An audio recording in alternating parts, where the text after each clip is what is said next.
都新聞は優秀な新聞社で、先進的な考え方を持つ編集長と有能な記者がたくさんいる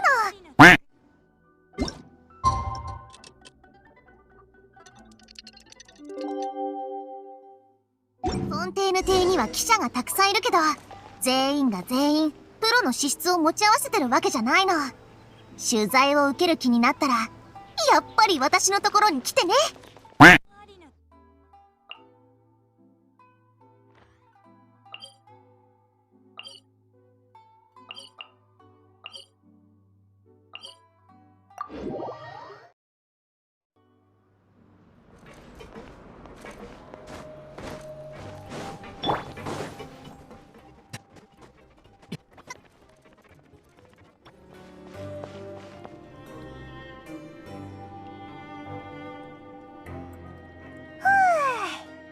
朝ごはんを食べてちょっと休んで、のんびりした過ごし方だな。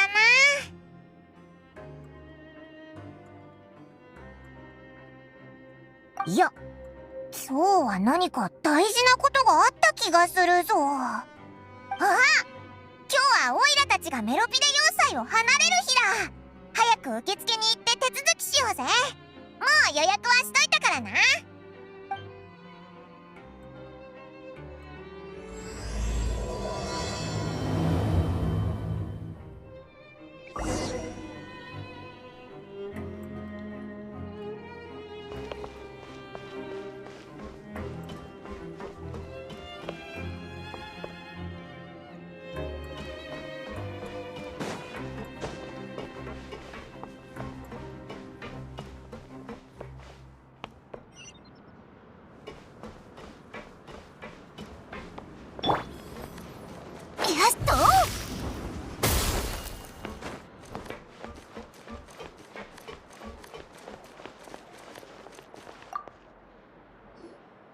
ここにサインしてちょうだい。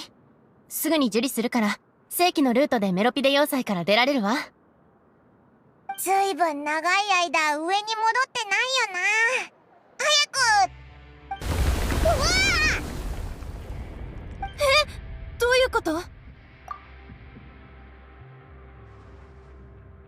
りがとう。私は大丈夫。今の揺れは一体？公爵に聞いてみようぜ。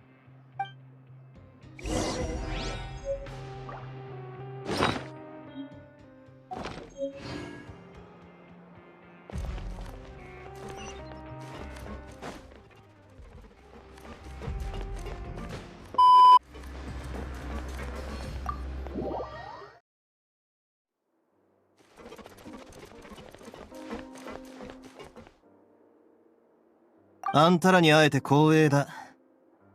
何か用か？今の揺れは何なんだよ。海底から来た揺れではない。水の上からだな。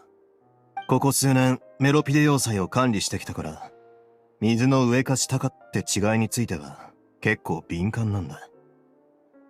それにヌビレットさんの封印はそう簡単に解けやしない。メロピデ要塞は大丈夫なのか？前回を思い出してみろ。もし影響があるなら、今頃人々はパニック状態になってるはずさ。そっか。それじゃあ、詳しいことは上のやつに聞くしかなさそうだな。ひひん。今日が何の日か分かってるよな。パイプ正常日だが。そっちじゃないぞ。ああ。手続きが終わったのか。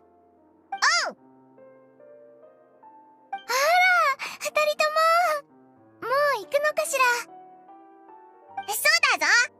今日はここでの最終日なんだ。まあ、そうは言っても、ここに閉じ込められた気はしなかったけどな。なかなかいい住み心地だったぜ。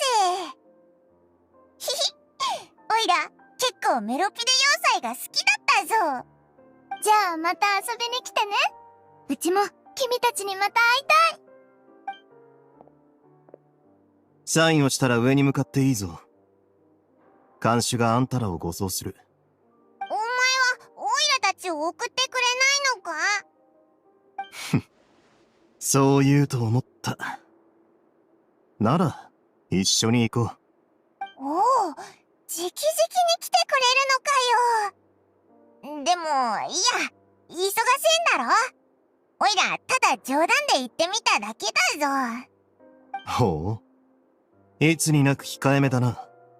長い間水の下に住んでいたから寂しいのよね。うちが出口まで送ってあげようか？そうだな。おいらたちまた来るから安心しろ。ひひ。おいらここの食堂が結構好きだったぞ。シェフの腕前もなかなかだしな。可能であれば、次は名目上だけでも、清廉潔白な身で来てくれ。もちろんだぞ。いろいろあったけど、メロピデ要塞での仕事は終わりだな。でも、ヌビレットの依頼なんだから、報告するまでが仕事だぞ。次は完了報告をしないとだな。パレメルモニアに行こう。あら、ヌビレットさんに会いに行くの？うちと公爵の代わりによろしく伝えておいてね。よろしく言うのは看護師長の分だけでいいからな。最低限の礼儀なのよ。まあいいさ。噂によれば、最近のパレメルモニアは目が回るような忙しさらしい。押し寄せてくる厄介ごとに、最高審判官がぶっ倒れてしまわないことを祈っておく。よ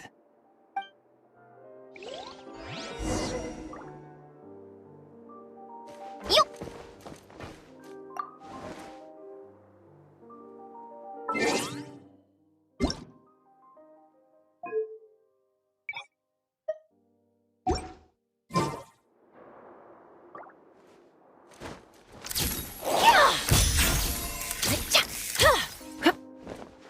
！Say cheese!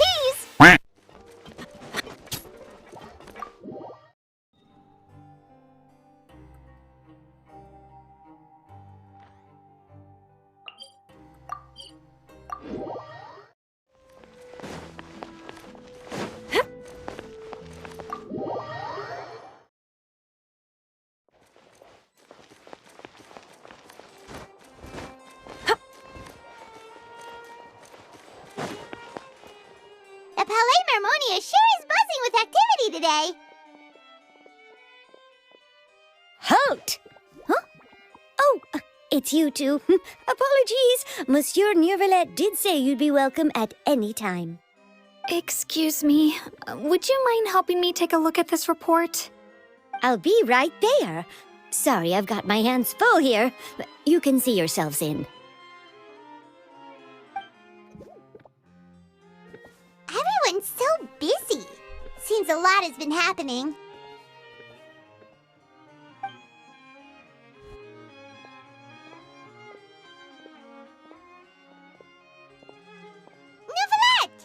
Hello. You've come at the right time, but you'll have to wait for just a moment, as there are some urgent matters I must tend to first. In the meantime, please, have a seat. If you'd like to have something to drink, let the Melusine outside know. That's all right. We just ate. Very well, then. Let's take a break over there while we wait for him to finish his work.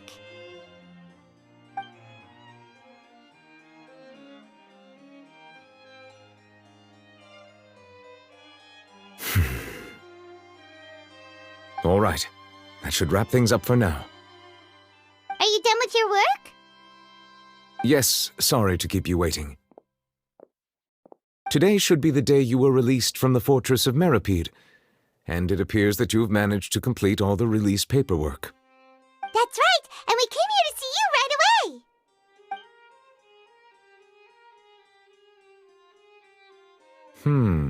A massive whale. Do you have any idea what that might be? Judging from your description, that cannot have occurred in any ordinary waters, but rather something like the primordial sea. A whale of that size and shape cannot usually be found in the waters of Tevat. Therefore, we can only assume that Child is presently immersed in primordial seawater. Immersed in primordial seawater? But how? And is he okay? Most people wouldn't be capable of entering in the first place. I'm not completely sure how he could have gotten there myself. Yes, what is it?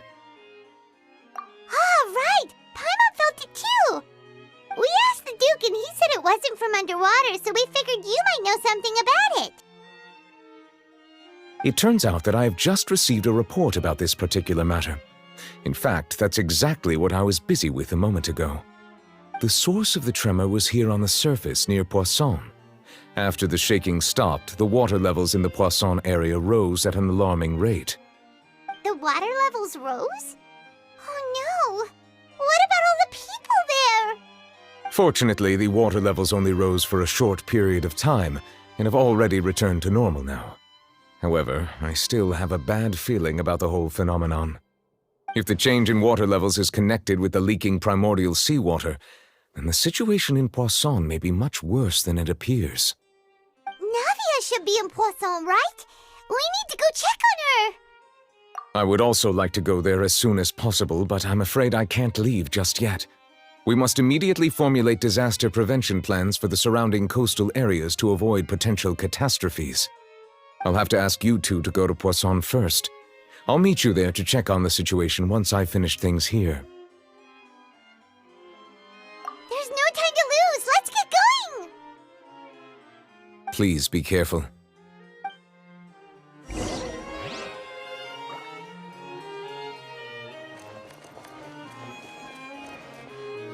The two of you have my thanks.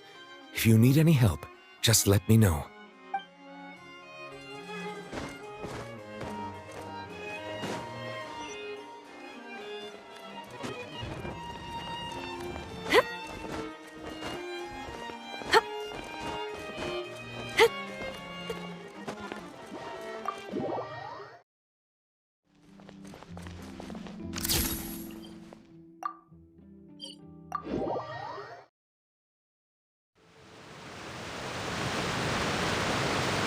Oh no! What happened here?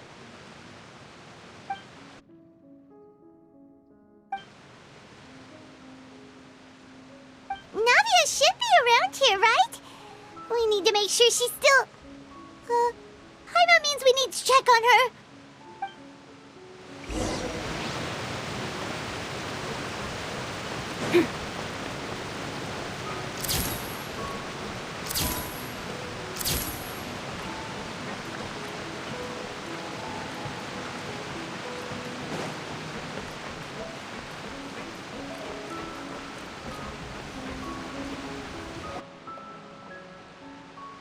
We haven't seen a single soul all the way here. Oh, this is getting scary. What will I ever do now? Look! There's someone on the roof over there! Just stay put! We're coming up! Watch your balance! All right, just hurry!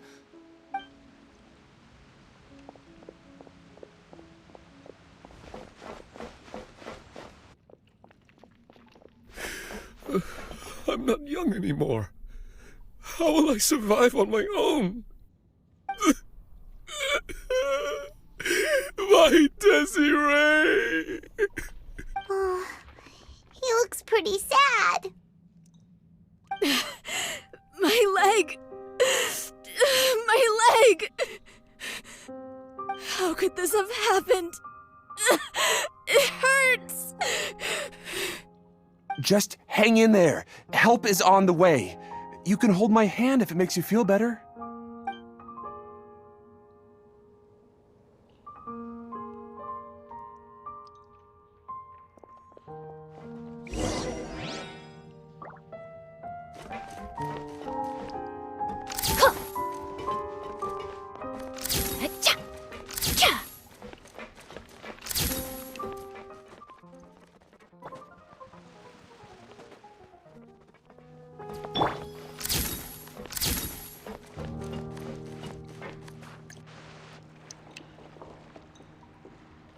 Oh, it's Navia! She's over there!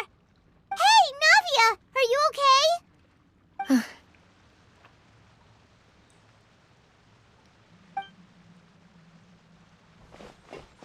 You're here.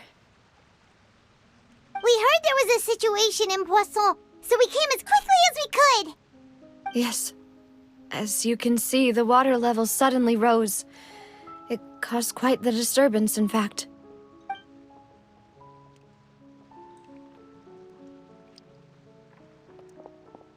Demoiselle! There was a wounded resident next to a building southeast of here. We've already transported him to safety, but we've run out of medical supplies. He's wounded? How badly? He fell, so it's probably a broken leg. He's pretty shaken up. When the water level rose, he desperately climbed up to the roof. Once the water receded and he saw the ground, he became terrified and eventually... He jumped down then. Find the leader of Squad 1 and tell him to take the wounded resident to see a doctor. He should know where to go. Understood. I'll take over his search and rescue mission in the meantime. All right, you'll be in charge.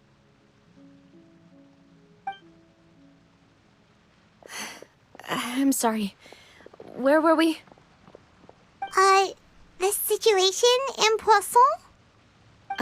Right. Allow me to explain. A little earlier, we suddenly heard a loud noise. At first, everyone thought that something might have exploded in the waterways. But before we knew it, water started pouring out from everywhere. The rushing water seemed a little odd, almost like the unique color of primordial seawater. Some people didn't realize the danger and thought it was just ordinary water, leaking from somewhere. Everyone on the street who happened to be close to the water didn't have a chance to escape. As the water levels rose, they suddenly disappeared. They were all dissolved. Those who realized what was happening started to flee in a panic, desperately trying to get to higher ground. Many were injured in the stampede, and some people fell from significant heights.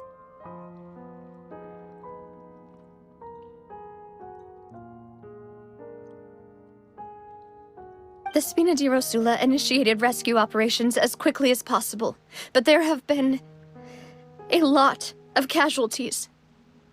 Fortunately, the water began to recede after some time, and the chaos came to an end. The water that flooded the area contained primordial seawater, so the lower levels of Poisson are still hazardous. To ensure everyone's safety, I've asked the people there to leave as soon as possible. No one knows if this could happen again. All we can do for now is try our best to help evacuate the residents. We still haven't completed the head count, but we'll have some numbers soon. How awful. And all of this just came out of nowhere. It was quite frightening indeed. I only wish that everything that just happened was a bad dream. Is there any way we can help, Navia? Thank you for being so willing to help in a moment of crisis like this. You don't know how much it means to me. I really can't express how grateful I am.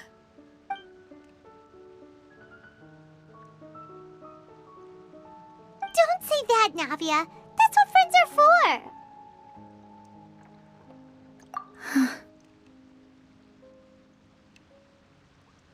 Demoiselle! We've got a situation here! I'll be right there. Sorry, I need to go for now. And out she goes. Seems it might be a while before she can take a break.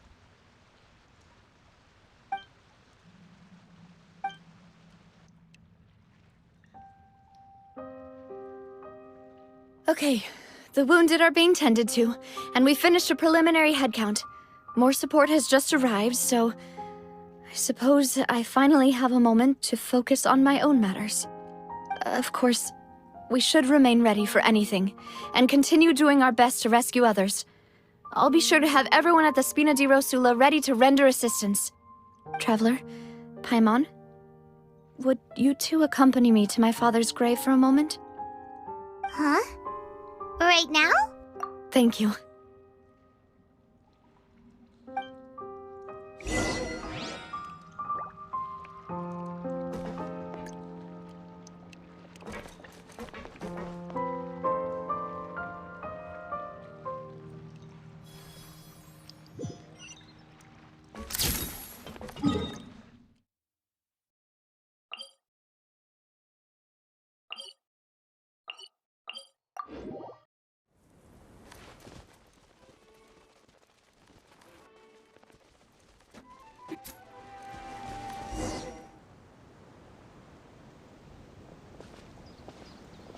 lot of people here, huh? Well, given the time of day and the whole situation in Poisson, Paimon doesn't think there'd be a ton of people here visiting graves. Right. That's how things are now. The living are so exhausted that they've no strength to spare any words for the dead. Navia?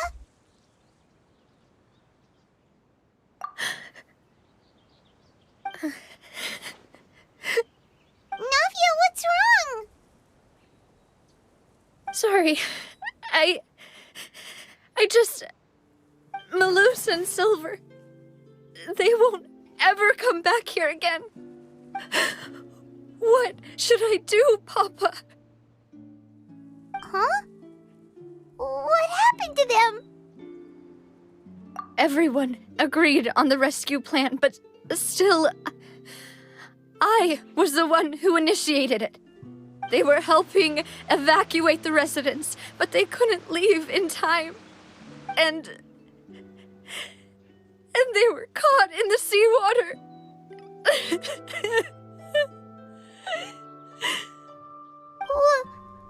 What should we do? I've known them for so long. And I know they weren't afraid. But I could at least hold a funeral for my father. And I know where he rests. But as for Malus and Silver, they're just... gone. I just can't...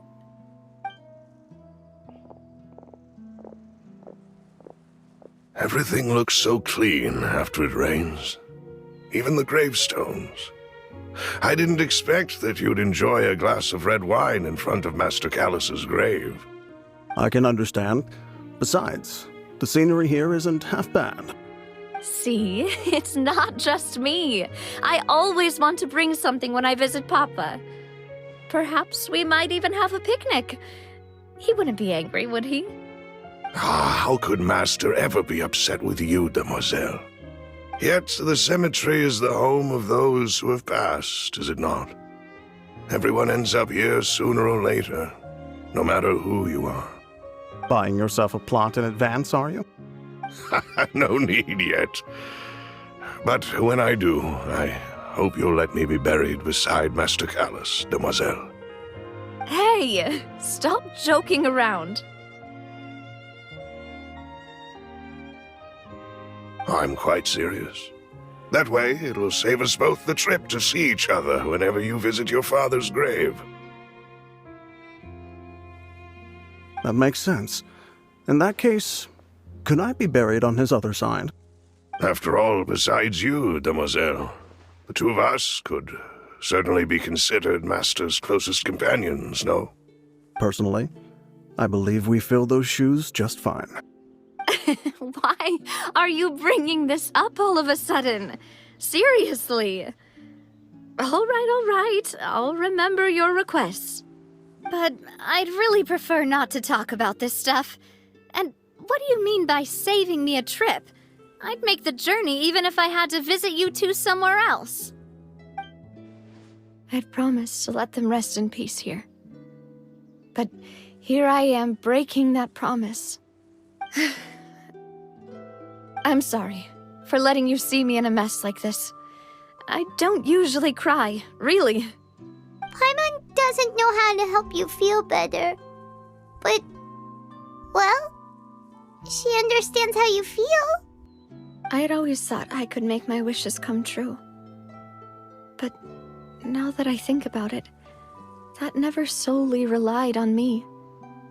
Many things can only be accomplished with someone else's help. Malus and Silver have helped me so much. But by contrast, I could do nothing for them. I'm so sorry. You can spend as much time as you need here, Navia. We'll stay with you. Thank you. Right now, you don't know how much that means. By the way, you can have a look at this. It's a list of victims from the incident that took place here. Obena, Khan, Burnett, Giverny, Francine, Karina, Daisy Ray, Joinville, Julianne, Esson, as well as Malus and Silver. So, everyone else is safe. But still... It's okay. I know what you're thinking. And you're right. We lost Malus and Silver. But we were able to save more than we anticipated. The overall outcome indicates that the cost was worth it. Right! Don't think that way, Navia.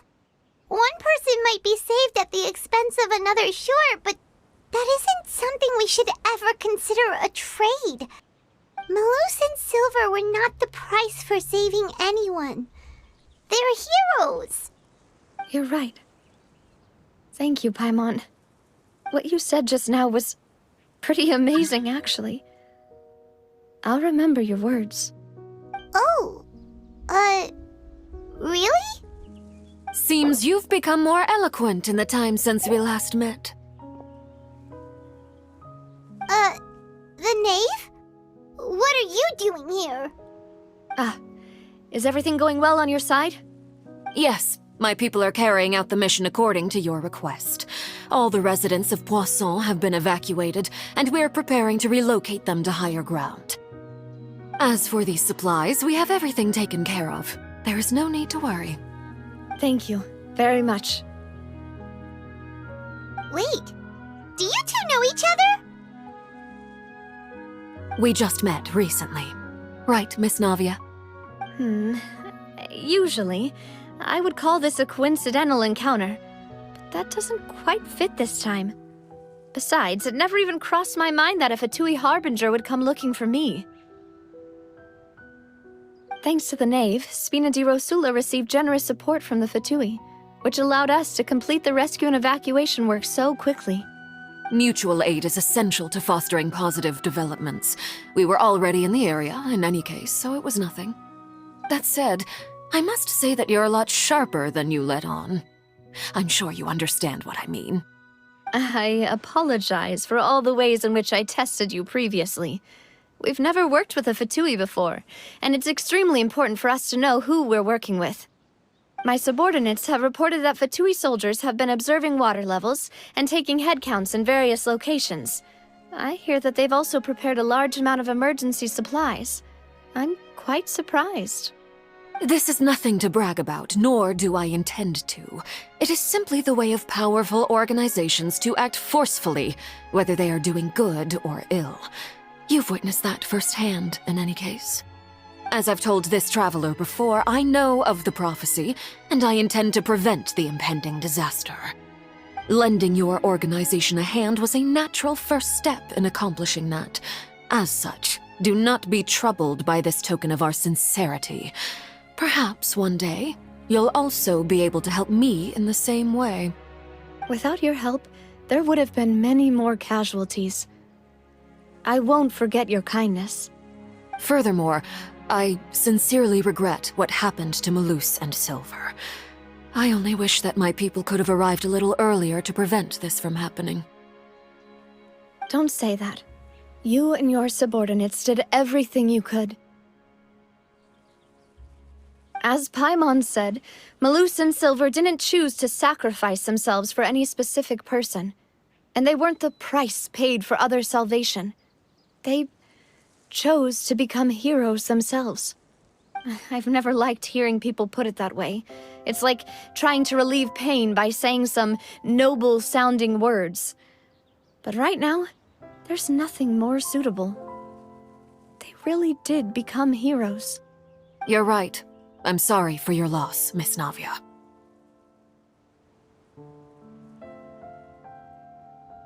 Water is life to Fontaine's people, and it also spells disaster. It's no wonder that people always say that prophecies represent fate. Fortunately, I've never been one for such opinions. So, you're one who will try to change fate, then? Of course. That is why I'm going to Hotel Bag.V. I still have some things to take care of, and the children need my attention.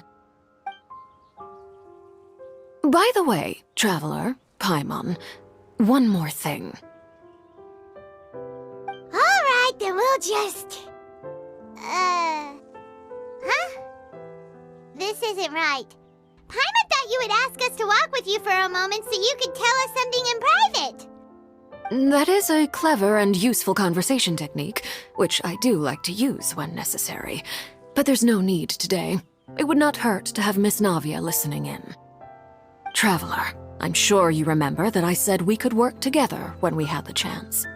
You and I both know that there may be issues with the Primordial Sea. Previously, it was the Fortress of Meripede's sluice gate, and this time it was the water levels in Poisson. These are both signals. Indeed. Allow me to share the latest intel I've received from the House of the Hearth's intelligence network with you. During some recent investigations, a child claimed to have discovered some ruins near Poisson. The ruins date back to ancient times, and seem to be worth investigating in many ways. Judging by the dating of the ruins, they may be related to the prophecy and the coming crisis. The situation is becoming more urgent, so any pertinent information will prove extremely precious. My people initially came to prepare for ruin exploration, unexpectedly, and at present, we're all busy prioritizing the rescue effort. So that's why the Fatui were already in Poisson. I wanted to take the children along, but unfortunately, Linny, Lynette, and Fremine have all been dispatched to higher ground to assist affected residents. Linny told me that outside of the house, the person they trust most is you. Which is why I want to give you this task.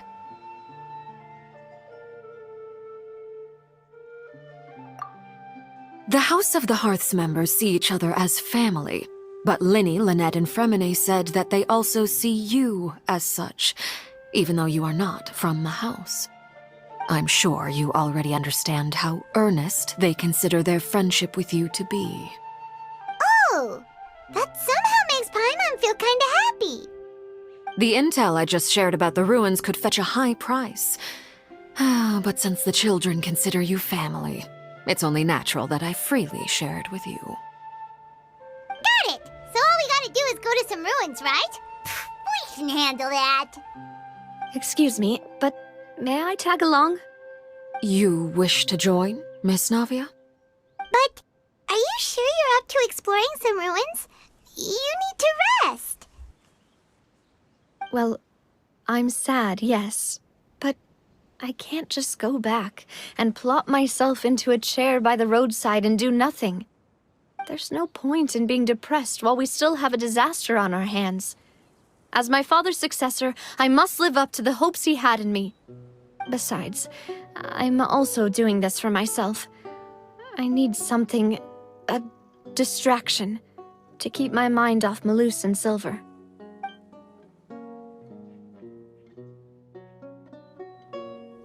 Since you put it that way, I have no objections. What do you say, Traveler? All right. The ruins are to the south of Poisson. Here's the map. Okay, the three of us will handle it. Come on, let's pack up and get going.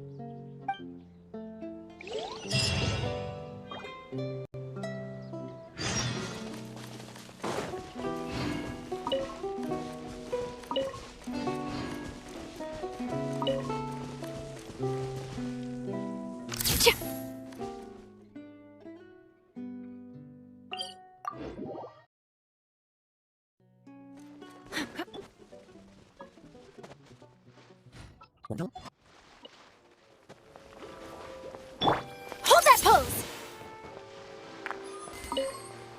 Say cheese!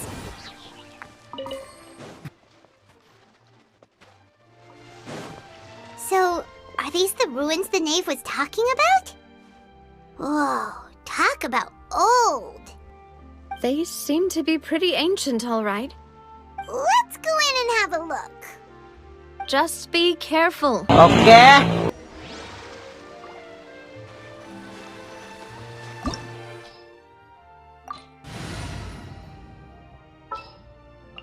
Sure.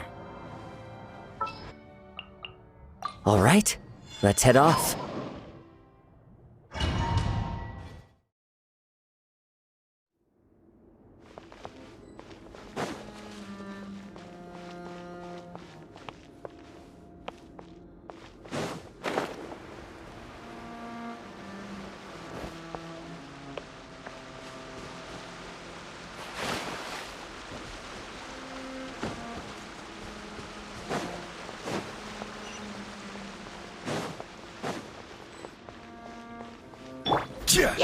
Gather!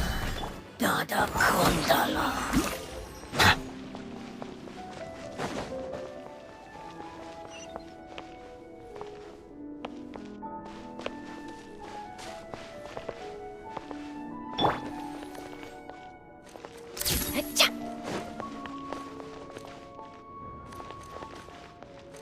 The floor here isn't safe!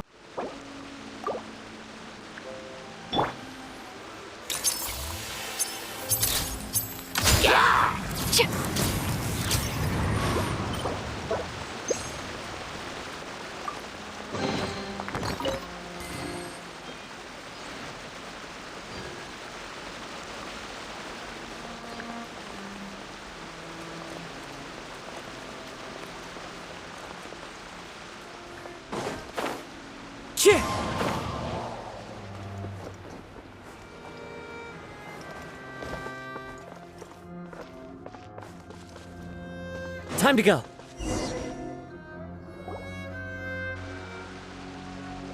This place has also been contaminated by primordial seawater.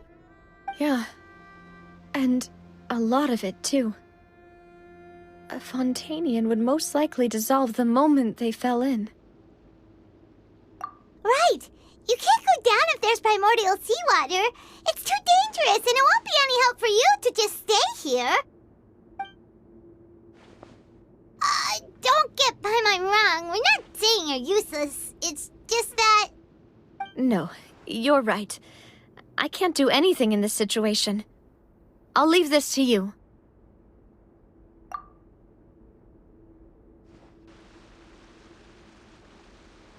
That complicates things. Maybe the only way left is forward. In that case, do you want to wait for us here? The water levels here are unstable, and there's a chance the water will rise. So staying here wouldn't be safe either.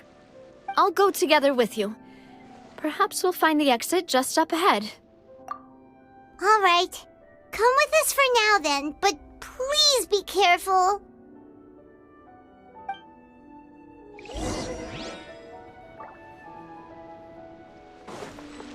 Oh no, it's a dead end! Let's try climbing over from the side.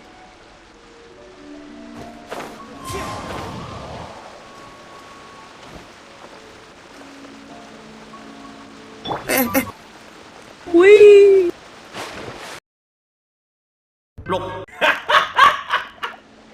Masih hidup lu!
Wait, there's something wrong with this bridge!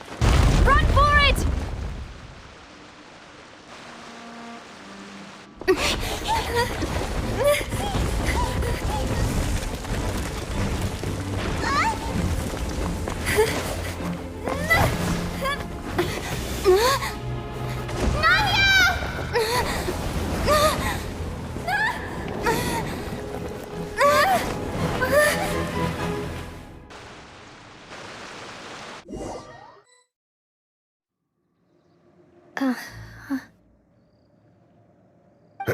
Demoiselle? Huh? Demoiselle, what are you doing here by yourself? Would you be standing here till dark if I hadn't come to get you? Maybe she just wants some time to herself, Malus. Hmm? Oh, was I sleeping? Yes, it would appear so. I must be tired. That's quite possible. However, you were the one that suggested we go out for a walk.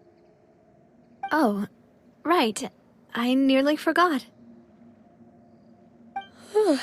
It must have slipped my mind when I dozed off. I haven't had a nap today yet. Have I? This is a familiar feeling, yet something's a little strange. Is something the matter, Demoiselle? Oh, no. No, I'm fine. I was just trying to recall why we came out for a walk. Do you remember Mr. Giverny? He'd requested our help before with foreign merchants who had a debt dispute with him, and we'd resolved the matter not long ago. We were headed to see how things were going with him at the moment. Ah, right. Yes. I remember now. Oh, Miss Navia. Ah, Mr. Malus. And Mr. Silver, too. It's good to see all of you. How have you been? I've been great. Thanks to your help, those bothersome merchants finally realized that I wasn't the one they were looking for. Why, I wasn't even the guarantor for that person. They were knocking at my door day and night. Even my neighbor, Obina, was getting fed up with them. Sometimes force is required to calm someone down and get them to listen to what you have to say. That's right. Oh, by the way, Burnett, what was it that you wanted to give to Miss Navia again? Oh, yes. One moment, I have it right here. Miss Navia, these are some flower seeds that I prepared. Please take them. They're a very good variety, and they'll become very big and beautiful once they bloom. I don't know what we would have done without your help, so this is a little token of our appreciation. I hope you won't refuse. Ah, did you cultivate them yourself? Thank you so much. I'll certainly take them. Malus, we do still have some empty flower pots at home, right? Why, we can have as many pots as you'd like, demoiselle. Perfect. In that case, we'll swap out some of the decorative plants for some of Mrs. Burnett's flowers. Very well. Wait. Something seems to be off here. Excuse me, madam. If I'm not mistaken, your name is Burnett, correct? That's right. Is something wrong? No, it's nothing. This is the first time we've ever met, but your name seemed familiar to me. I must have heard it when I was discussing things with your husband previously. I've heard this name before. Sometime recently, I'm sure of it. And why are there so few people around here? Where did everyone go? We must mind the time, demoiselle. We still have important things to attend to today. Huh? We do? Like what? Well, now, did you forget? Miss Navia, here you are. I've been looking for you. Please, come to the Opera House. Your trial is about to begin. My trial? Wait, why would I need to go to the opera house? Yes, she's right, Demoiselle. It's just about time now, so we should get going. Oh? All right then. Look, it's Navia! She's here! And her 2 attendants are with her! Goodness, everyone's finally here. There sure are a lot of people here to see the trial. And they all seem to be oddly excited about something. I even know some of these people. Karina, Desiree, Joyville, Jolien, Essen. Why are so many people here?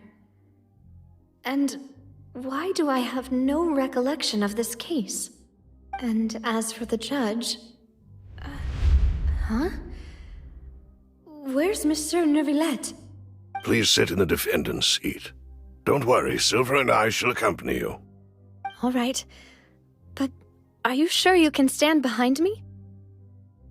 Typically, it wouldn't be allowed, but today is an exception.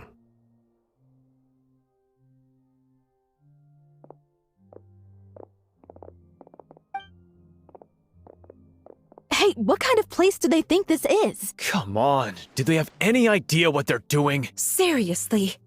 Enough with the whispering! Could someone please tell me where Monsieur Neuvillette is? And why I'm standing trial? My dear Miss Navia, have you not yet realized what you've done? In that case, allow me to explain.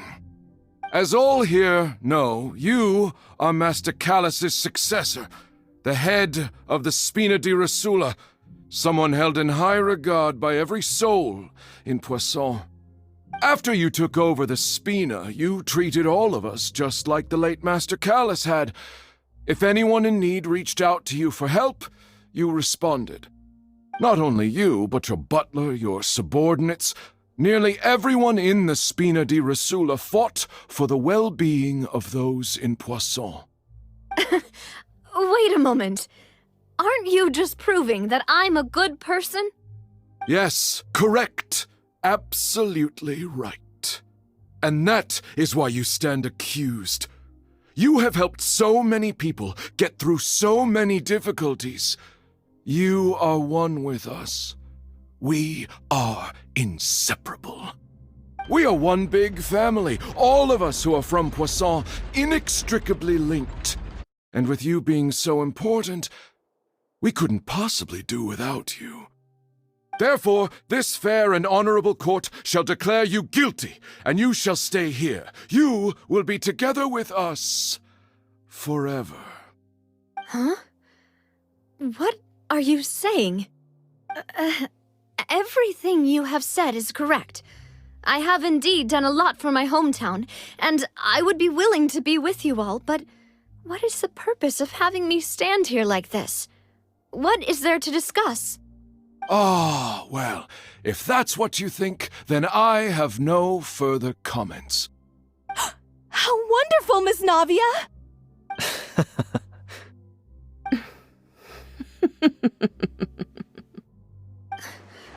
I know all these people. Why are they laughing? I seem to remember now. Yes, I get it. This trial is... Wait just a moment. This isn't right! Malus? What was that, Mr. Malus? Our conclusion is very clear and unanimous. Let the court judge her now. She's guilty! Stay here, Navia! You're one of us! Demoiselle, don't admit guilt. This trial means to keep you here forever. I wish to exercise my right to defend Our Lady. Mr. Joinville, you only know of Navia's goodness, but nothing of her utterly independent mind. She was born a free and independent spirit. She has never been tied down by anything. Indeed, even the death of Master Callus couldn't stop her. Her actions cannot serve as proof that she identifies herself as part of any group. She merely acted as an individual, extending her hand to help others. Please do not mistake her actions as being otherwise. Really? As an individual, you say? Don't forget, we are all Fontainians here. This is the nation of justice, the nation of Hydro! Even if Miss Navia only voluntarily rendered her assistance, that doesn't change the fact that her beautiful soul must return to everyone. Water accepts all, blends with all. It will surely accept her kindness. Everything is measured here in the nation of Hydro, and in the end, everyone shall meld together. Thus, when a unanimous opinion emerges, that opinion represents justice. Now I speak for everyone. Our opinion is consistent. Navia should stay. We and Navia are one. And you would call this justice? Preposterous. You are merely jealous that Demoiselle still has a chance to exist as an individual. Have you forgotten how much you all once longed to become individuals, to become independent? Do you mean to defy our justice? If your justice is flawed, then why should we acknowledge it? As you said, we can also have our own justice. Silver and I shall defend Demoiselle. And that is how we will enforce justice. Ugh, my head... It hurts. Demoiselle. Silver, it hurts. My head is spinning. All I can see is stars swirling in front of me. I remember now. Everything that seemed odd from the very beginning.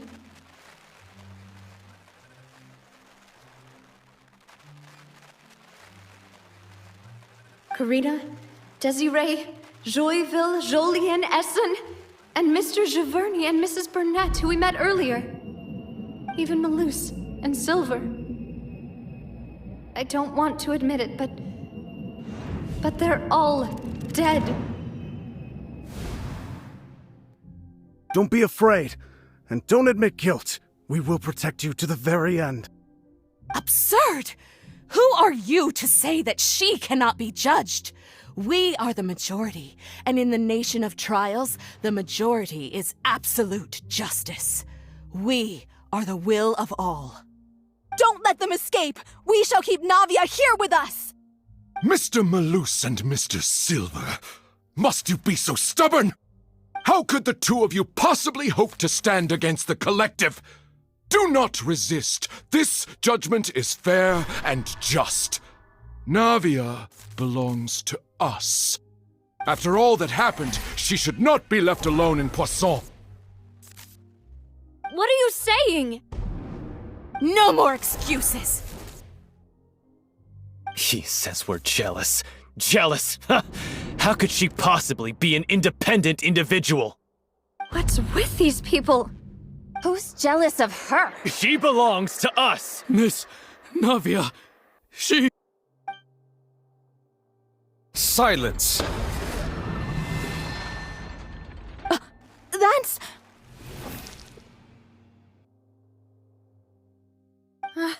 Monsieur Neuvillette! Such commotion is prohibited in the court. The accusations you just presented are nonsense and cannot constitute a proper trial. The court will adjourn for the rest of the day. In this, I shall hear no objections from any unauthorized party. Our thanks, Monsieur Neuvillette. Please leave with me, Miss Navia, while there is still time. But... Go on now, Demoiselle. This is your only chance to leave this place. What, can't bear to leave us behind or something? Malus. My apologies. I couldn't resist making one little joke once I realized that this shall be our last goodbye. Malus... Silver... Quickly! You must come now! Goodbye, Demoiselle. Farewell.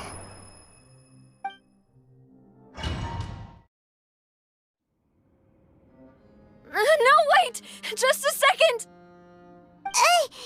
Navia? You're awake. Good.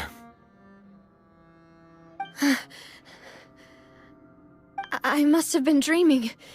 Malus and Silver were still alive, and they were defending me at some insane trial. It looks like you're all right. Did all the sad feelings cause you to have a nightmare? Paimon could give you a hug. The ruins you were exploring suffered a cave-in. When I arrived, I found you falling toward the water. You were just about to be dissolved within, but I...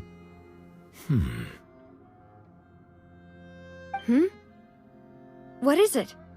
I think I saw 2 Oceanids protecting you. It was only for a moment, perhaps even a fraction of a second, but they gave me the chance to retrieve you. Were it not for their intervention, I would not have been able to rescue you before your consciousness dissipated. Wait, did you say Oceanids? You mean like what happened with Vache? Perhaps those 2 Oceanids were the people you saw in your dream.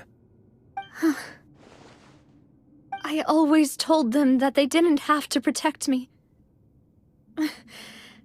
To think that they'd keep doing so even after death.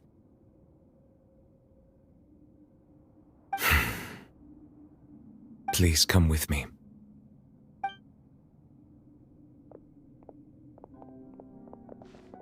Neverlet, are you okay? Oh, I am quite all right. Perhaps there's something we could chat about? Why do you look so stiff all of a sudden? Oh, Paimon knows. You're the type who feels awkward when there's nothing to talk about, right? I merely thought that we should give Navia some time to herself. Huh? Why didn't you just say so then? Don't you think it's even more awkward to call us over like this and then have nothing to talk about? I suppose so.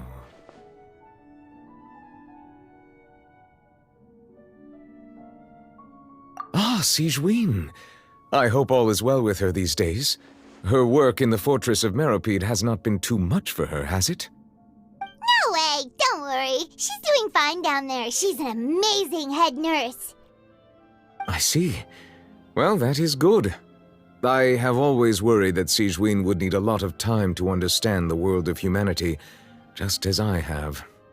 Oh, and the Duke also says hi! Even though Sigewinne made him do that. He hopes that you haven't been overwhelmed by all that's happened lately. Thank you. I have indeed been busy lately, and I also hope that everything is going well in the fortress of Meropide. He still doesn't know what to talk about. Let's chat about something else then. So, Neverlet, you're probably quite the swimmer, huh? Yes, of course. This isn't going anywhere. Let's try something else. How did you find these ruins? Did the knave tell you? Yes, in fact. I had arranged to meet you in Poisson, but when I arrived, I discovered that the Fatui were helping the residents evacuate. They had even transported a large quantity of supplies to the area. Amid my astonishment, I ran into the knave, and we had a chat. She informed me that she had asked you to investigate the ancient ruins here. Yeah, we originally planned to meet up with you, but we thought you might still be busy with all those official documents. We didn't think exploring the ruins would take very long, and who would have thought you'd wrap things up so quickly?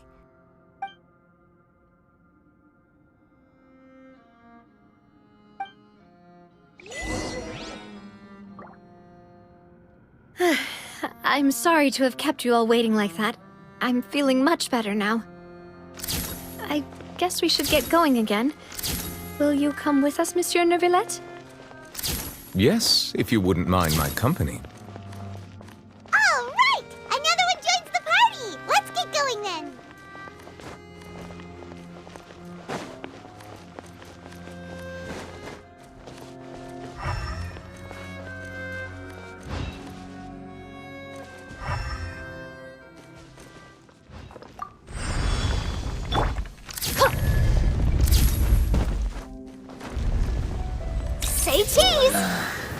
Oh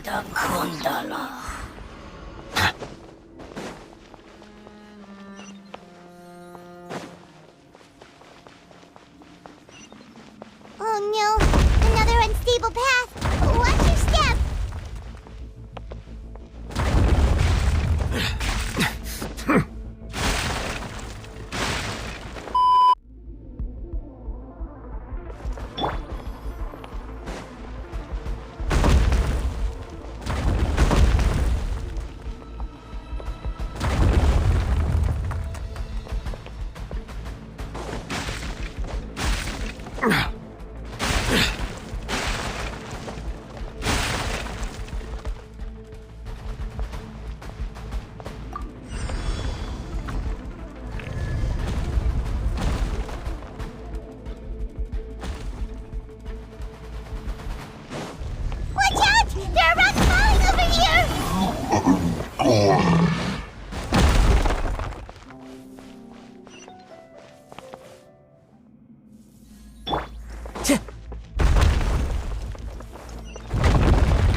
Stabilize!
Looks like we've reached the end.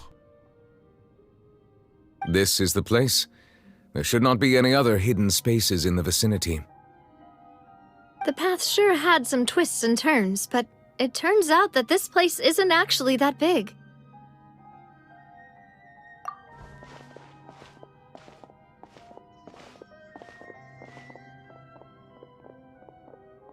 Stone slates.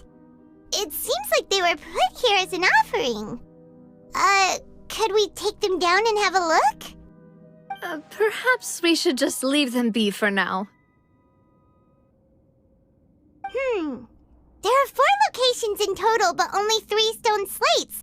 The slate that should be in the first empty spot is missing. The surrounding walls also show signs of damage. There's something written below. Let Paimon see. Reason dictates that this nation be destroyed. I shall record the history of its future here in its past. Say what?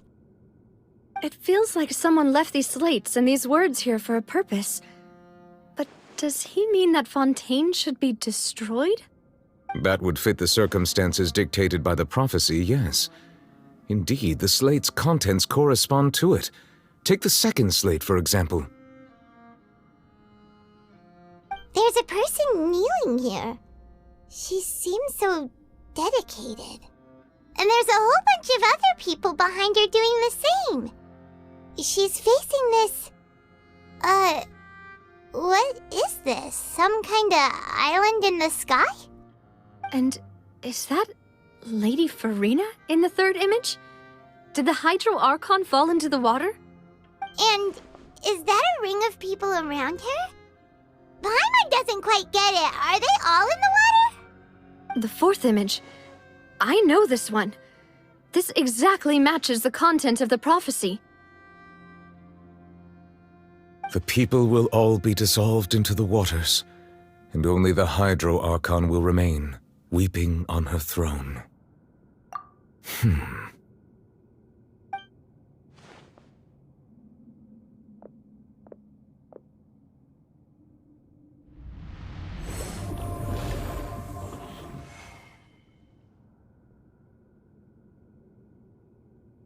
More information should be hidden in these slates, but I fear I cannot easily uncover it, most likely due to us missing the first slate. I am very sorry. Don't blame yourself, Monsieur Neuvillette. Deciphering ancient stone slates isn't one of your duties. Ooh, Paimon's getting the chills just looking at these slates. This says that it's the history of the future, right? That means the prophecy's sure to come true. I really hope it doesn't mean that. Still, Paimon feels like these images are kind of weird when you look at them together.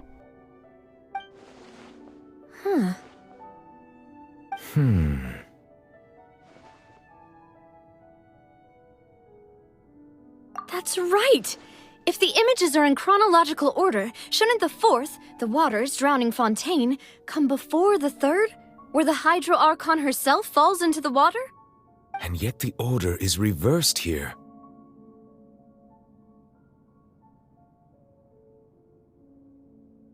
If we go by timing, Lady Farina only emerges in the third image. That means that the person in the second image might be the previous Hydro Archon. Egeria, then. I had never met her, but her appearance here does match the records. The previous Archon kneeling before the floating island in the skies, as if confessing a sin. Did she herself commit that sin? And if not, why would she be in such a posture? Also, I'm still wondering why these ancient stone slates are here at all. Judging from their contents, could this place be the origin of the prophecy? But who would have created these slates and left these words here? It seems that any further clues will have to come from Farina. In that case, there's no time to lose. There's nothing else to be gained here, so let's head back first. Yeah, we better get somewhere safe for now.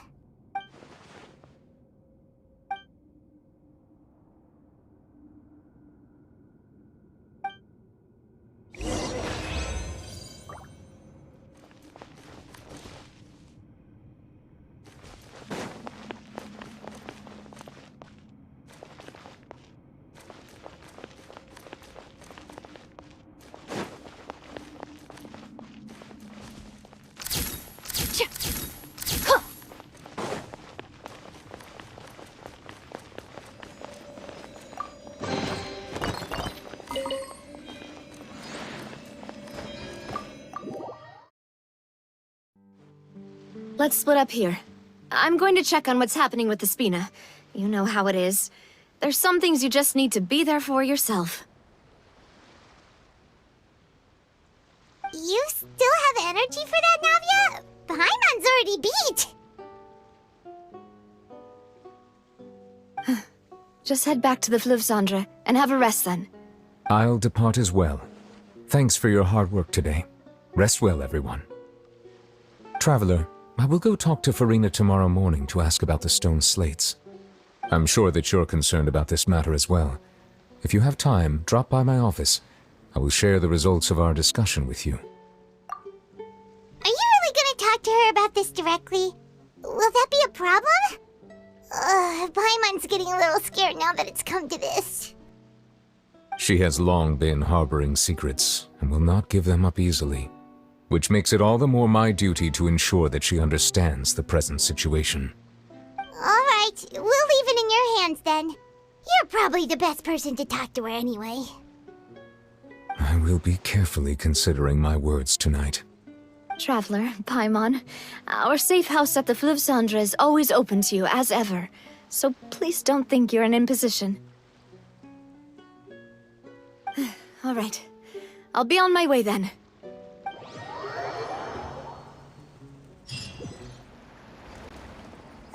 We're finally back! Welcome back. We've got a special menu prepared for you two tonight. Yay! And there's good food too! Navi, no, the boss is the best. Ooh, desserts! Nice! These are all Paimons! Paimon's already starting to forget what happened today. Oh, that voice. Is that who I think it is? Huh? It's you two. What are you doing in Fontaine?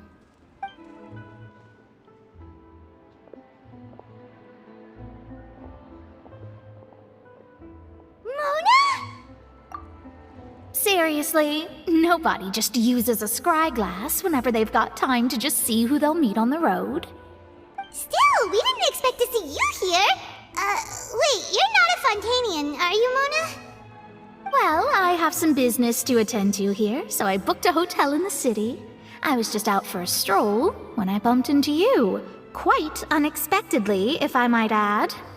Why did you think I was from Fontaine, though? Is that because Magistus doesn't sound much like a Mondstadter surname? Yeah, let's go with that. Well, I used to have my own surname, which was, well, some other thing. Either way, the old hag told me when she took me as her disciple that the first step to being a great astrologist's pupil was to change that name. There was nothing for it, really. She really is amazing at astrology, so I changed my name to what it is now according to her wishes. To my surprise, however, Magistus is not the name of some ancient house or clan. It isn't? Nope. Although it is used by us in place of surnames, it generally just means great. Wow! Imagine including a boast in your name. Wait, are you gonna have to put that into your genealogy as well? I reckon so. In any case, I'd give my disciple a name like this as well, if I were to take one. Astromancer Barbeloth Trismegistus. Whoa, that's a long one. Does it also mean great or something? My name means Mona the Great Astrologist. As for the old hag, hers is, in plain speech, the thrice-as-great Scholar of the Stars. Just take it as a title specific to astrologists. Thrice as great? That's so petty. I know, right? That's just how she is. She used to call herself Magistus, actually, but when she took me in, she changed her name to Trismegistus. Talk about excessive. Magistus is thus the calling card of our school, so to speak, which makes it about the same as a surname. It's all right if you don't get it. You can look into it further should you need to study astrology more deeply. That sounds terrible! But anyway, you're not Fontainian, are you, Mona? You're from Mondstadt, right? Well, I was born in Mondstadt, yes. My parents migrated to Dorman Port, and I traveled with the old hag for a while, after which I settled down in Mondstadt City. Oh, that's a good thing then. At least we know you won't be dissolved by Fontaine's waters. Speaking of that, I'm sure you're aware that a bunch of things have happened here in Fontaine, right? I know you're not a local, but I'd avoid getting too close to any water that looks strange all the same. There's something ominous about it. Well, the water, I mean.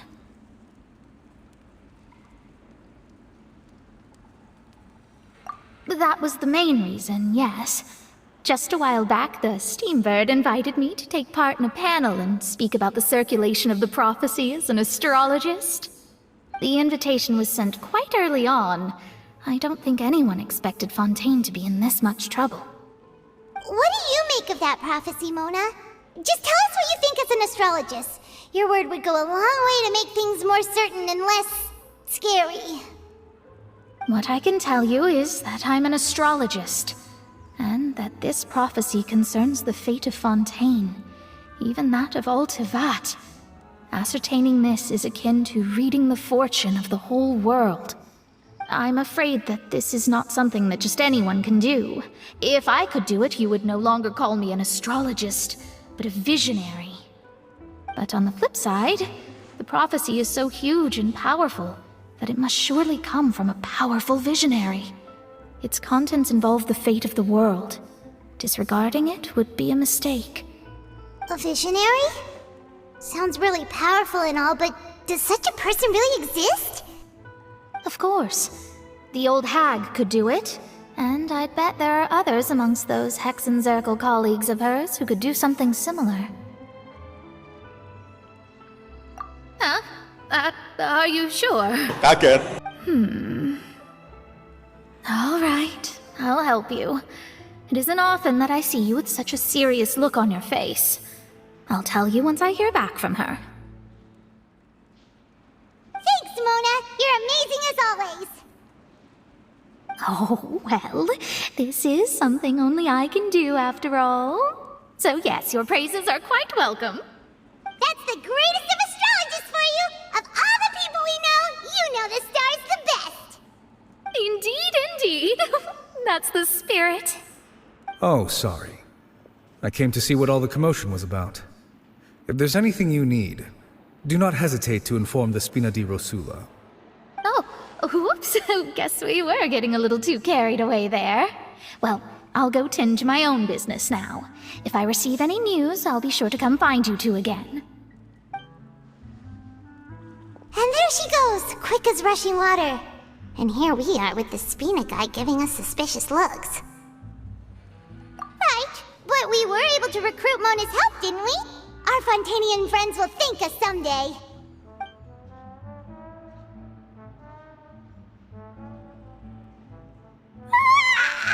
Good morning. To be honest, I'm still feeling kind of sleepy. But it's time to get up, traveler. We agreed to go see Neuvillette, so let's pack it up and get going.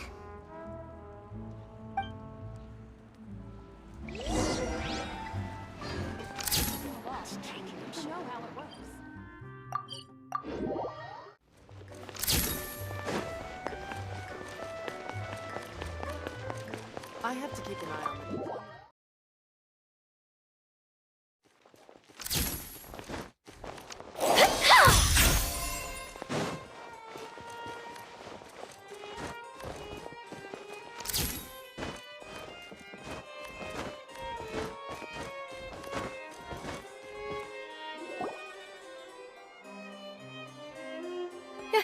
You're here! Finally! Is something wrong? Monsieur Neuvillette and Lady Farina, they seem to have gotten into a dispute. Please go see for yourself.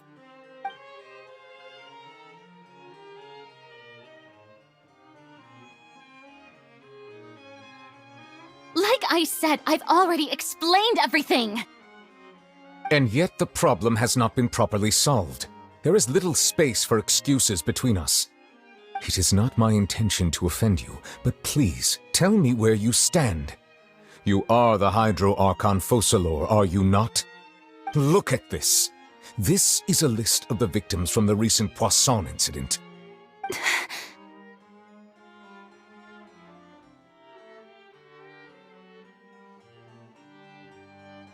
You mean...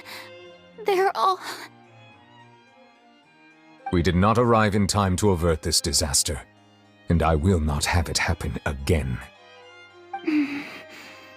I will say this once more. You must tell me everything you know. Yesterday, I found 3 stone slates in some ancient ruins near Poisson. Do you know anything about those? Seriously? You're questioning me like this is a court case now. I don't know anything about that. But you found them in some ancient ruins, you say? That's correct, which is why I came to ask you some questions. There should have been 4 slates, but one of them was missing. The other 3 feature different images that seem to correlate to the prophecy. The prophecy? The second of these slates depicts the previous Hydro Archon Egeria kneeling before a floating island in the sky, as if confessing something. Do you know nothing of this either? I don't. I've never seen such slates. I'll ask you again.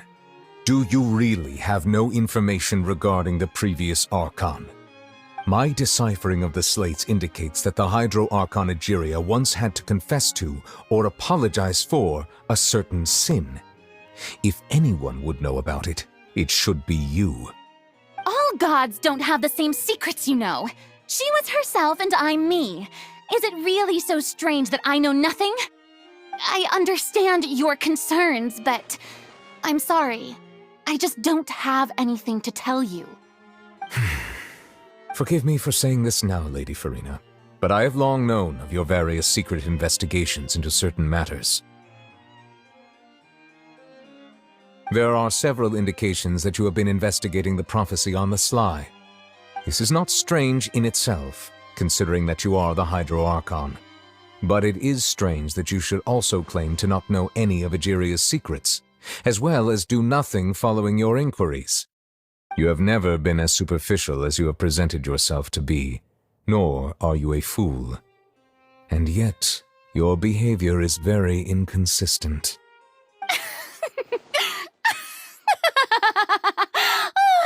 So you've been watching me all this time, have you? I didn't think you were that type. You... Well, since you know about my secret investigations, then you should know I'm actually working to take care of it. There's no point questioning or suspecting me. You're the Eudix, but you're still my subordinate. You should be following my lead. Just trust in me, you're Archon, and do as I say. Never mind whether you can truly convince yourself to or not. It'll all turn out fine. That's all I have to say. We do not discuss this matter again. Oh, the opera's about to start. Toodles!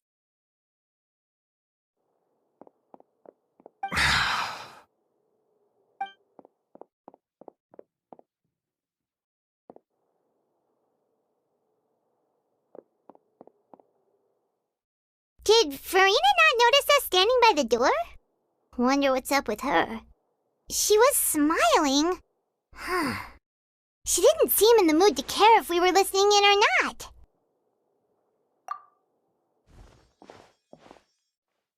I assume you've been outside for a while now? Oh! You noticed! Seems Farina didn't even realize we were here. She was in a great panic, though I cannot discern the reason. Our discussion reached impasses time and again, a state of affairs that we cannot allow to continue. Still, I do not understand. Dialogue is the basis for understanding, so why did she keep refusing to engage?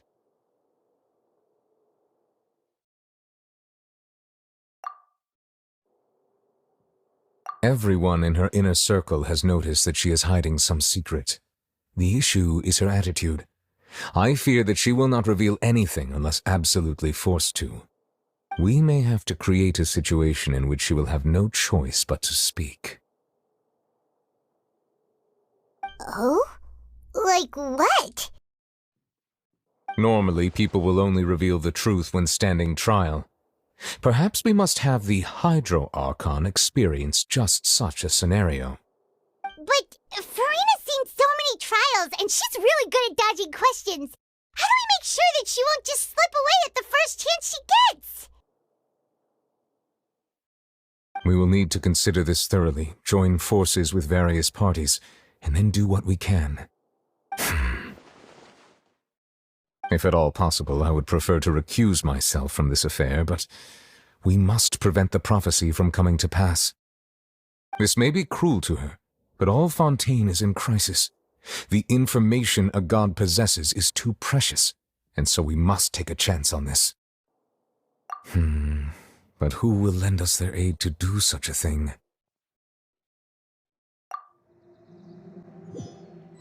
Well, that's everyone, huh? Speaking of which, it was pretty smart of you to think of hiding here. Poisson was just involved in a disaster, so it's presently devoid of people. That naturally makes it the best choice. And here you are drinking tea like it's the most natural thing in the world, huh? That's what families should do. Sit and enjoy a leisurely time together. It's nice to enjoy tea here, you know? Care for a cup? Lend me your ears, everyone. Or perhaps one of you might like to start us off. How about you, friend? Me? No, I don't think I can. Then, how about you, good sir? I fear that I will cause the mood on this boat to become as somber as it is in court.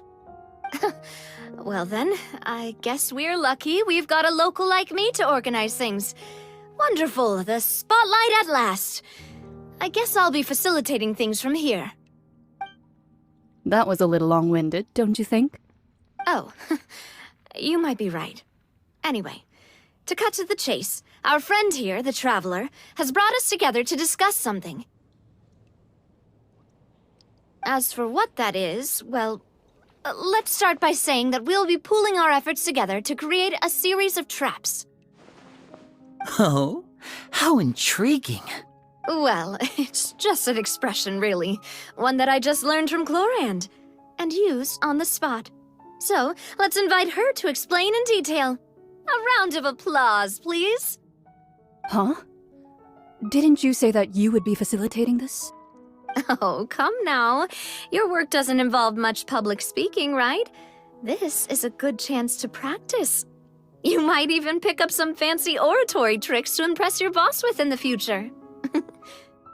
I see. And what does my boss say?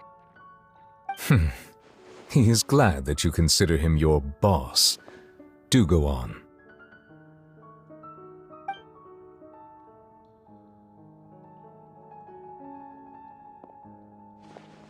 In that case, do any of you have experience hunting? Not that I recall. Fremine and I once used a wooden stick in a basket to catch wild rabbits when we were younger. As for Lynette, oh, right. You were sick that day, weren't you? I've also gone diving to catch some fish before. Does that count? I'm afraid not. You may or may not have heard, but Fontaine once played host to a group known as the Marechaussee Hunters. Though that was their name, they did not hunt animals, but rather various monsters left behind by the ancient dynasty of King Remus. Today, Fontaine's monster population has already thinned greatly, so the hunters have blended back into society, taking up arms in other lines of work. They even left a unique methodology of hunting in their wake. A trap comprises of the following components: bait, a trigger, and a containment device. Sometimes a lethal implement will also be necessary to deal with the prey. So, if we were to build a trap together, right now, what would you choose to build it with? For me, I would prefer something basket-shaped. Pigeons and rabbits will see the bait and naturally enter the snare. Our line of work requires a deft hand, and we're some of the best in the industry, so you can count on our techniques. You used some of those techniques while moving the people of Poisson, didn't you? My subordinates mentioned that you even performed some magic for the bawling children. Yes, and I even managed to gather some intelligence in the meantime. I'm quite the multitasker if I do say so myself. I'm afraid I can't claim that as my strong suit. I prefer more stable methods, like placing bait in the water and waiting for the fish to come within reach. That's the kind of method I would count on. Calm and steady. Exactly the kind of person who would catch loads of fish. And I can be their assistant. With discretion, I'm sure. I'd probably use some sort of mechanical animal. Papa once bought me some small clockwork squirrels, mice, and such. When placed in the forest, they can attract others of their kind. I remember that you liked those too, didn't you? I did. And that would be a good way to go about it. If they're realistic enough, animals of the same kind will follow them all the way to the trap. What about you, Monsieur Neuvillette? I fear I do not have any related experience. That makes sense. You usually solve problems directly, without the use of any such tricks. But I do have one more question for you, monsieur. If we were to create a trap now, how would you design it? I would like for it to be effective, but bring no harm to the prey. A more gentle trap would be ideal. Kind, as always. However, our intention doesn't necessarily change the containment device and the type of implement we need. If we wanted to kill the prey in one strike, we would need a powerful implement. However, that also goes for prey that must be captured and safely contained. Wait, why's that? Only a hunter who's a true expert at subduing their prey can snare it without harming it. The line that divides life and death is often exceedingly thin. So are we going hunting together? Huh. We hadn't thought of seeing ourselves as hunters. It kinda works, but maybe it's still not the best metaphor.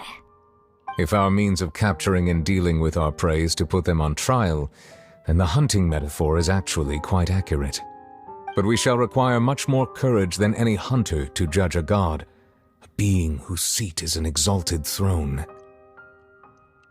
Oh, so that's what's going on. Sounds very interesting.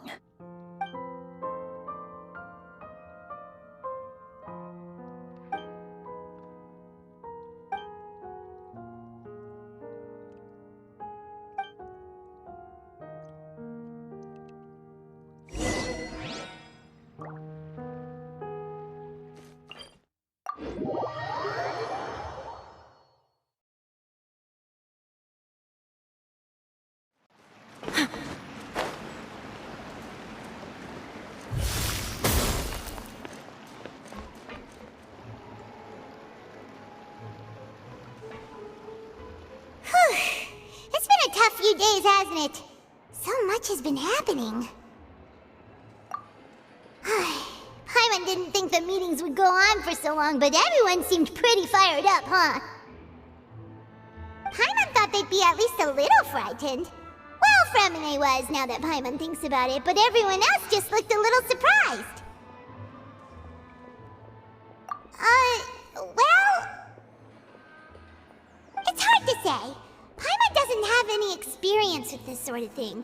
But with you around, Paimon sure will do great. After all, you're the most reliable person in the world, aren't you? Huh?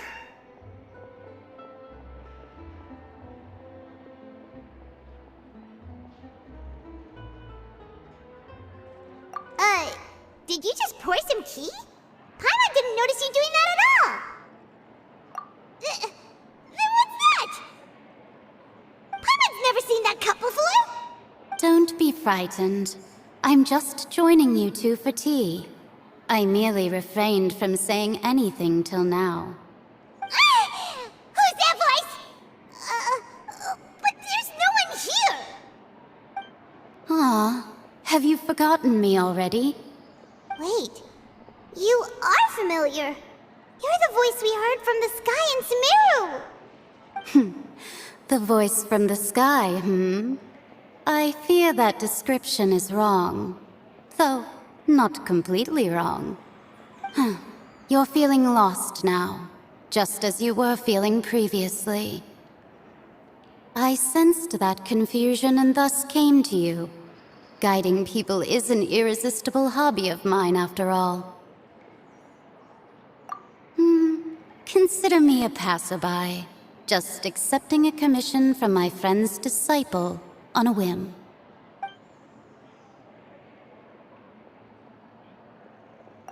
The prophecy. Yes, what has been prophesied will be fulfilled. You may view such things as the history of the future. What? Then is there any way we can stop it? I believe you have witnessed a failed attempt with your own eyes. Can everything in Tevat so easily be changed? So you've caught on. Just as prophecies are usually only the future as seen from the perspectives of the gods, could things be happening in hidden corners where the gods' gaze does not fall? Are the things that you shall see different from the fate that the gods perceive?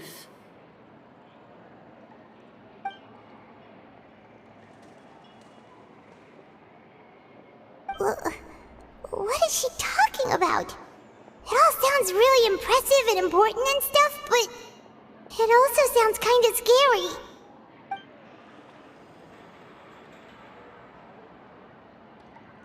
I believe that you understand, right? Some things are insignificant, but others you must reach out to change. Ultimately, fate shall serve as your only guide, no matter what will happen in Tevat's future. All you need to do is to play your part. This was good tea, by the way. Thank you for your hospitality. Well, that'll be all for today. The voice. It's gone.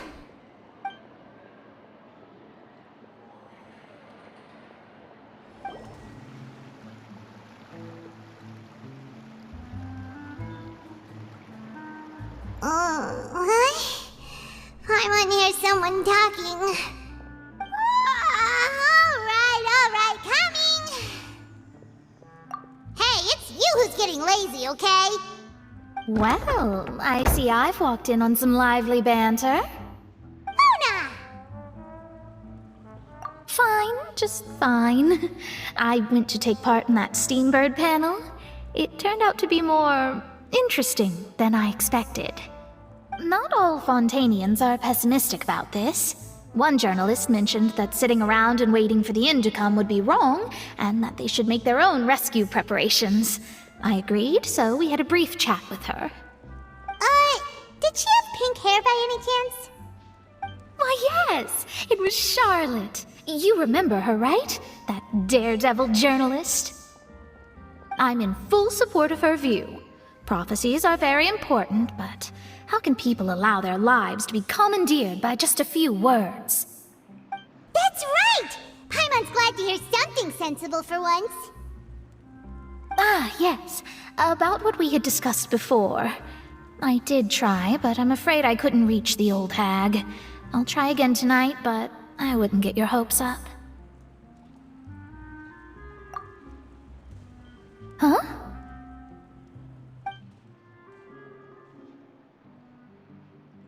Goodness gracious. Are you serious? She said that even the god's gaze has blind spots. Pretty bold if you ask Paimon. Most people would believe the gods to be all-knowing, right? The Hexen Circle members are certainly anything but ordinary. As for the mage named N, the old hag has mentioned her a few times. She said that N's sense of direction is incredible, and that she loves guiding those who are lost. But I've never met her, and if she were still alive, she'd be... well, suffice it to say that the hag's at least a few hundred now, and N's been around for longer than that. Whoa, the Hexen Circle sounds like a scary group. But they must really stay in shape to live so long. Their abilities alone are pretty terrifying. If she came to see you personally, then the problem you're facing must truly be of great importance. Well, it's not like Paimon could understand anything she said. Yes, she was quite cryptic, but I suspect she means that there is still a way to turn things around. She didn't say when or what that would be, though, so... perhaps it is something that you cannot know right now.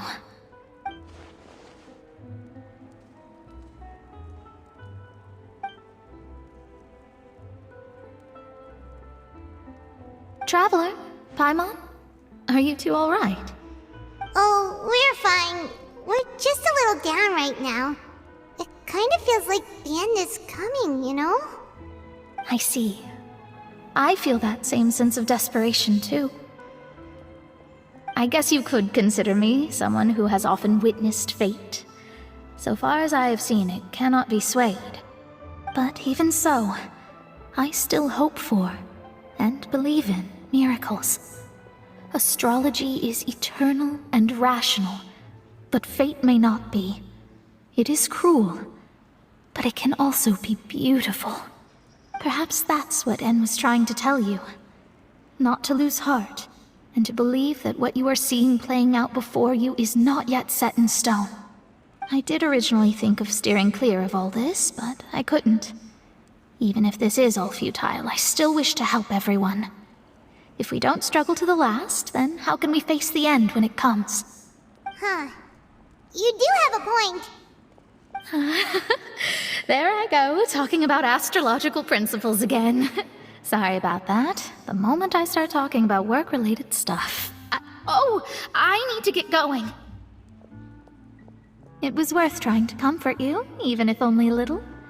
I believe that you'll help those who are struggling in the same way I did.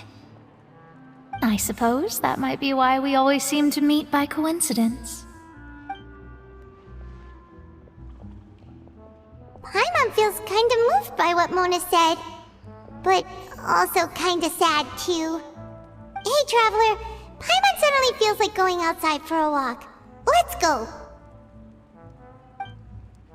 Let's walk around the city, shall we? There's a few spots we always like to walk by.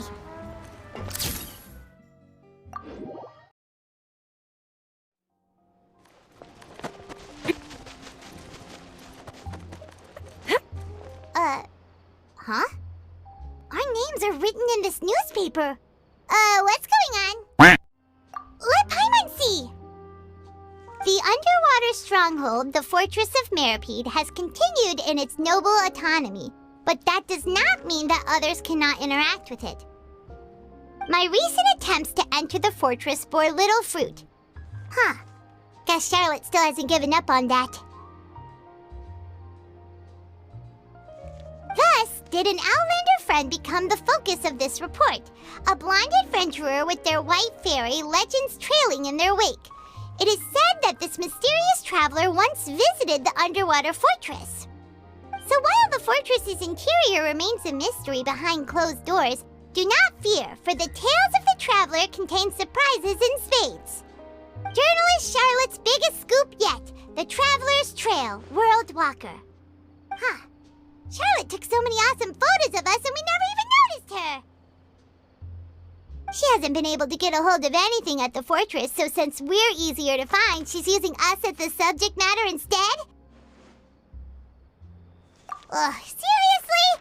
Well, fine. Those headlines and photos do look cool, so Paimon will forgive her this time. Going for these days.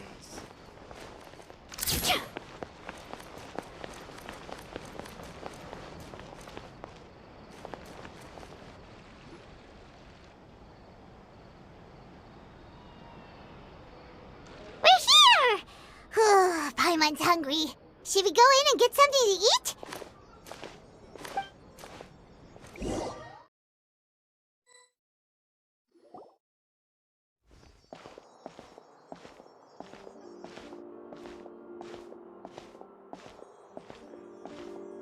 Hey, quick! Look! That's the limited edition only 16 slices a day cake! It was so delicious the last time we tried it! Despite the tense situation we were in, let's give it another go! Paimon's sure it'll be great! One slice of cake, please. Someone showed up after all! Oh, wait, you're the one from the Palais Mermonia. Oh, are you here to buy cake too? It seems Monsieur Nervalet was right. You really can eat. Wait, did he really say something like that? That's right. Even he has his own preferences when it comes to food. As for me, I love the cake and coffee here. Do you come here often? Usually every day. Every day?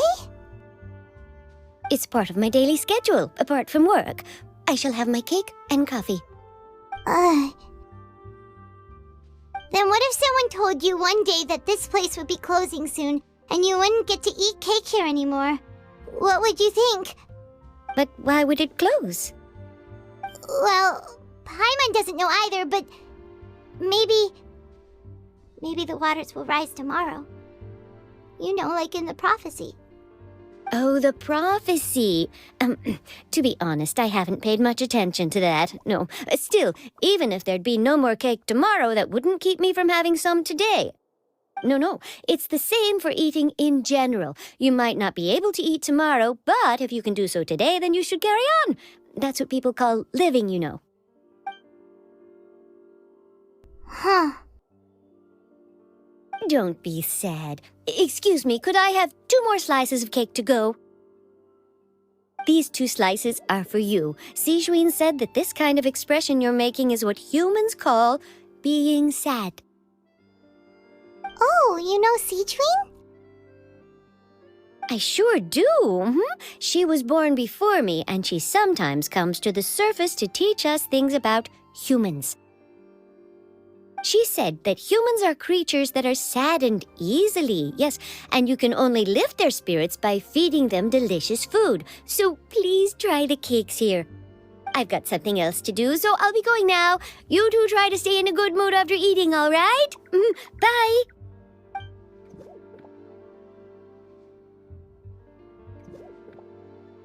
And there she goes! Alright, let's dig in. Paimon's sure this cake will be delicious.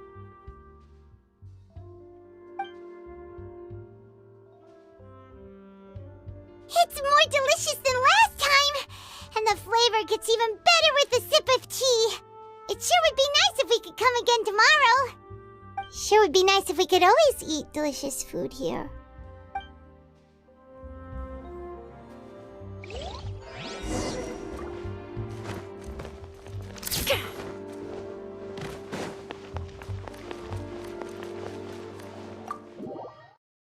Oh, we're near the Steambird office.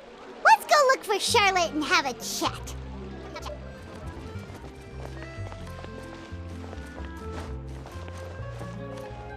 Say cheese!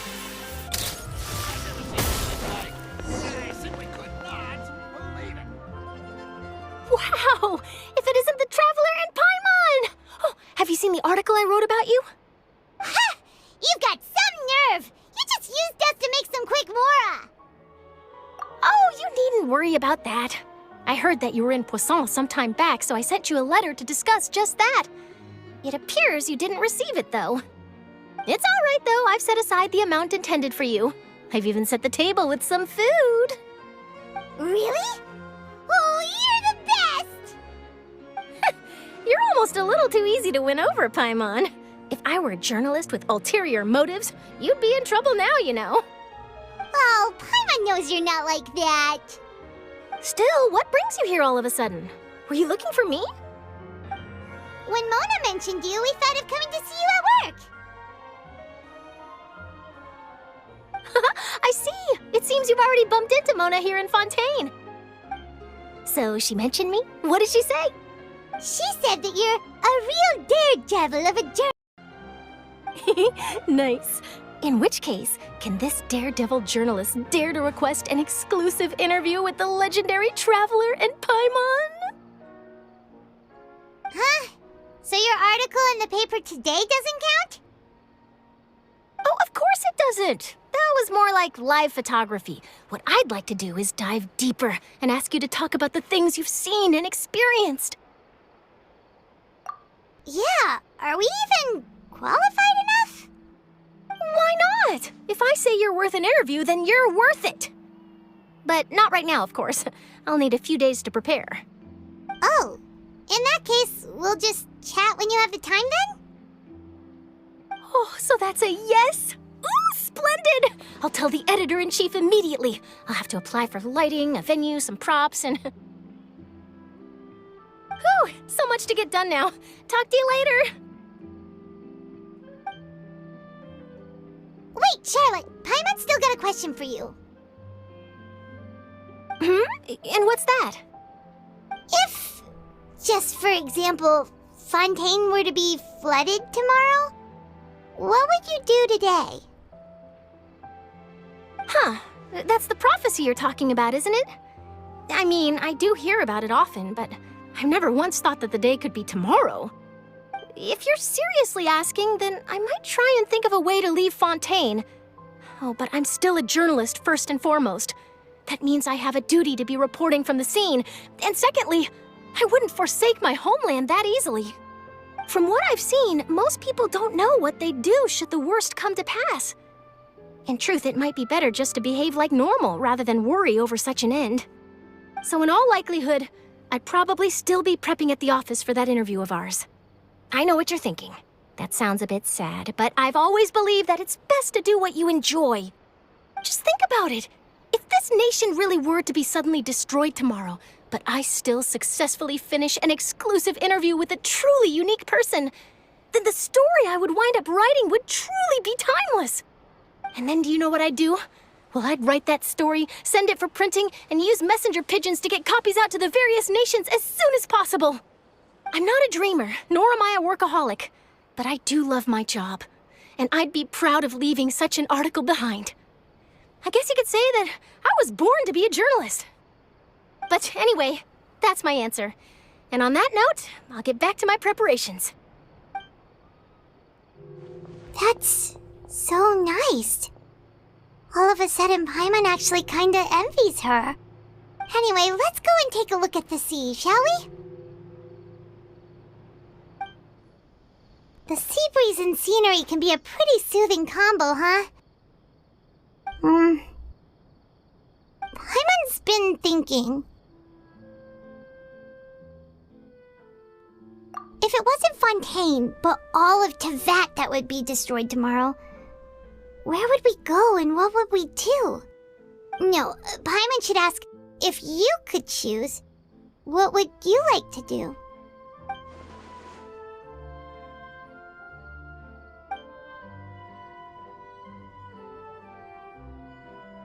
We've always been moving to the next destination, so we haven't spent much time thinking about these kinds of things. We didn't have to either, with us always being on the road and whatnot. You mean, still traveling?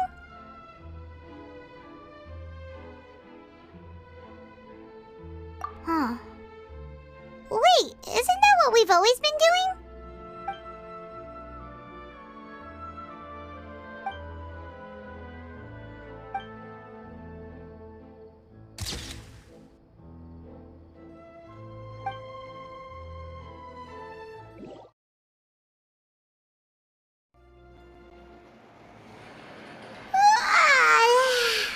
Feels like you'll grow mold if you stay here long enough. But it's still better than the Fortress of Meropide, that's for sure. It's not only damp there, but salty too. Ah, so the two of you are still here. Wonderful. Oh, you're from the Palais Mermonia, aren't you? Yes, I'm Isadora. Monsieur Nervillac sent me to look for you two before. I heard that afterward you went to the Fortress of Meropide. Not at all. I'm well aware that you're friends of his. Actually, I'm here to pass along a message from him. Yes, inside the Opera House. The Maréchaussée Phantom has declared the incident a small-scale riot. A riot? Well, that said, I don't personally think it was that serious. Lady Farina was watching a performance at the Opera House, and while she was resting during an intermission, some other audience members suddenly started harassing her, loudly accusing her of doing nothing about the prophecy crisis.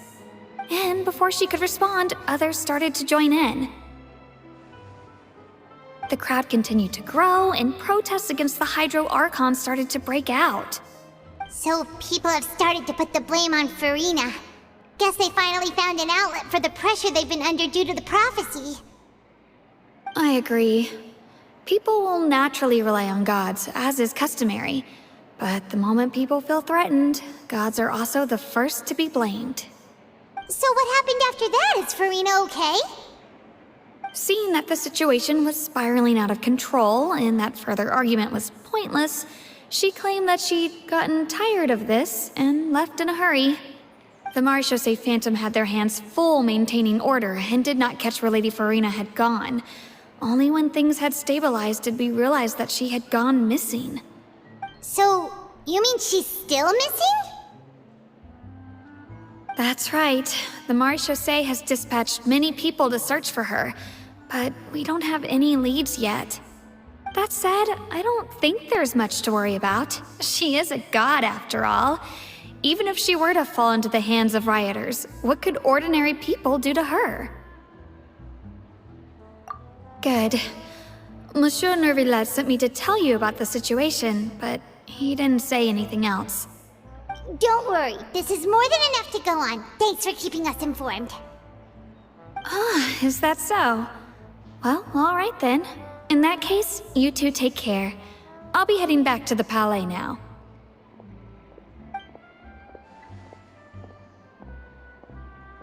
Well, sounds like we should hurry over to Poisson then.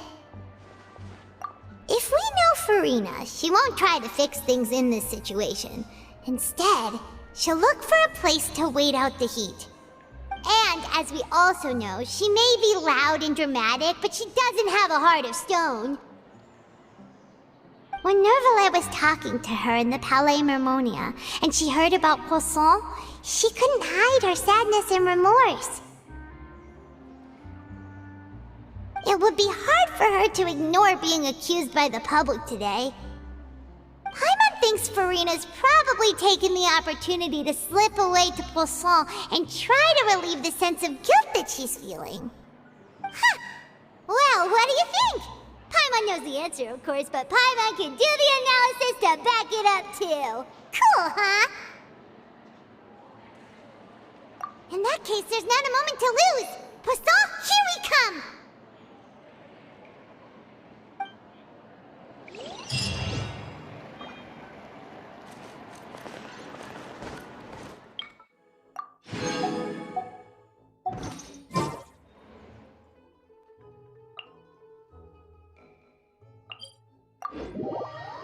This place looks deserted. Guess all the survivors must have evacuated already. All that's left here are signs of devastation. Could Farina really be here? Let's try to find her as soon as possible.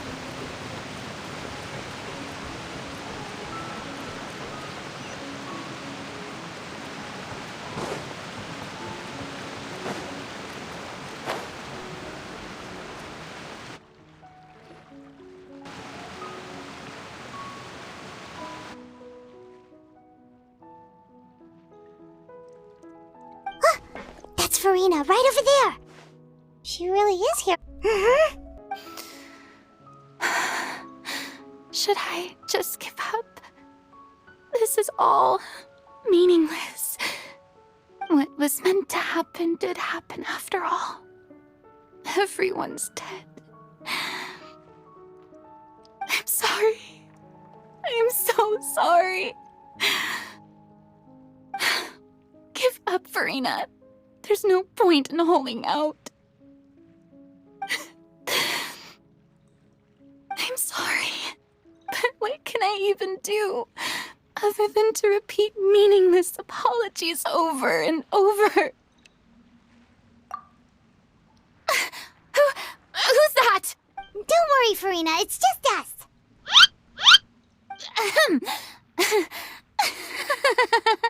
So it is you, blonde traveler from another land. Why, I almost thought you were someone from that mob of my ignorant subjects, come to kneel and beg for my forgiveness. Farina, you were crying just now, weren't you? The tear stains on your face are obvious. What do you mean, tear stains? Oh, I remember. The show at the Opera House earlier this morning was so moving. I'm still trying to process it.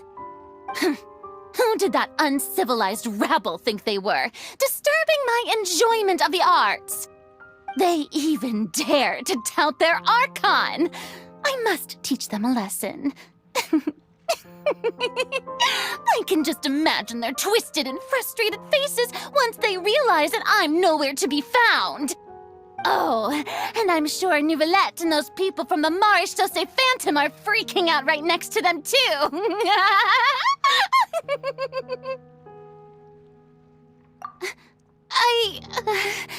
Of course not. Hey, there she is! The Hydro Archon's over there! Quick, after her! Farina, those people seem to be after you. They are... They're just some rabid fans who want to cut the line because they haven't been able to meet me in person, aren't they? That's against the rules. I can't let them get their way. Farina just ran off! Quick, we have to catch up with her!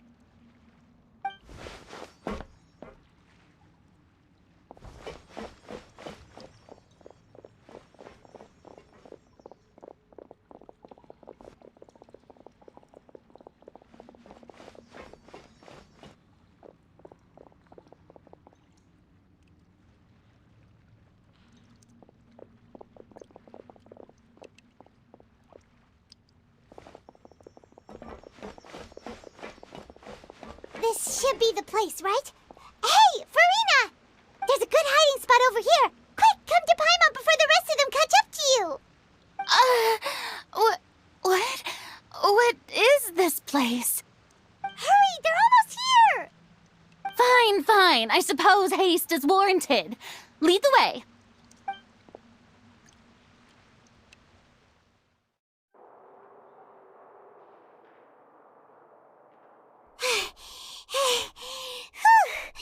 Paimon's exhausted.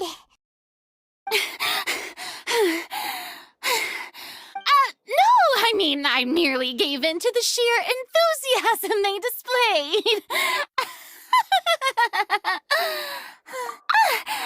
You're right. Yep, that's a good girl.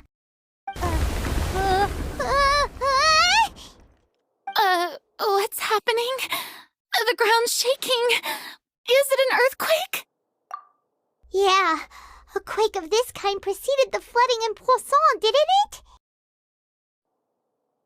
It can't be. It's happening again. Well, there's no need to worry too much about that. Nouvelette's made some emergency plans, so the evacuation should go a lot smoother this time. Yeah, I hope you're right.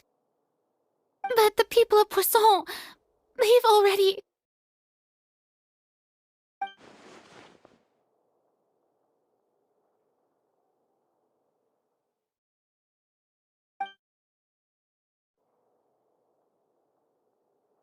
It's true. I've been investigating the prophecy for hundreds of years. I once had informants all over Tevat, searching for clues and feeding information back to me. I've tried all kinds of ways, too, to hold back the sea. Anything to keep the coastline from advancing. But all my efforts proved to be futile in the end. Really, the truth has been clear to me for a very long time. We cannot make an enemy of the divine. No matter what we do, the will of the heavenly principles will have its way, and the prophecy shall be fulfilled. Give up. I do love the sound of that phrase. It would mean finally coming to terms with fate, but also for me to finally be free. Indeed, I've thought about giving up so many times, especially after we almost lost Poisson. Fate is really unreasonable, isn't it? It has no heart and obeys no rules. The prophecy has only just started to come true, and so many people have already lost their lives. But just now, it all became clear to me. I still don't have the right to come to terms with fate on behalf of everyone else. As long as the final moment hasn't come, it's still not too late. Don't worry. I will keep hope alive for everyone until the very end. Well, that's enough for now. I got the impulse to play the stricken maiden, but honestly, considering my rank and station, that wasn't a good fit at all. Don't take any of what I just said seriously. How could I possibly let Fontaine fall to the whims of trivial prophecy? Come on! Paimon could have sworn you were actually being honest just now.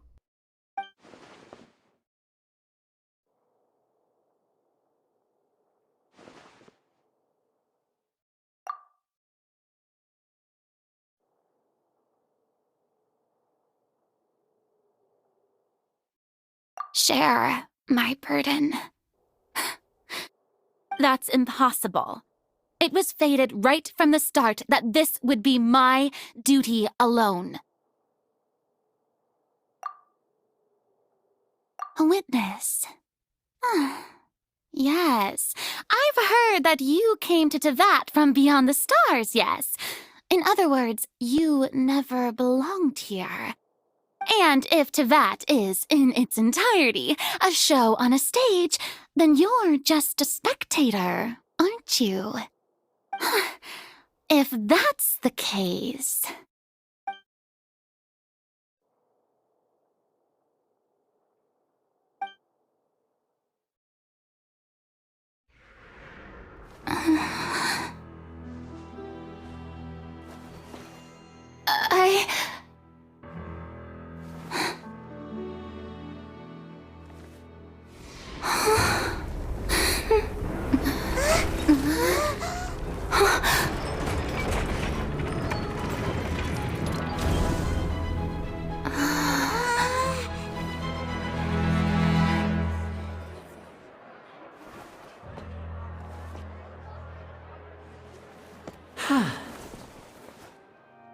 Ladies and gentlemen, this concludes my opening performance.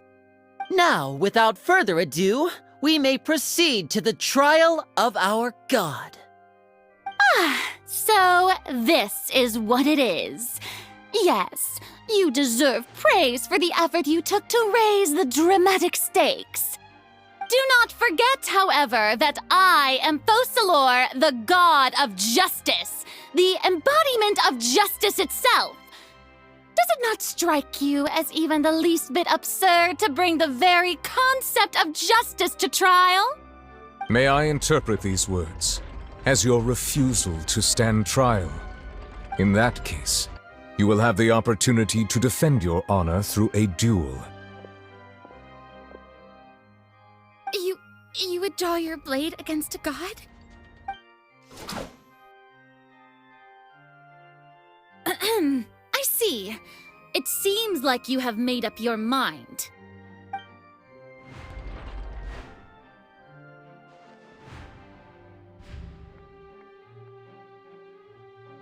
Paimon can't believe it. She just surrendered. What the heck is going on? Did I just see an Archon surrender to a human? Wow, how utterly humiliating. Lady Farina, what is the meaning of this? Shh! It would seem that there has been a misunderstanding.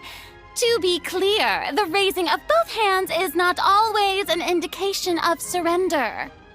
Looking for excuses again, huh? I raised my hands just now to indicate my acceptance of the trial. No duel shall be necessary. I will admit that I've been running away for a long time. I'm sorry, everyone. I was unable to protect the people of Poisson. It is my duty to stand trial for my crimes. You are not the only ones to be disappointed in me. I, too, am exceedingly disappointed in myself. But now, it is time for the Hydro Archon to show you her courage and resolve. I, Farina, will use this trial to show the world the true meaning of justice! This time, I will protect you. Applaud and rejoice! One of the most outrageous and fantastical arcs known to the opera epiclese is now unfolding before your eyes. Mark my words, this shall be one of the most exhilarating and brilliant shows ever to grace the stage of Fontaine!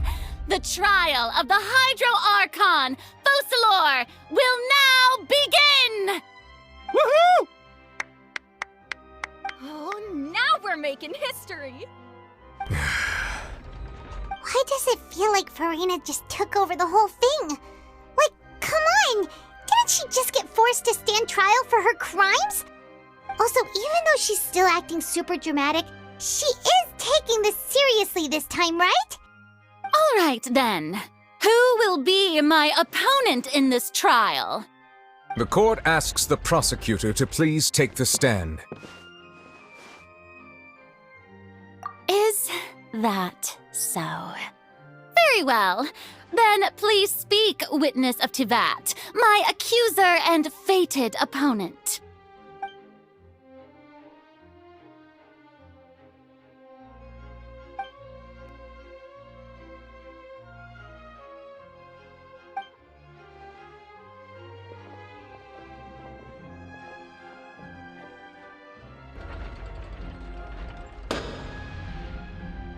Also, please allow me to ask, as a final question before the trial begins. Just how much work did you do to force me onto this stage? Well, we did do a lot of prep after the meeting that day.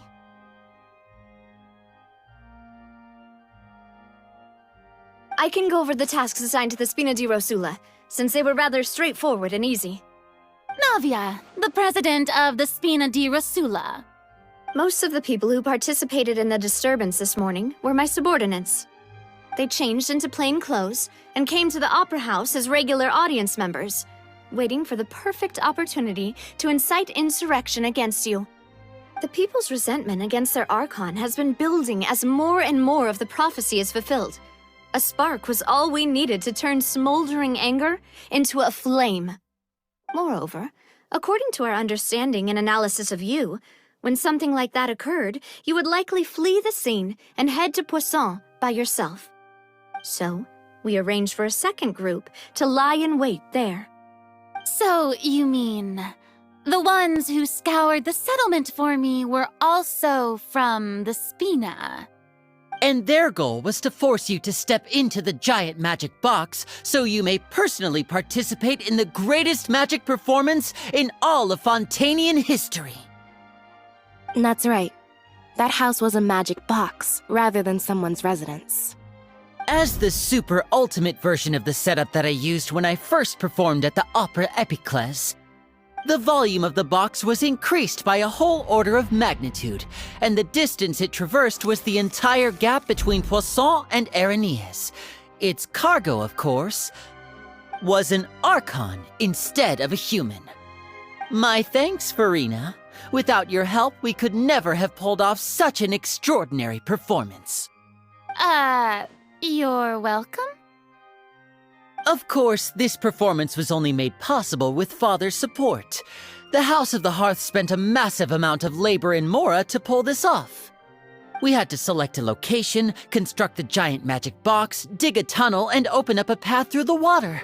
It was a lot of work for all of us.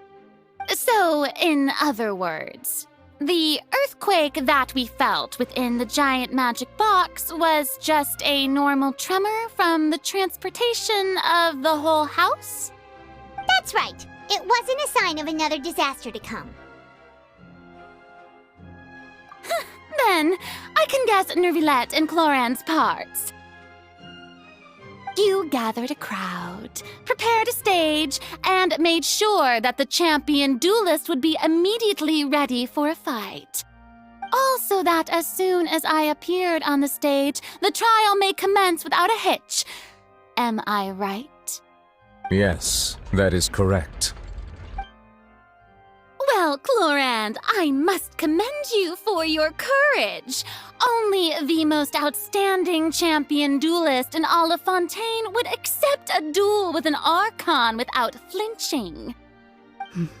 Thank you. As for you, traveler, I suppose your role was to keep me distracted with conversation once you found me in Poisson.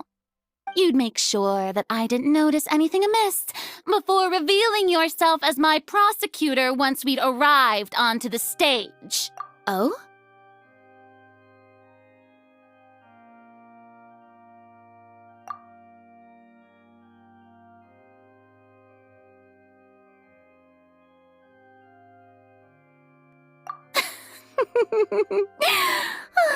Is that so? Then I suppose I must have missed my final chance. It's fine. It matters not. What's done is done. The stage is already set, so there's no reason to disappoint the audience. Let's see this trial through to the very end.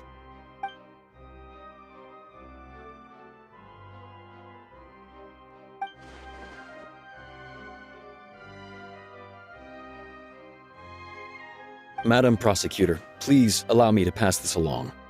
This is a document that Miss Charlotte applied for and received permission to share with you during the trial.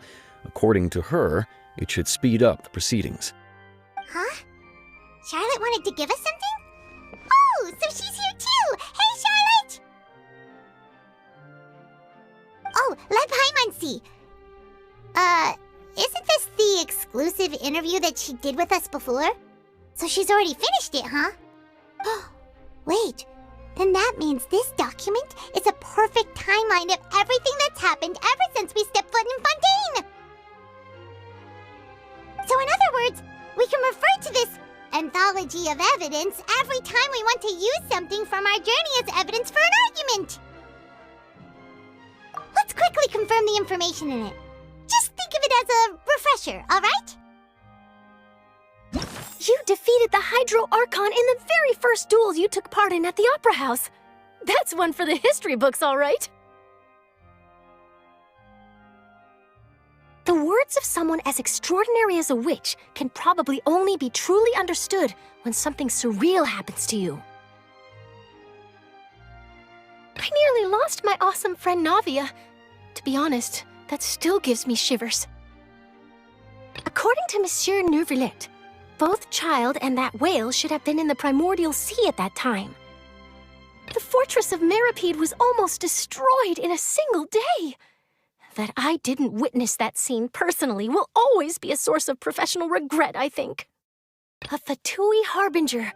She's an extraordinary person. Her instinct must mean something. This is the first time Monsieur Neuvillette had a difference of opinion with the Oratrice. Even the Hydro Archon can't figure it out. I didn't think that you'd wind up getting to the bottom of the case I'd been following all this time. I guess you could also see this as a happy coincidence.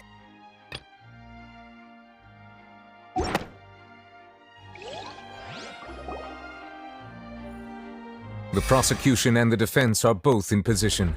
The trial shall now begin. Oh, come on, Neuvillette. There's no need to repeat all the unimportant legalese. Just fast forward to the part where the prosecution lays out my offenses. As the defendant and the lead actress of this performance, I still haven't even been informed of my supposed guilt in all of this.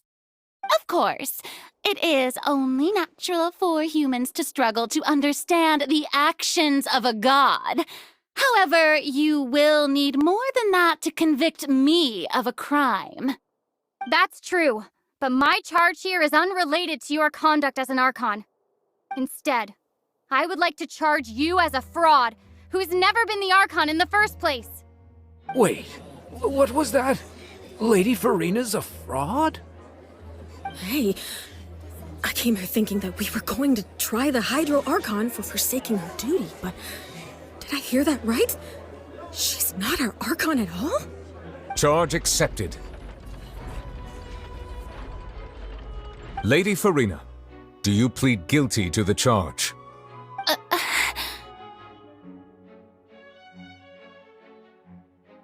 Lady Farina. I plead not guilty. How can I be guilty?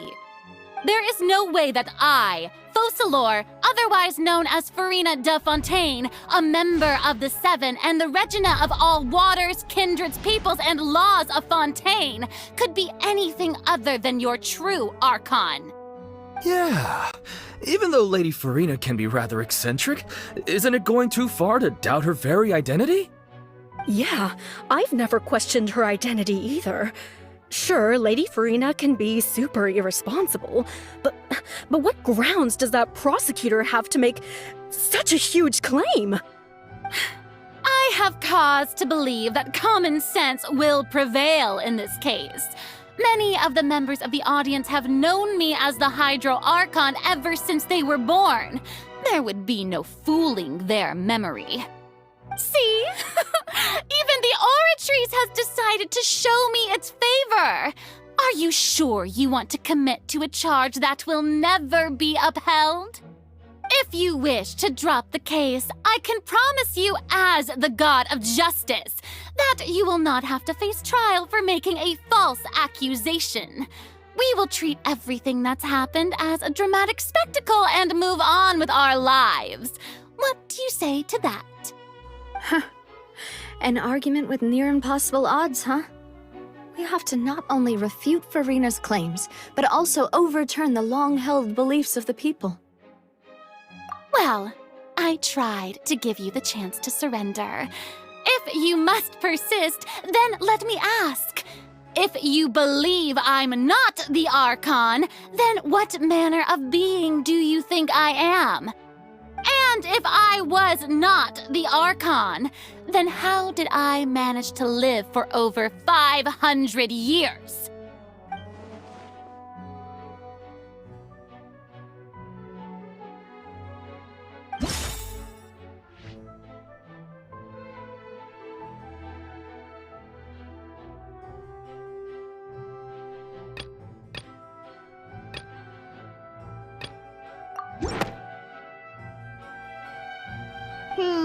That doesn't sound right. Paimon doesn't think this clue can be used as compelling evidence to build our case.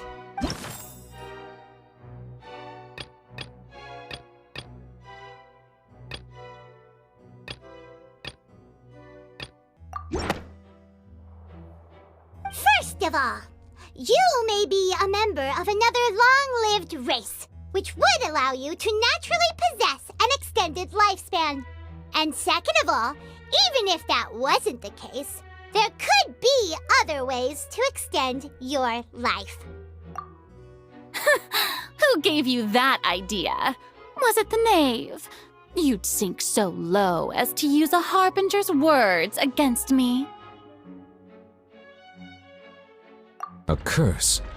I once thought it possible that the aura of an Archon might naturally resemble a type of curse. But in light of this claim, perhaps what I sensed was not your divinity, but a curse after all. You sensed it too, huh, Neverlet? Lady Furina is actually a human? Well, it is true that it's extremely difficult to tell humans and gods apart just by looking at them. It's not impossible.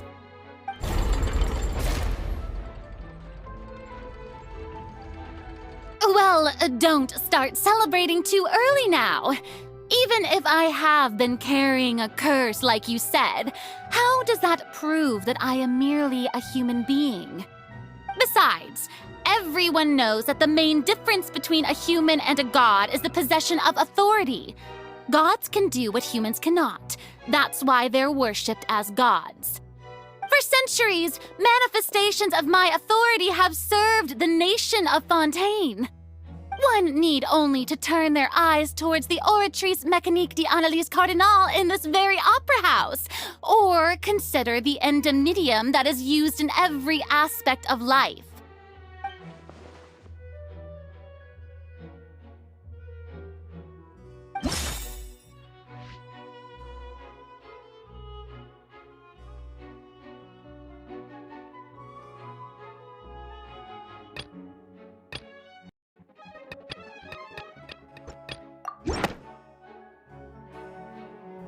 You tried to reference the Oratrice, but weren't you as confused as all the rest of us when the Oratrice declared Child to be guilty without any proof? Otherwise, you should have come up with a good explanation for that by now. Didn't I make myself clear at the time? The decisions of the gods are naturally difficult for humans to comprehend. There is no need to provide an explanation. Lady Furina, I believe a reminder of your current circumstances is in order. While the court is in session, the principles of justice and the law must come before all else. While you are an Archon, you are also first and foremost the defendant in this trial. You will prove yourself unable to defend against the prosecution's charges if you continue to withhold vital information against the rules of the court. I never thought. you'd use that kind of rhetoric against me. That was no trick of rhetoric, Lady Farina. I've merely reiterated the rules of the court. Rules that all should respect and follow.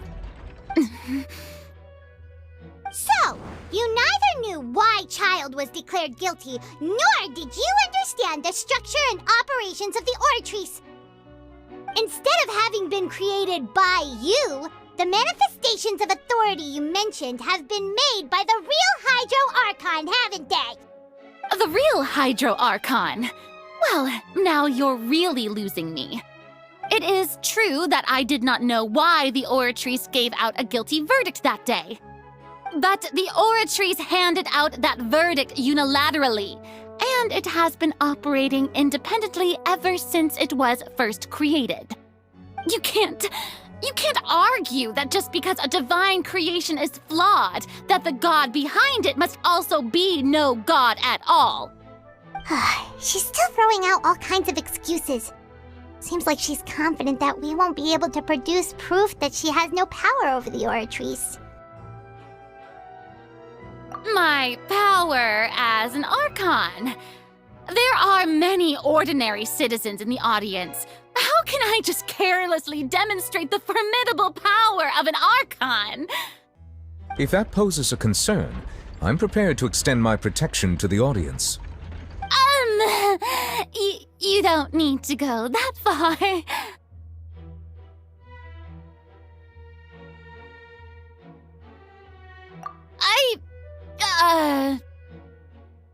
Aren't you the Hydro Archon?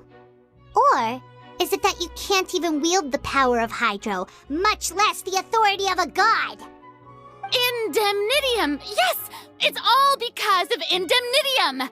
All Archons derive their power from the faith of the people, and I've converted the people's faith in justice into Indemnitium! Thus did I give up all of my divine power to provide everyone with energy for their daily lives. Have you ever seen a more magnanimous god?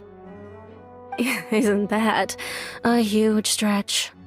Yeah, no matter how generous an Archon can be, how could they give up all their power? Can a god with no power even still be called a god?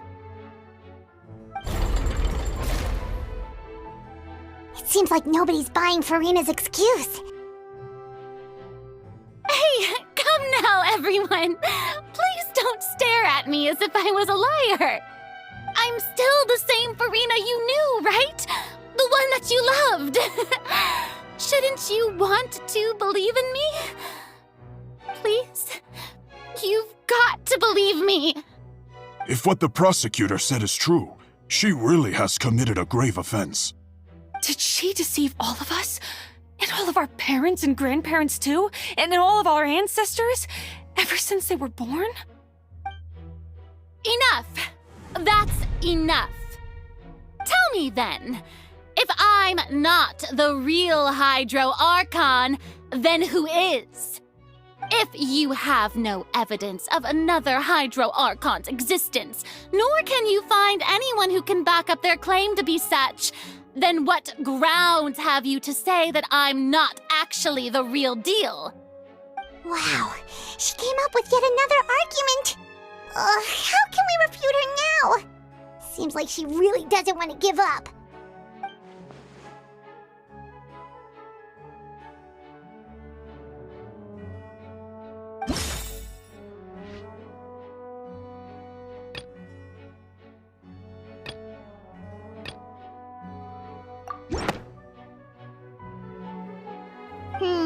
That doesn't sound right. Paimon doesn't think this clue can be used as compelling evidence to build our case. That doesn't sound right.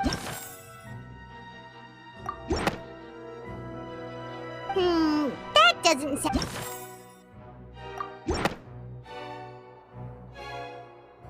It has been established that all Fontainians can dissolve in water from the primordial sea. And that means... Since you insist on claiming to be a god and not a human, then there's a method that you can use right here and now to eliminate all suspicions of you being the latter. Miss Navia, Please apply to serve as a temporary attorney for the prosecution before addressing the court. Though you act in partnership with the prosecutor, you must still adhere to proper procedure. Super sorry, Monsieur Chief Justice. I swear this really will be the last time that I'll speak out of turn. Now, I've brought some seawater from Poisson. As everyone knows, a massive flood struck the area not long ago, taking many lives, including those of some of my closest friends. So, Miss Farina, would you dare to touch some of this seawater? If we are to believe that you are indeed the real Hydro Archon, touching this seawater would have no effect on you. All it should do is strengthen your case. But if you don't dare to touch it, then we would have basically proved the reverse. Oh, and I must remind you that after the disaster at Poisson, nobody wants to see any more people dissolve. I do hope you'll act prudently and choose the simpler path of admitting guilt. Navia from the Spina di Rasula. The Spina has governed Poisson for many years. I guess her suggestion is valid. If Lady Farina is indeed just a human, she's probably Fontainian like all the rest of us. Would she really dare to try?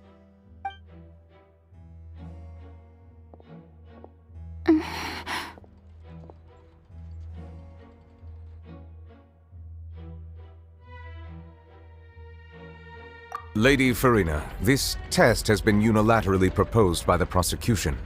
As it falls outside the realm of standard court proceedings, you possess the right to decline participation.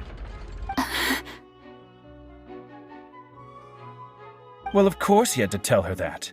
But refusing to participate is basically the same as a confession of guilt. She's just staring at the water without saying a single word. It really does seem like she's quite terrified of it. That could only mean... What's going on? Is she really planning to... that's not what we thought she would...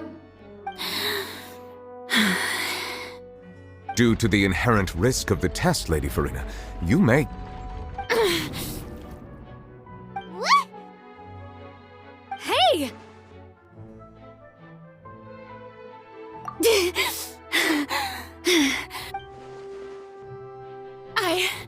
I'm fine! Look at me, everyone! My hand is still here! I haven't been dissolved! Will you believe me now? I really am your Archon! I'm nothing like a normal human who would fall apart as soon as they touch this water! Really? Was this not the most obvious thing in the world? Miss Siegewien? If you're present, Miss Siegewien, please come forward and attend to the defendant. Siegewien? Don't be nervous. It'll just take a few seconds. Let me see. That should be enough.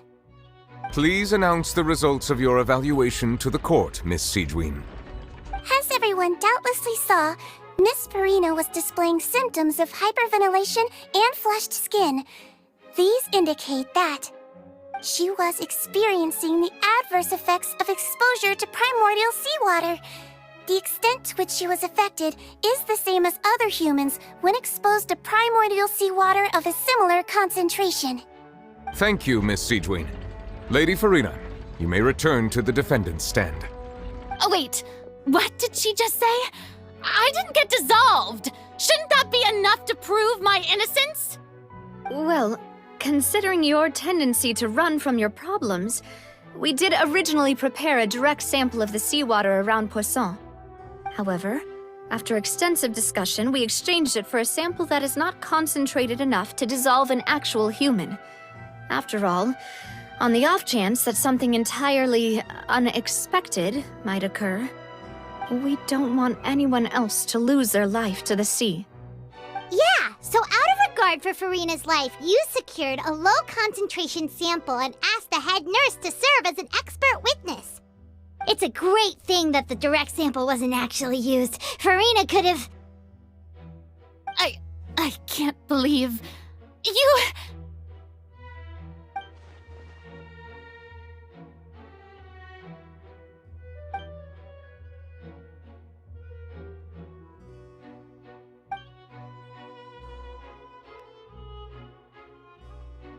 Listen to me! Listen to me, everyone! Please don't give me such cold and disdainful looks! What happened just now didn't prove a single thing! Think about it! How can you conclusively prove that an Archon can't also be affected by the primordial seawater? Also, if I was really just a human, why would I dare to just put my hand in that kind of water?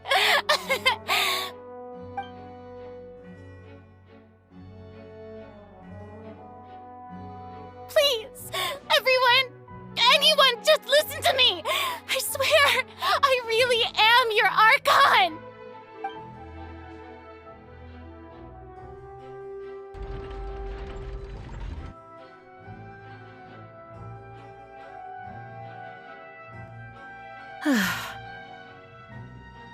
I don't think anything she says at this point will sway anyone.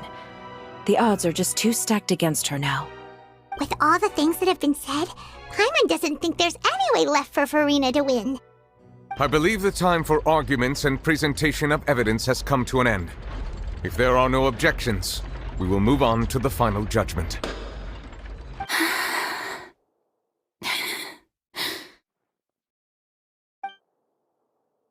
I don't think anything she says at this point will sway her. She's too stacked against her now.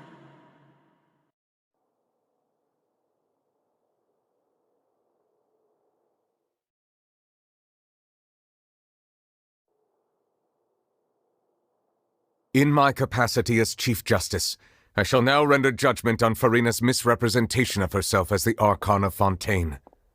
As a human who knowingly deceived her fellow citizens, Furina is guilty.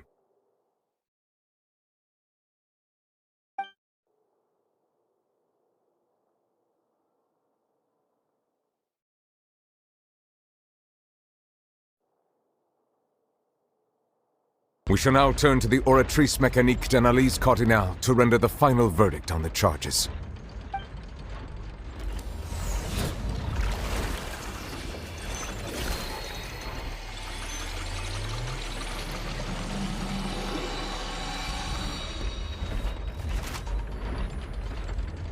According to the judgment of the Oratrice Mécanique d'Analyse Cardinale, Furina is... Well, what's wrong? What's the Oratrice's verdict? No, the Oratrice also displays a guilty verdict. Isn't that correct then? However, the exact wording of the verdict is thus: the Hydro Archon, guilty, to be punished via the death sentence. The death sentence? That's actually one of the available sentences? I've always thought that it was just a myth. The one and only time the death sentence has been handed out at the court, and it's been given to the very person we've worshipped as the god of justice? What an unexpected twist. Furina's been sentenced to death by the Oratrice? We just wanted to use the trial to show her the seriousness of things so she'd tell us the truth. How did things escalate this quickly? This outcome is indeed quite strange. According to Fontaine's current definitions of justice, as well as its recommendations for criminal sentences, is this sentence really appropriate for the crimes that have been committed? Yeah!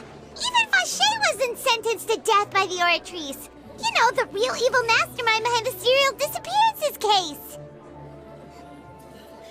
Indeed.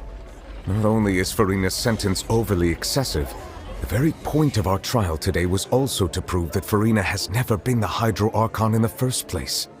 But now, the Oratrice seems to have deliberately invoked the title of the Hydro Archon. What does this mean?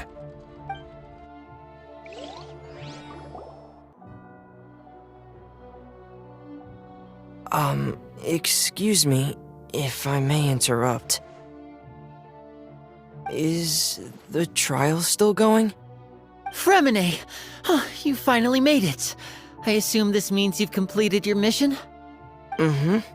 Any mission Father assigns to me will always be top priority.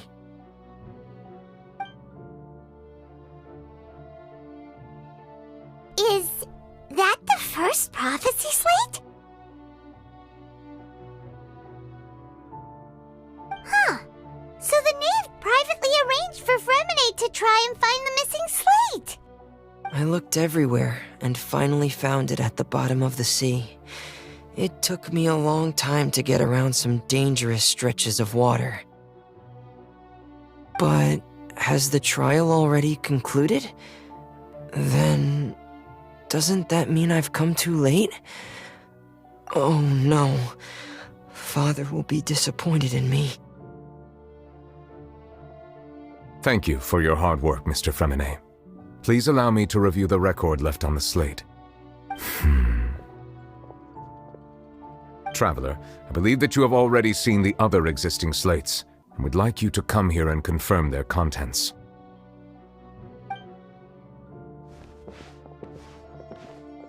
Huh? So what do you see? What is it?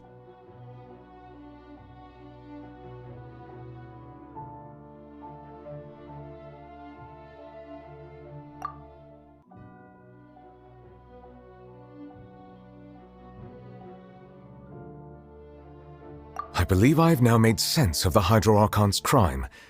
It has to do with Fontaine's lost history. Huh? Isn't the Hydro Archon just guilty of deceiving her people? Oh, wait, no, that's Farina, and we've already proven that she's not the Hydro Archon. So when you say Hydro Archon, do you mean the real Hydro Archon we've been kinda talking about?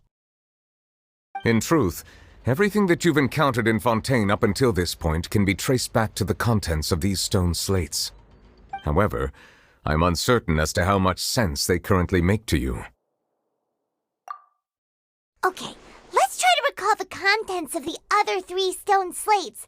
Paimon will do her best to help you remember.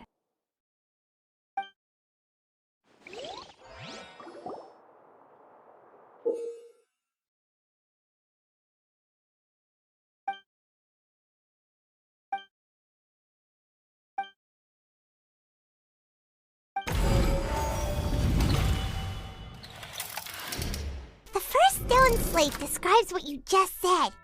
It seems to show the previous Hydro Archon using her divine power, and then the Oceanids turn into humans. Does that mean that Fontainians are transformed Oceanids? Oh, Paimon wasn't expecting that. But if Oceanids can turn into humans, then perhaps this process can be reversed as well. The second stone slate shows Celestia floating in the sky, and the Hydro Archon and her people worshipping it together. This must be the point when the Hydro Archon and the Fontainians were branded with their original sin. Does this mean that the original sin and the Hydro Archon sin are the same thing? The third slate shows the Hydro Archon sinking into the sea surrounded by many people. That reminds Paimon, didn't we also watch that happen to someone else? Well, the fourth slate is the prophecy the Fontainians have been talking about. People dissolving into the sea, the Hydro Archon crying on her throne, and so on. We didn't believe that such a crazy disaster could happen at first, did we? But after that incident, it was just a question of when and not if.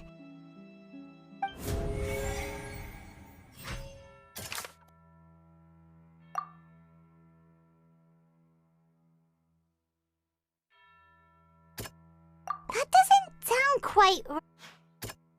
doesn't sound quite right. We know from the case of the serial disappearances of young women that Fontainians can be dissolved in primordial seawater. And the first stone slate tells us that long ago the Hydro Archon used her power to turn Oceanids into humans. This might be the reason that Fontainians can dissolve.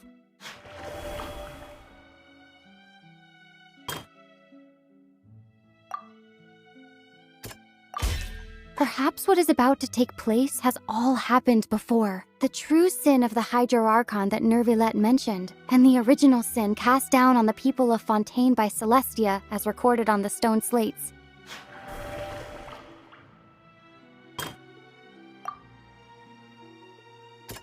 That doesn't sound quite right. It's not as simple as falling into the sea. When Navia fell into the sea, Her consciousness was subjected to judgment. The stone slates show the people gathered around the Hydro Archon in the sea. Could that be alluding to the same thing?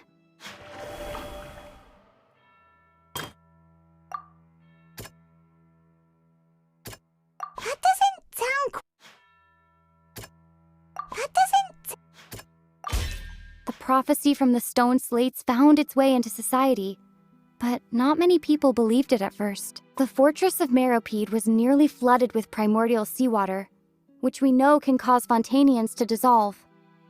It seems increasingly likely that the prophecy may come true. If we hadn't dealt with it in time, things could have gone very badly. They'll dissolve into the primordial sea but won't cease to exist. Their essence will flow in the seawater, converge, and take the form of an oceanid. The Hydro Archon was sentenced to death in court, shocking everyone present. Perhaps this means that her sin was actually Fontaine's original sin. Navia fell into the water inside those ruins, and she nearly dissolved. She was surrounded by the people of Poisson in a court within her consciousness, and was forced to take part in a trial meant to make her stay. The eruption of the primordial sea at the fortress of Meropide was the surest sign that the prophecy was about to come to pass no matter what. The prophecy's contents can all be verified by recent events. If we combine what we know together, loads of truths should come to light.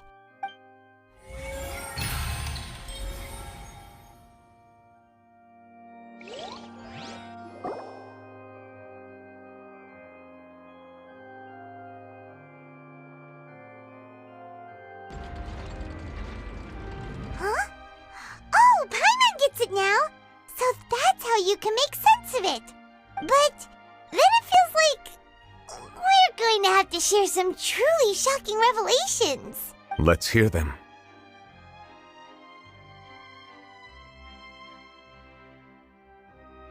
Incredible! Linny, did you hear that? We're not real humans. All Fontainians were originally created by the late previous Hydro Archon, with oceanids as their basis. The evidence for that can be found in how only Fontainians could dissolve in primordial seawater, and how all the girls Vacher dissolved were also turned into oceanids. Oh, and according to Navia, when she was about to get dissolved, she also saw everyone gathered around for a trial, all of them in the shape of oceanids. Indeed. Yeah, and it follows from the content of the first slate that she probably angered Celestia by creating humans without prior permission. That could also explain why the Oratrice judged the Hydro Archon to be guilty. It's to account for that ancient sin. The Hydro Archon's true sin was creating us? And yet, after many hundreds of years, the Hydro Archon's creations have turned around to try to judge the Archon within the Opera Epiclese. The twists of history are often the most unexpected of all.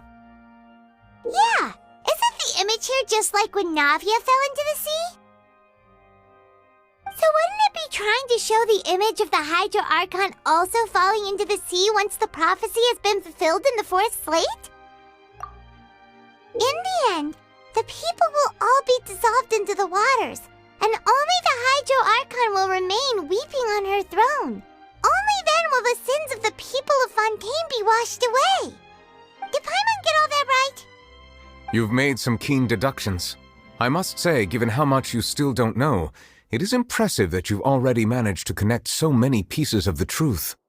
However, while you were able to decode all the information on the slates, they've also been etched with an additional layer of hidden information using a different power source. When we were at the ruins, I tried to decipher the hidden information recorded in the slates. But since we only had 3 slates at the time, I was unable to come to a full conclusion. Now that the slate collection is complete, I shall make another attempt to decipher the narrative recorded within. If everything goes well, we should finally be informed of the unadulterated truth.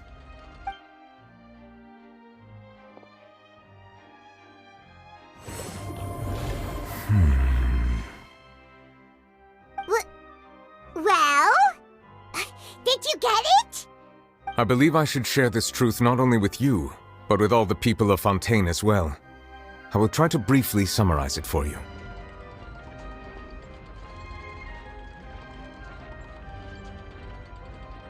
Your hypotheses regarding the origin of Fontainians and the sin of the Hydro Archon were both correct. In the Fontaine of old, the previous Hydro Archon sensed the yearning of her Oceanid familiars for life on land. The Oceanids were enamored with the beauty and romanticism of human beings, and wishing to have those experiences for themselves, expressed to the Hydro Archon their desire to become of a similar kind. However, even though water as an element is intricately linked with the power of life, the Hydro Archon, as one of the seven, did not possess the authority to create a new form of human life. Not one to give in, she eventually found a way to create permanent humanoid bodies for her familiars by appropriating the power of this planet's primordial sea. She poured primordial seawater into the Oceanids' blood vessels, creating humanoid mimics in the process. But if Fontainians were to ever come into direct contact with water from the primordial sea, the power within their bodies would escape these artificial restraints and return to the sea. As a result, their forms would collapse, and they would be reverted to their original forms as Oceanids. Of course, the Hydro Archon never received permission from the heavenly principles to create a new human race. And thus, the Hydro Archon and all of her creations came to shoulder the original sin of appropriating the power of the primordial sea. That is the true history of how the people of Fontaine first came into being. So we were all Oceanids before we turned into human beings? That's way too much information for me. I think I'm just going to pretend that I never heard a single thing. Wait, but if that's the truth, we can't let the Hydro Archon be sentenced to death. After all, her only sin was creating us. This really might be too much information for your regular Fontainian, but it does answer a lot of our questions. Alas, your hypothesis regarding the third and fourth stone slates was inaccurate. The slates' respective positions are, in fact, correct.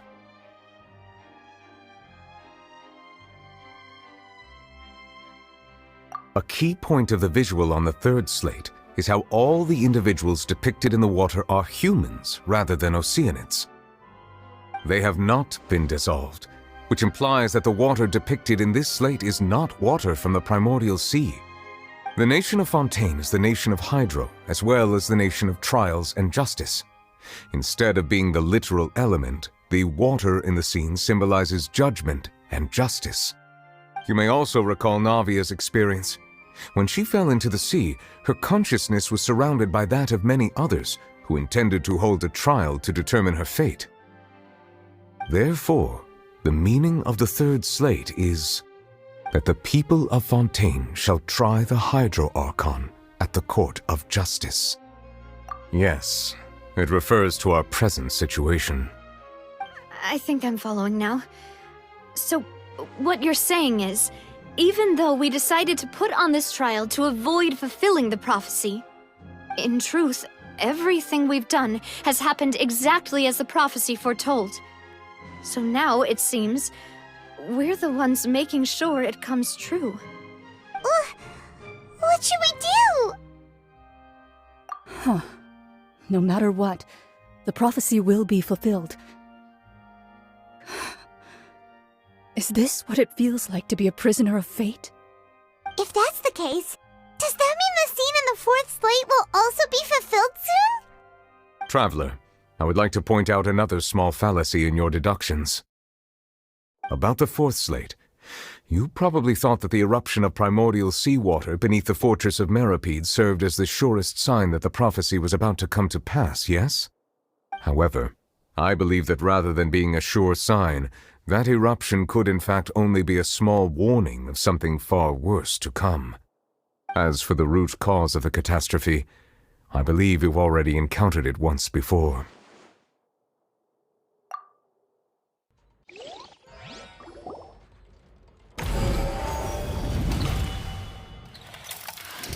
This eruption was just a small warning of the things to come. We must find the root cause of the disaster.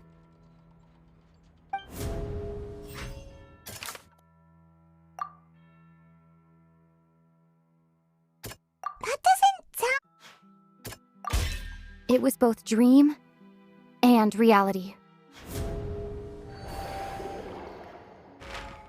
If we're talking about a true culprit, that could only be that thing inside the primordial sea, right? The truth, the original sin, the trial, and the root cause of the disaster.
So we've met it at last.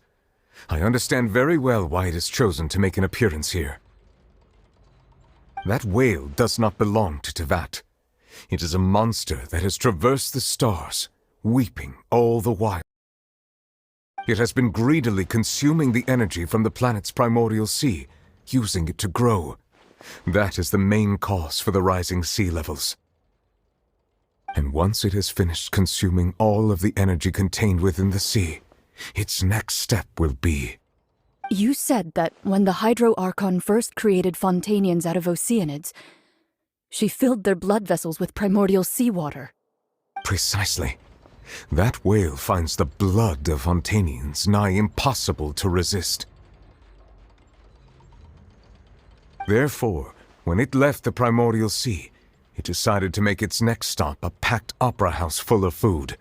Food in the form of Fontainians. We just barely managed to push it back, right?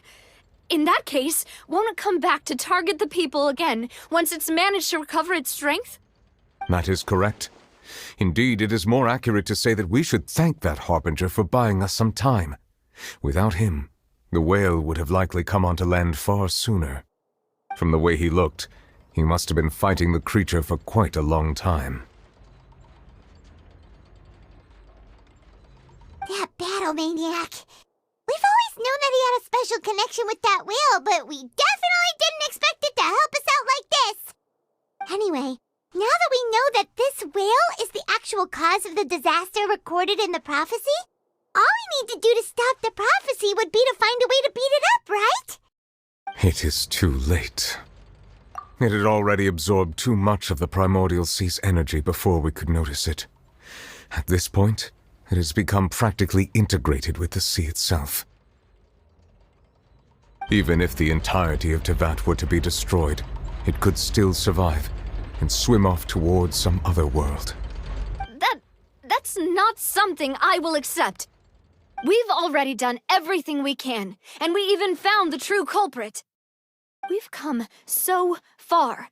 You can't just tell me that the last hurdle is some impossible foe.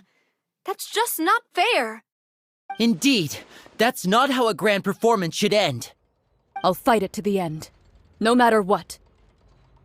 So the prophecy will be fulfilled no matter what, huh?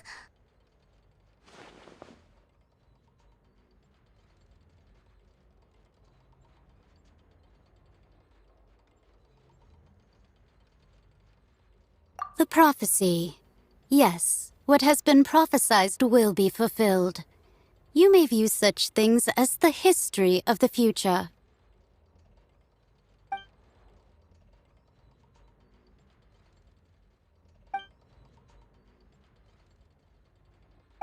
Just as prophecies are usually only the future as seen from the perspectives of the gods, could things be happening in hidden corners where the gods' gaze does not fall? Ultimately, fate shall serve.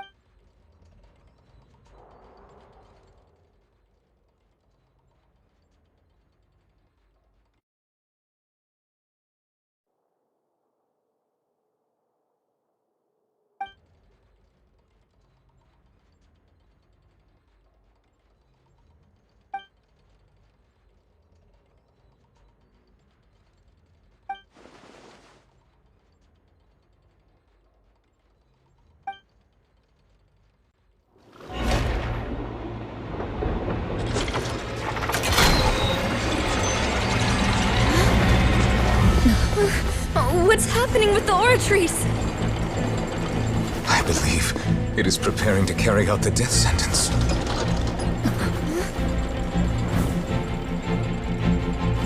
Furina!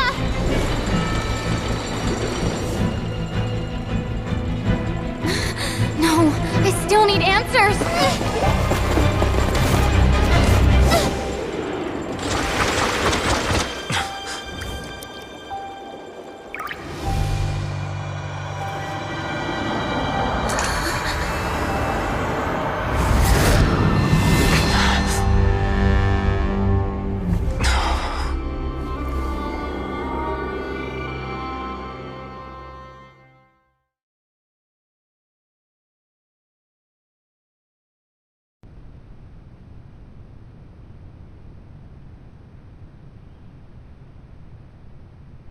You.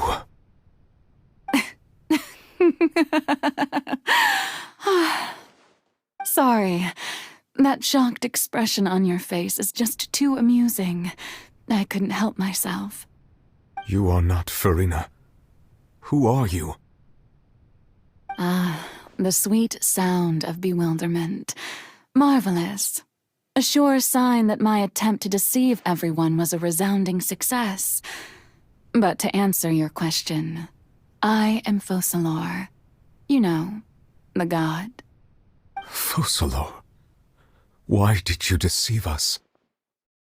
Oh, that wasn't my goal, of course. Goodness, no. But I had to fool everyone else too, if I was to stand any chance of deceiving the heavenly principles. Deceiving the heavenly principles?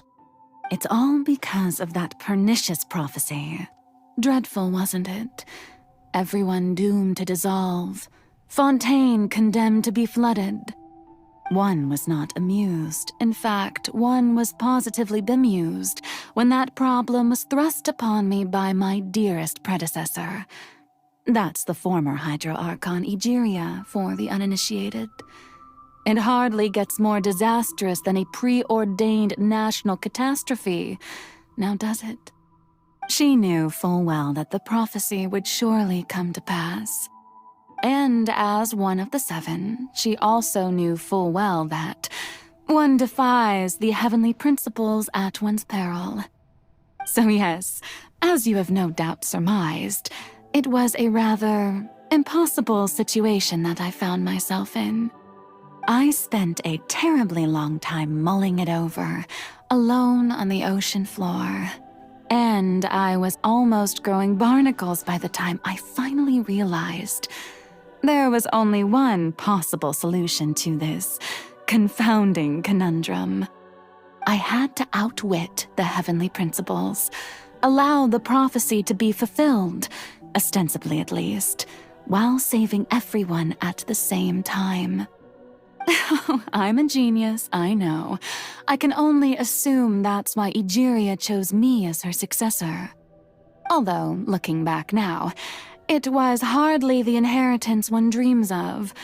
Between the task of saving the nation, the quotidian duties of the Archon, and not to mention the original sin of creating a new race of humans, I dare say she left me quite a colossal mess to clean up.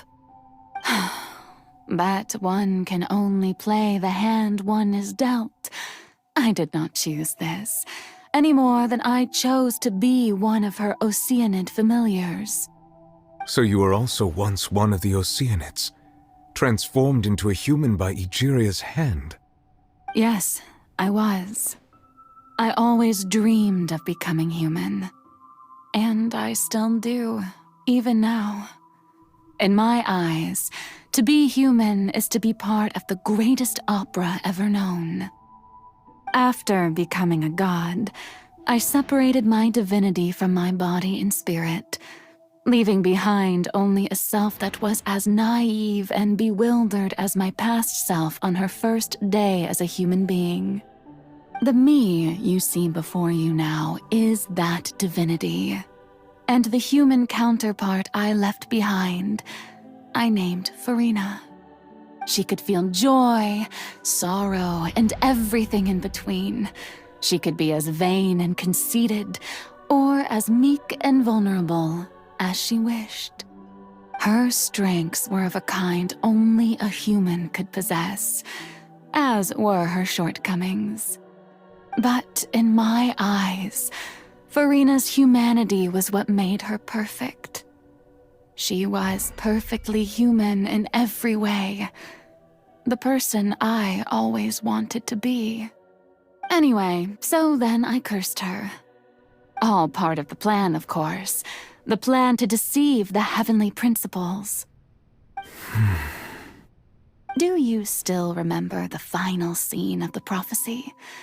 The Archon alone, weeping on her throne.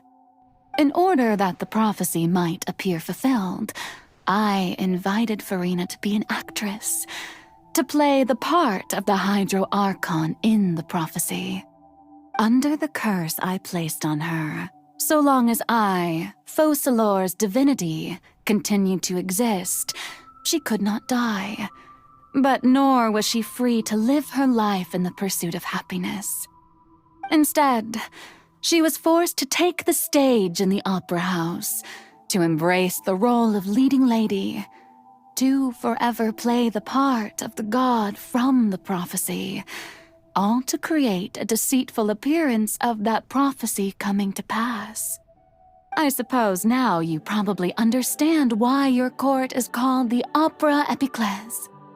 But Furina is only human, isn't she? Even though she has had a long life, her mind is no stronger than that of any other ordinary human being. I cannot begin to fathom what she has had to endure. It must have been torture for her. It has indeed.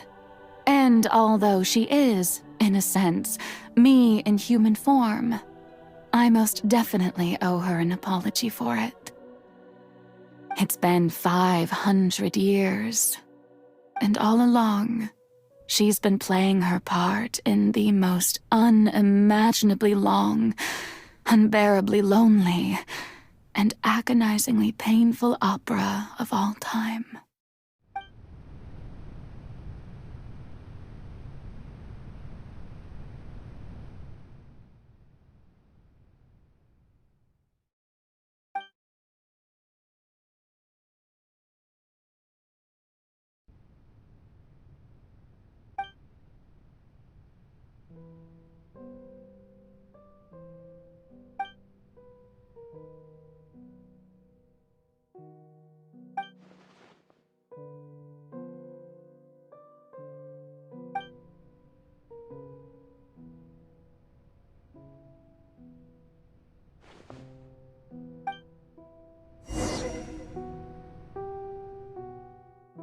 Many outstanding journalists and the editor-in-chief is always open to new ideas.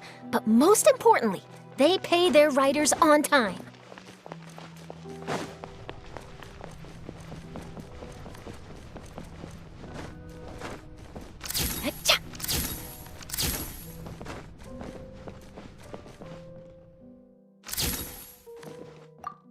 Oh, who permitted you to come onto this stage?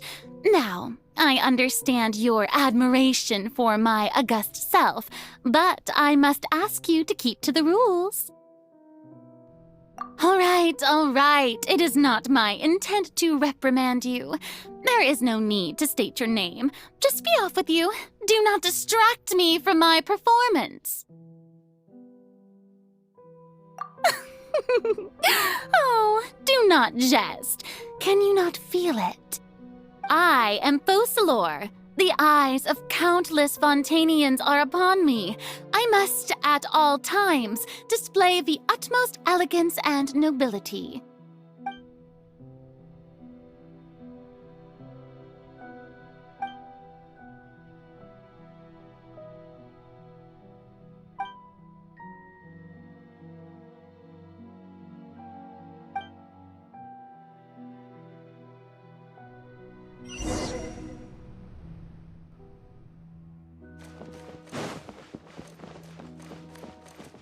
Dear audience, the performance is experiencing a technical difficulty, but worry not. The guards shall resolve it soon enough.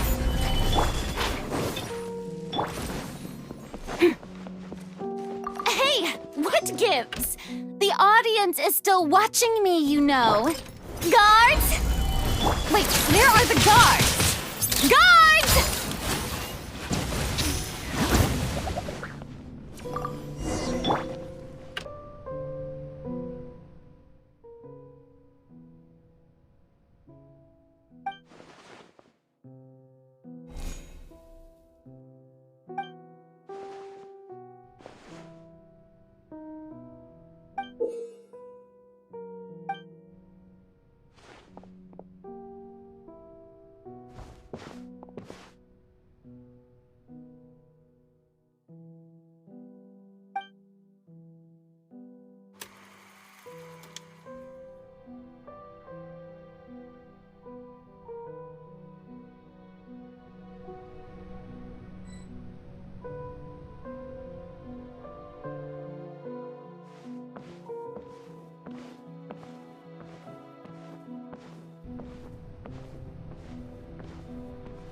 Farina. Huh? Who's that? Who's calling me? Where are you? Be not nervous. Be not afraid. I am before you. Wait a moment. You're near me? How can this be? Mirror you, huh? You know what? That's not bad. Let's mirror me. What do you wish to say? The prophecy. Have you heard of it? What prophecy? Wait. I know. I think. I don't know why, but it's in my head somehow. The people will all be dissolved into the waters, and only the Hydro Archon will remain, weeping on her throne. Only then will the sins of the people of Fontaine be washed away. Oh, very good. You know it well. What's going on? I can't seem to remember anything clearly. The only thing I know for sure is this prophecy. Will it really come to pass? Yes, it will. And that is why I've come to you. Disaster will come to Fontaine sooner or later. Things will develop just as the prophecy declared. There is no escaping it. But Doesn't that mean everyone will die? I'm a Fontainian just like them. Will I dissolve too? Oh, don't worry. Magical meetings exist in this world precisely to give people a chance to turn things around. It is the reason why you met me today.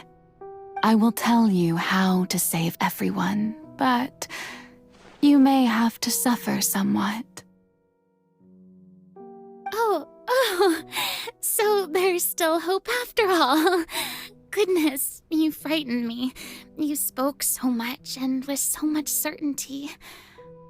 As for the suffering, well, I will admit that the first thing that came to mind was, why do I have to be the one to suffer? But if the prophecy will come true, I'll also die anyway, right? So if I've already met you as my magical meeting in this world, if there were scales, with all the people of Fontaine on one side and my pain on the other, is it not obvious where the scales should tilt? You truly are the perfect human, my ideal. I suppose this would also be the justice that belongs to you. Huh? Don't worry, it's nothing. Listen well. Fontaine has just lost its Hydro Archon. I need you to play a role, that of the new Archon. Play as a god? That's right. You must begin a never-ending masquerade. You must never let anyone suspect your identity. If you can keep it up, then I shall have my way of defying this prophecy. But should your identity be revealed, then all hope will be lost. But how will I do this? A human assuming the role of a god without being exposed. Don't worry. What you must do is not to turn yourself into a real god. You simply need to play the role of a god as humans imagine them to be. Being a human yourself, I'm sure you already know what such an entity would be like. Remember, your true challenge will not be pursuing divinity, but contending against humanity. I'm still not sure I understand, but I'll try. I'll try to do this. So, how long am I going to have to play this role? To accomplish this mission, you will have to stay on the stage for many, many years. You will endure and not grow old until your task ends. But I promise you, all will eventually end in a magnificent and dramatic trial, and everyone will be saved. A trial, huh? How exciting. I'll be looking forward to it.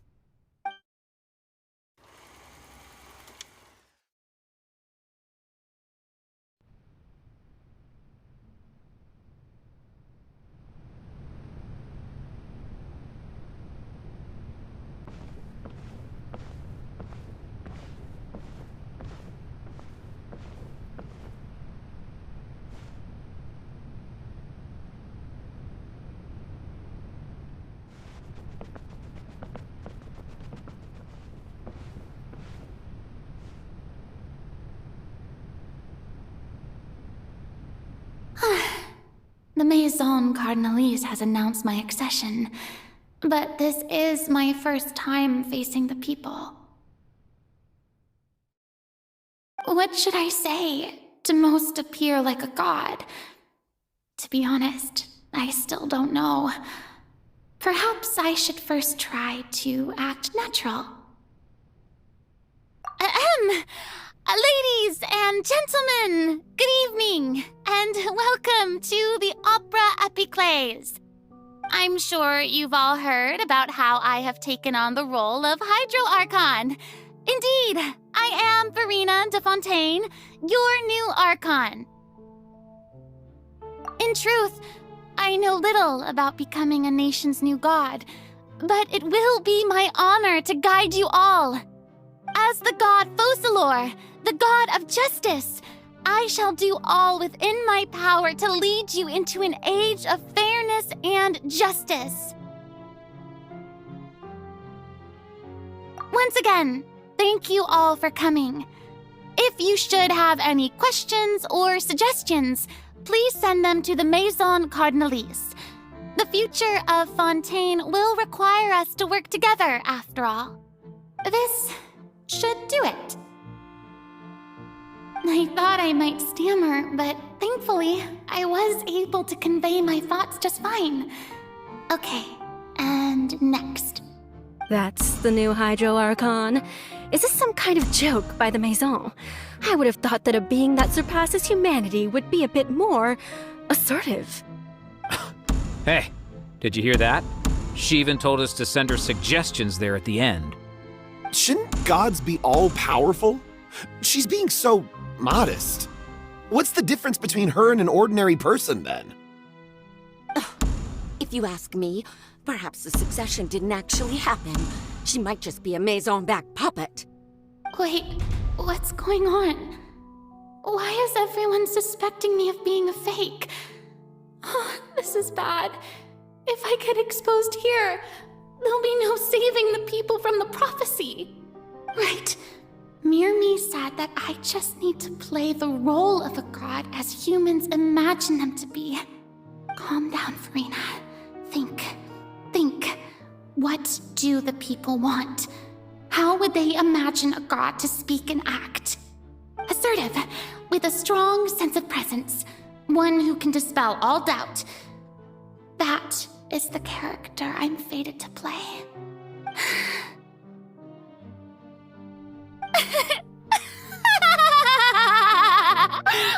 Oh, very good, my people. Only ones such as you are deserving of my rule.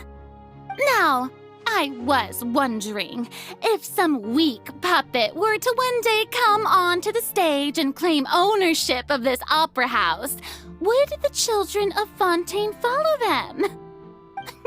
Well, it seems that you would all see right through them. Having passed my test, you are qualified to witness wondrous trials alongside my august self, here in this opera house. You may consider my previous act a door gift of sorts. I thought it was a debut that suited the atmosphere. Now then, let us be reintroduced. Ah, so that was just a performance. How could I have forgotten that we were inside an opera house? Her personality. It's quite shocking, to be honest, but I suppose it's a better look than before. Such a fascinating and bold deity. How wonderful! Our future may yet be bright after all. It seems I've turned them around. Best follow this flow and restart my accession speech. My dear people, whether you acknowledge me or not, whether you trust me or nay, I say to you, keep faith in your ardor for justice. We have heard it said that this nation's sins can no longer be washed away. Well, I say that justice is most fragrant when it blooms amid sin. No, this won't work. They'll suspect me again. I must play the role that they want me to play. No, this won't work. They'll suspect me again. I must play the role that they want me to play. The scales of justice should not weigh heavy in the hands of its god. On one side, it must carry fairness and justice. And on the other, praise and applause. May law be the prayer on our lips. May judgment be our worship. Let us light the fires and drink to the future of Fontaine! No, this won't work. they'll suspect me again. I must play the role that they want me. There is no trouble in this world that justice cannot solve. All that is needed is for you, my people, to believe in it, heart and soul. So long as I, the Archon Focalor, stand within the Opera Epiclese, so long as I stand before the Oratrice, I shall even judge the gods of this world!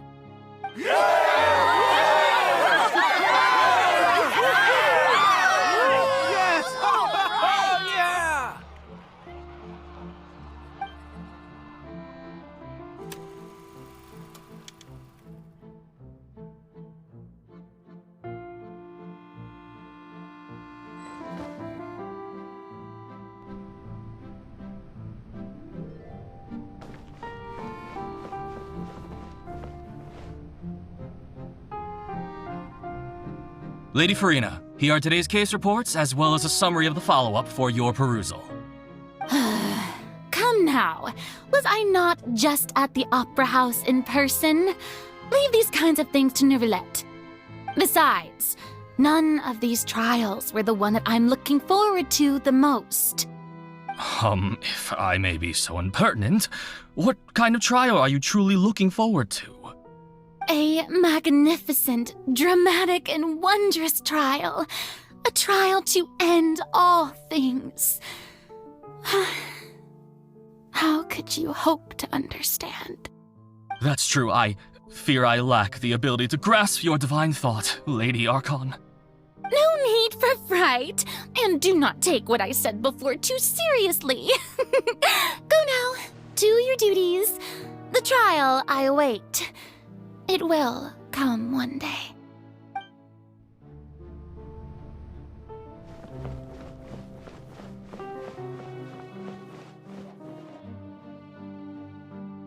Lady Farina, I don't know what to say.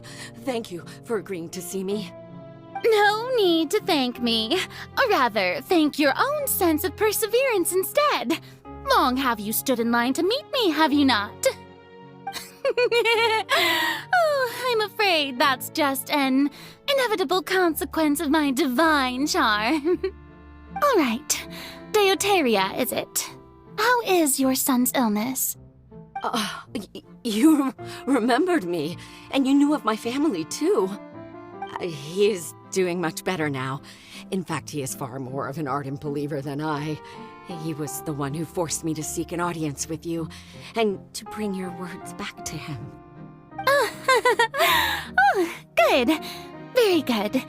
If this should happen again in the future, please do not hesitate to come and tell me. Going down to citizens' homes every so often, while not usual practice, should serve as a fine change of pace. You're such a gentle and wise god. Thank you once again, on behalf of my son.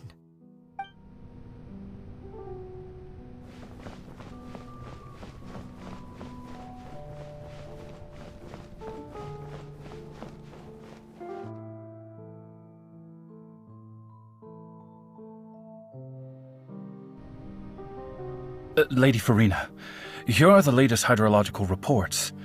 As for the specific parameters you asked to take note of, I'm afraid things still don't look good. I see. It's as I thought, then. As your god, I did already expect this, but I wanted to see how far your human wisdom would allow you to analyze it. All manner of signs indicate that the prophecy will still come to pass. Forget it. That's not something you need to worry about right now. Well, as I understand it, the Fontaine Research Institute is also trying to find a way to counter the rising water levels. Really? Have they found anything? I'm afraid that they haven't found any effective solution thus far. Oh, is that so? Well, no wonder. This issue has reached the realm of the gods, after all.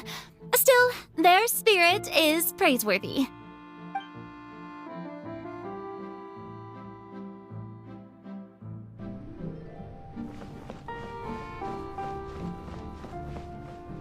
The day is finally over.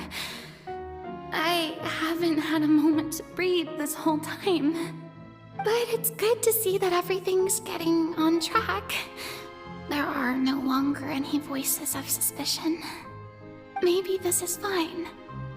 I just need to keep going, and everyone will be saved. All right, Furina, don't think too hard about this. You need rest. Tomorrow's a new day.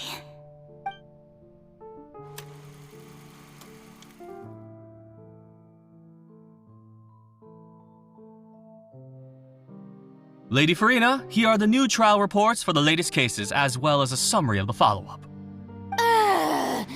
There'll be no need for that. I've seen them already.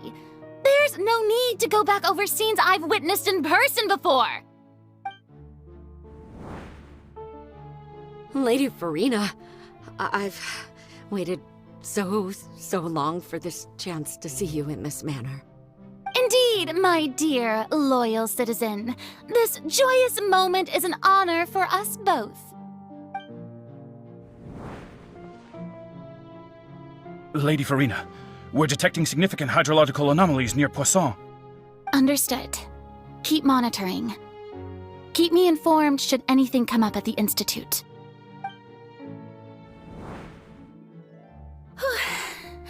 I don't think I let anything slip today.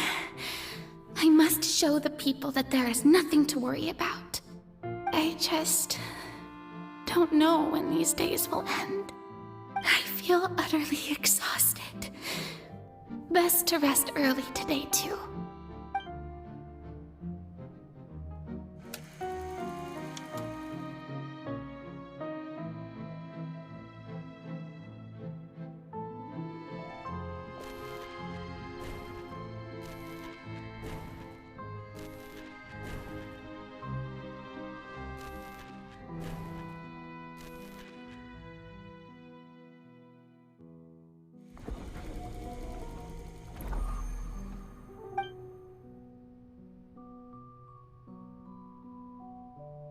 Lady Furina, it's like a dream being able to speak with you up close like this.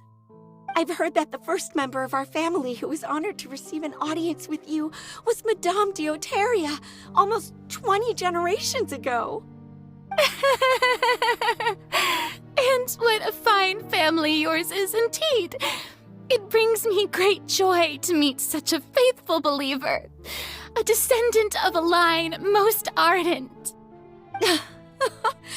Surely you exaggerate, Lady Furina. My lady?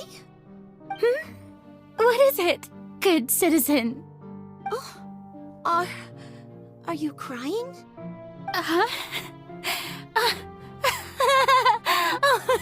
Really now?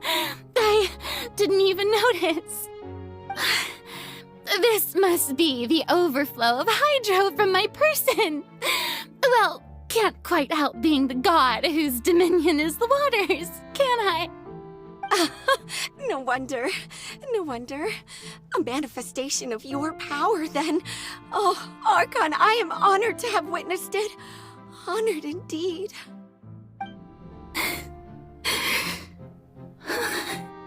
So interminable. So lonely. Just how much longer? Hundreds of years must have passed by now. Perhaps the show must go on for hundreds more.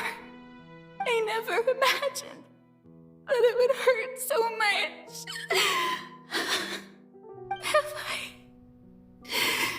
reached my limit? No. Perhaps I reached it long ago. Today I didn't even notice my own tears. I want to tell someone, anyone, about this. But would that not destroy all I've done so far? I've conducted so many investigations across the centuries.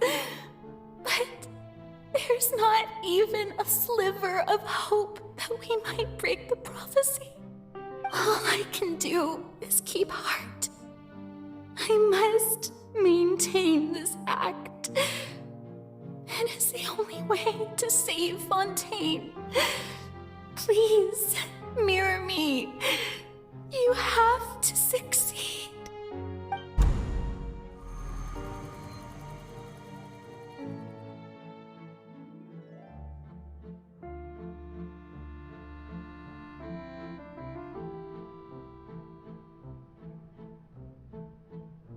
Furina, you don't have to shoulder this burden alone.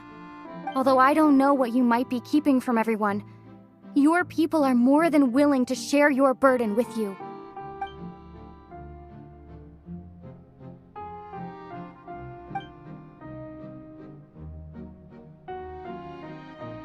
Share my burden. That's impossible. It was fated right from the start that this would be my duty alone. But even if your burden doesn't need to be shared, you can still choose to confide in someone.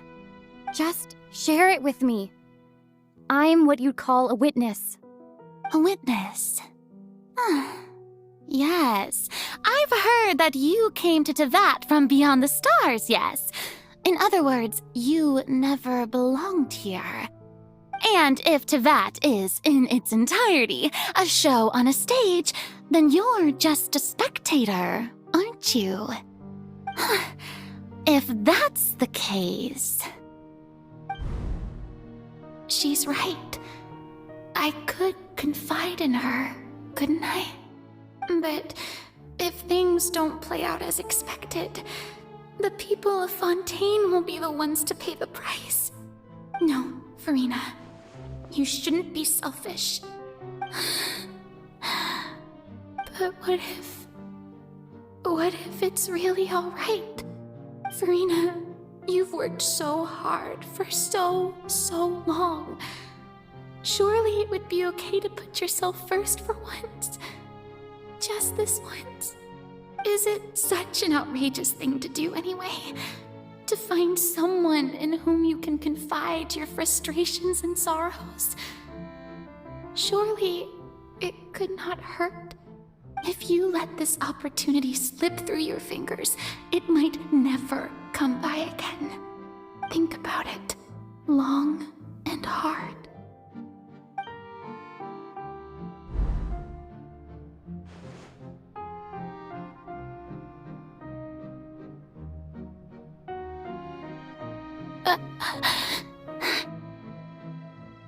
No, I have nothing to say. I am Furina, the Archon of Fontaine. Everything will surely get better. All you need to do, dear spectator, is to witness my performance until the curtains fall.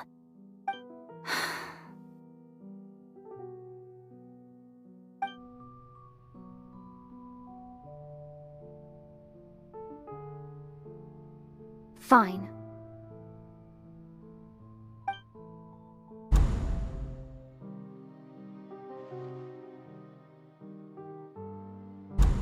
So even Furina doesn't know the truth?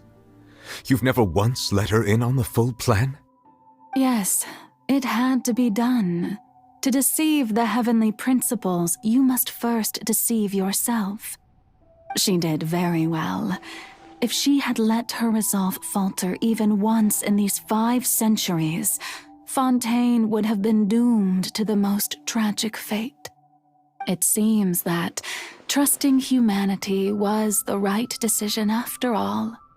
I believe that I understand how your deception works, but that is only half the truth, is it not?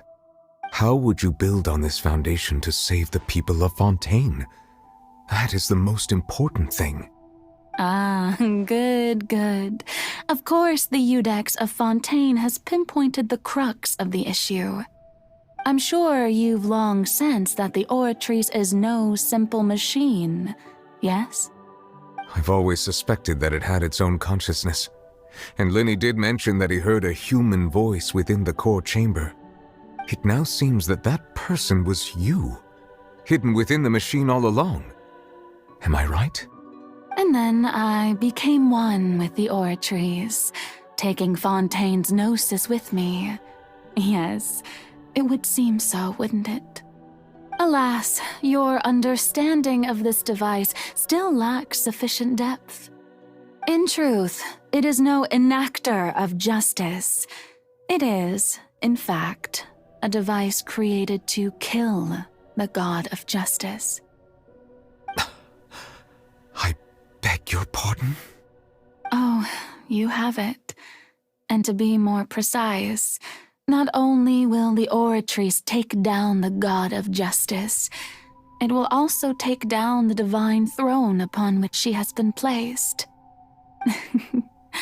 I mean, did you think I would be the sort to enjoy peaceful repose while Furina suffered? My work over these last 500 years has been to constantly accumulate indemnitium within the oratories. But really, some have already discovered that only a small fraction of the energy generated by the device was ever used to provide power. The vast majority had to be, accumulated to enact this death sentence. It was all a part of your plan, then? Both the trial and the sentence? Indeed. This power, accrued over 5 centuries, could have sustained Fontainians for millennia had it only been used for that purpose. Almost all of it has now been stored within the oratories. But only power of this magnitude could hope to destroy the Hydro Archon's divine throne, shaking the rules established by Celestia and breaking through the institution that is the Seven. So the Oratrice's call for death was for neither Furina nor Focalor, but for the Hydro Archon. The destruction of that divine throne. If I do not misunderstand your intent, you must be... returning what's rightfully yours to you, of course. In other words, this was all done to return the authority of the Hydro Archon to the Hydro Dragon of this planet. But...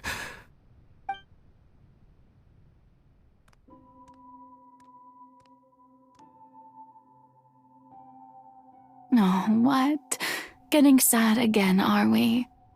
The authority of the ancient dragons shall soon be yours once more, O Hydro Dragon Sovereign. And this is the face you make.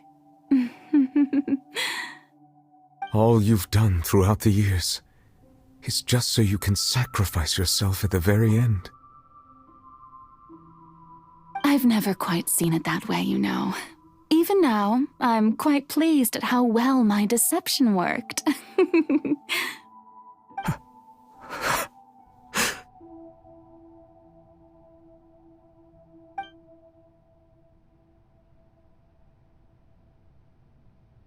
Hydro Dragon, don't cry. I must say, had it been within my rights, I would have loved to judge the heavenly principles themselves. Were they not guilty of essentially the same crime? Egeria stole the power of the primordial sea, and the heavenly principles stole the power you ancient dragons possessed. I, for my part, am the god of justice. And is it not just that your original powers should be returned to you? Speaking of justice, I have always believed that justice lies in the process of pursuing human existence itself. So, if the theft of the primordial sea's might was Fontaine's original sin, then, leaving matters of procedural right and wrong aside, the descent of the Fontainians as humans and their right to exist in this world would be Fontaine's original justice. In other words, existence was Egeria's justice, and to me, justice is the continuation of that existence. Defying the prophecy and ensuring that Fontaine's people shall live on, that should be the justice enthroned over all others. At this point, We, whether it be myself or all other Fontainians, have shouldered the burden of this sin for far too long. Iudex Neuvillette, the highest judge in our land, when you regain your full power as an elemental sovereign, what verdict shall you pass upon us? So when I was invited to the court of Fontaine to serve as Iudex, I see now that that was your idea too. At last, I now understand the true purpose behind this position. In the beginning, I was uninterested in human existence. But these 5 centuries of living alongside them have gradually brought about mutual understanding between us. And I have even attempted to feel as they feel. You are a devious one, Focalors. Things being as they are, surely you know that I could never declare them to be guilty.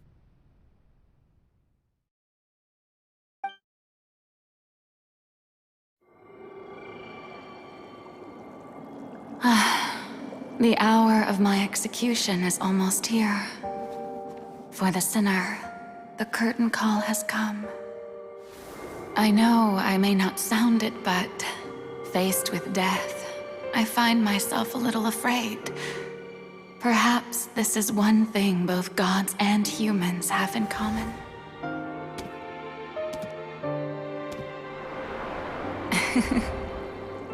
Farewell, Neuvillette. I hope you've enjoyed the part you played these 500 years.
Iudex Neuvillette, hereby declare,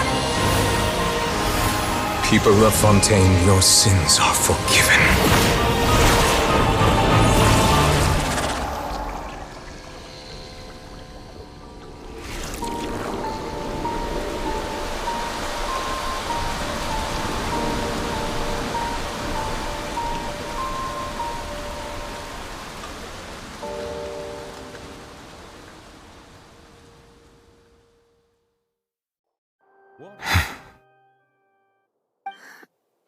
What just happened?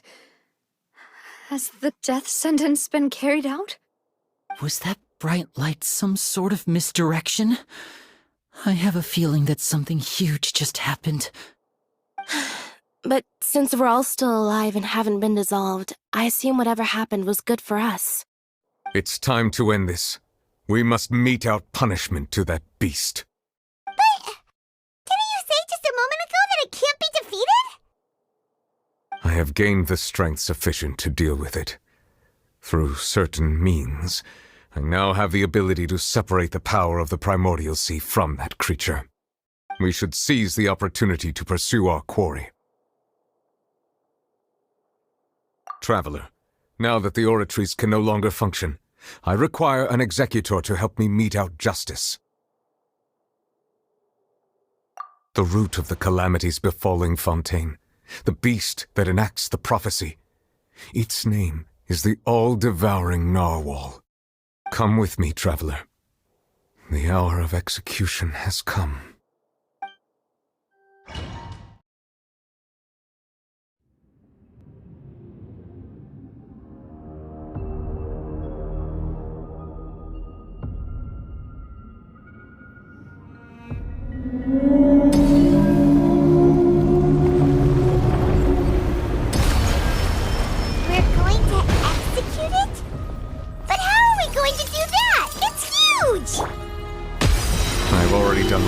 Separate the power of the primordial sea from the whale. But considering the size of the beast, I cannot reach the power source. Unless we can find a way to attack it from within. I shall share a part of the ancient dragon's power with you. We shall look for an opening together.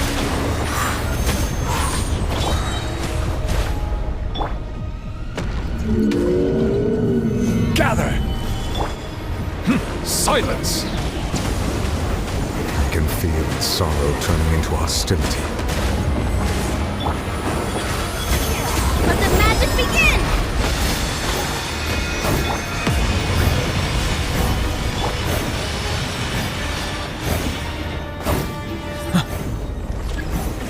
Settle down! The all-devouring narwhal cannot resist its instinct to devour. Continue to trigger its hostility. Chance will present itself.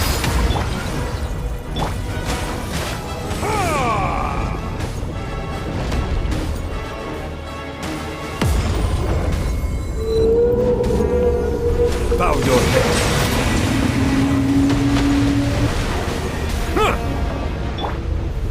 Stabilize! Smile!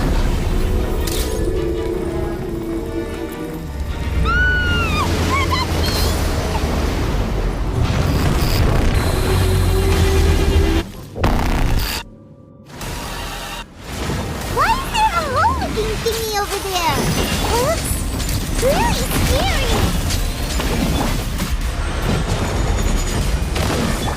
Silence! The tides beckon.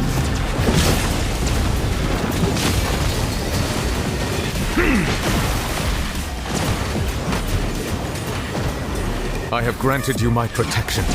Do not fear. Seize the moment and use my power to suppress its root from within.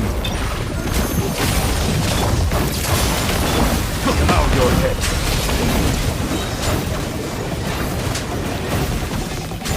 Be sanctified.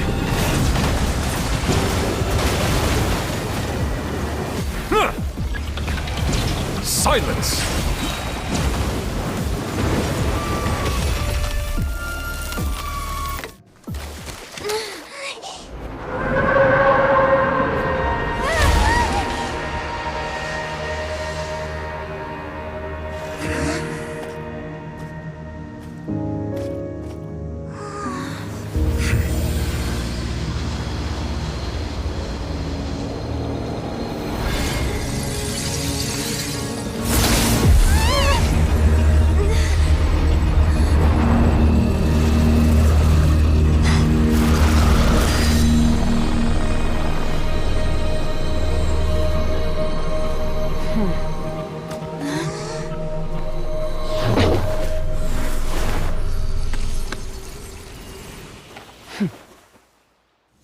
Thanks for helping with the cleanup. It should have been my job, but... oh well. It was just supposed to be a short private training session for me. I didn't think that my disciple and my master's pet would start brawling in the meantime. Well, actually, I had a feeling that it would happen at some point, but they bumped into one another earlier than I thought. What a blunder. I suppose I'll have to swing my sword 3 million times as penance. That power. Who are you exactly? Paimon has an idea. From what she said earlier, she must be Child's master. Skirk, right? It's just that he gave us the impression that she was the less talkative person. I simply did not have anything to say to the weak. But you, on the other hand, managed to defeat the all-devouring narwhal without using power from beyond this world. So you may speak to me as equals.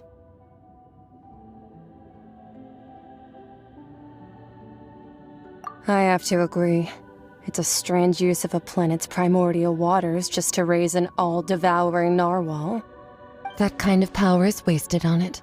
It's not cooperative. It eats too much. And I have more important things to do with my time than pet sitting. The only thing that creature has going for it is its looks. All in all, it fails as a pet. Miss Skirk? I think you might have missed the point. The point being? Well, being that this pet almost destroyed an entire nation. So what sort of person is your master? Well, child's master's master. Wait, is that right? Oh, right. So you don't know him. Sorry, I assumed you did. His name is Sertologi. Huh? I am unfamiliar with that name. Huh. So Master isn't sufficiently famous. How should I describe him then? Have you heard of the name The Fowl? The Fowl? Still nothing? Well, how about the Visionary? Vetterfulnir, then? Or Gold Rhindaughter? Ooh, that one we've heard! Rhindaughter's part of the Hexen Circle. She's Albedo's mom, right? Oh, so you do know that name. To be honest, I also heard all of those names and titles from my master. I don't actually know them either.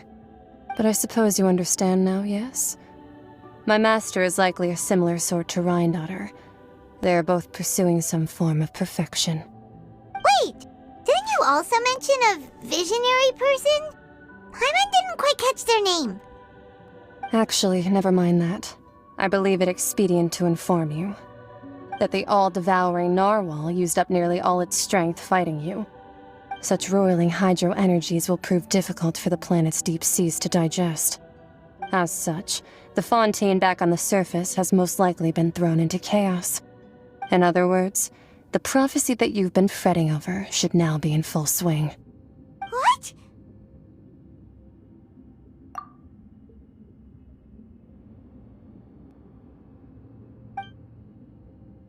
Not to worry. Focalor has already managed to deceive the heavenly principles. In the end, the people will all be dissolved into the waters, and only Farina will remain, weeping on her throne.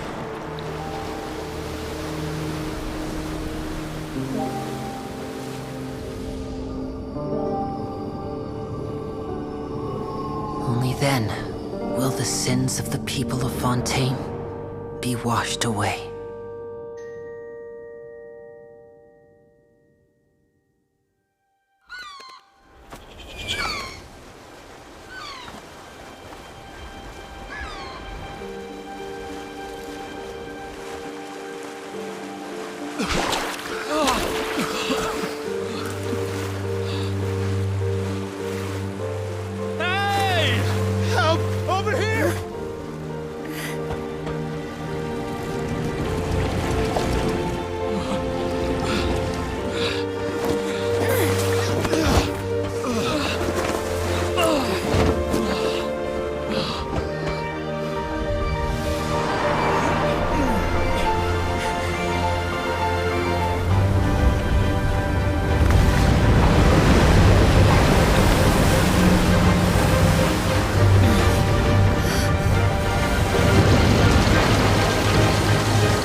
All hands, initiate emergency rescue!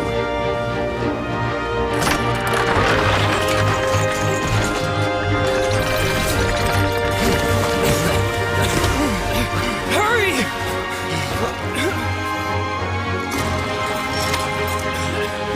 Hey, lend a hand!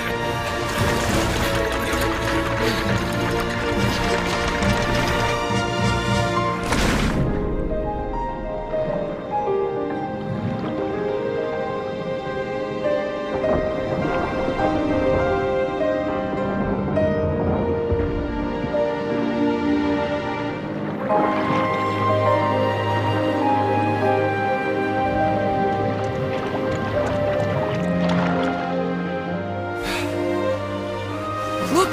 The water's receding!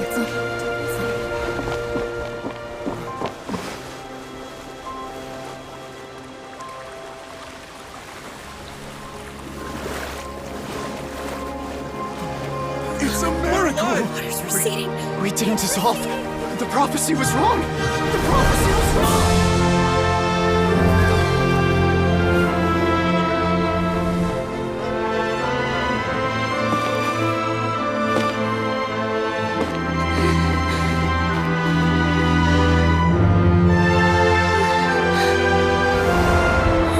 Are you right? Yeah. We're saved.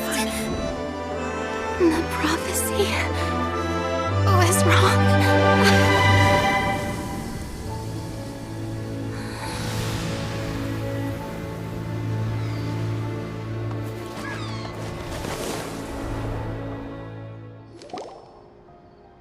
The soil renewed. The Spina di Rosula talks post-disaster rebuilding. I recently visited Poisson to meet with Miss Navia, spokesperson of the Spina di Rosula, and we spoke about Poisson's present and future. Old soil can still give birth to new bloom, Miss Navia stated.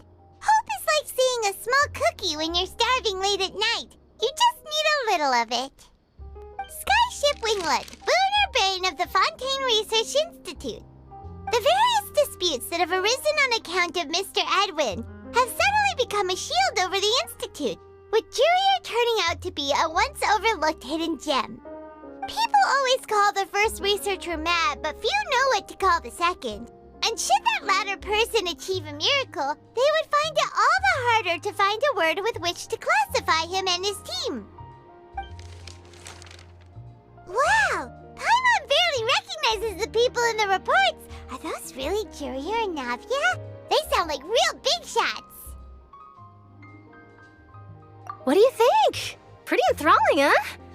The Steambird's idea was pretty simple. With the disaster just having passed, we would print a free edition packed to the margins with good news to calm people down. The value for these big scoops lies in their inevitable follow-ups. We'll publish further reports and go into the stories behind those people. Edwin's assistant, Jurier, created a true flying ship, while Navia is leading people in the reconstruction of their home. I'm sure that these stories could draw even your well-traveled eye. Paimon's curious too! Wait a minute. Didn't we watch everything happen from start to finish? What's there to be curious about? And that's exactly why I'd like you to come conduct interviews with me. You're the best incubators of news, if you haven't noticed. And also, with you around, I'm sure I'll get to see that Duke. Are you sure? Hasn't he turned you down several times already? Oh, this time will be different. Come on, let's head to Poisson first, and then make a trip to the fortress. There are some things you'll only know when you get there.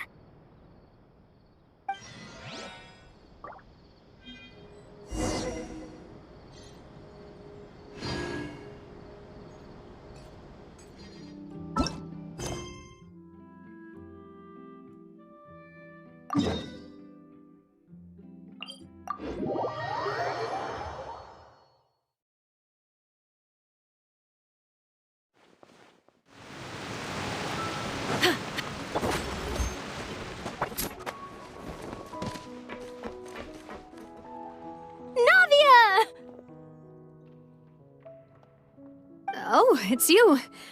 What brings you all here? Hey, we're just having a look around. I'm here to update myself on how things are going here. Oh, the Fatui are here too. Let me introduce you. This is Mr. Garunt Snežević. He represented the Knave in sending us a large amount of supplies, and is helping with our work. Our residents are hard at work as well. Thanks to everyone, work is progressing nicely. We've lost a lot of people, but we're moving forward. That will have to be enough. Hello, Miss Charlotte. I'm a big fan of yours. I especially like that article you wrote last year about Fontaine's stray cats. But if you don't mind, could you not emphasize our role too much in your report? It's not charity we're doing here. We just happen to share the same interests as the Spina. I get where you're coming from, I'll keep it as simple as possible. Or would you be willing to feature as friendly neighbors?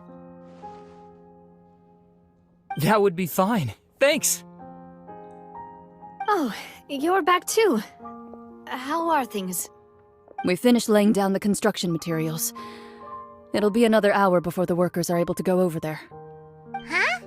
You're here too, Clorinde? Well, her reputation's greatly risen after that whole duel business with Miss Farina, so she's here in Poisson to wait out the heat.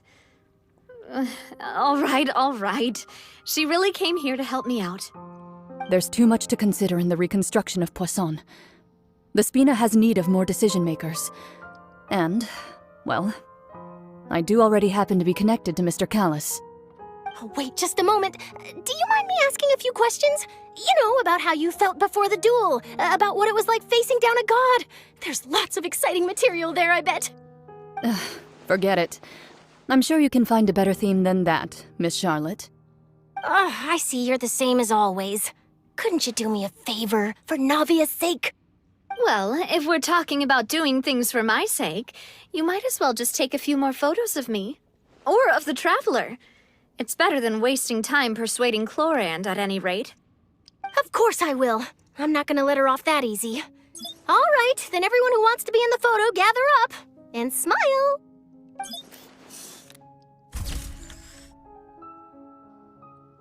How did it go? Was it a good shot? Did Paimon look cute in it? Not bad. Your addition really helped the composition of the picture. All right, hang on a moment. Let me snap a few more shots.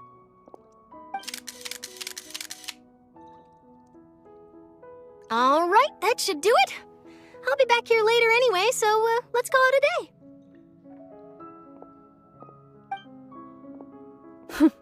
You're very quick. Speed is of the essence when it comes to the news, and freshness is the key. Also, not to brag, but I'm pretty good at building connections. Who knows? I might eventually get that interview with you after all, Miss Clorinde. Wow, you really do have that never say die spirit. I'm impressed. I'll hazard a guess that this is how you got that interview at the Fortress of Meripede. Whoa, you're well informed. Let me make a guess too. I asked Sijuin, who told Monsieur Nervillette, and he told you, right? That's a very complete information chain. In truth, all Monsieur Nervillette asked me was, when did the fortress become so friendly towards the media? I told him that it was best not to speak too soon. There's no guarantee that Ridsley will make a personal appearance. You're right. I've got to treasure every moment I have with them. In which case, I'll be making a move first. Stay safe now. And tell me if you hear anything interesting. I'll treat you to afternoon tea in exchange.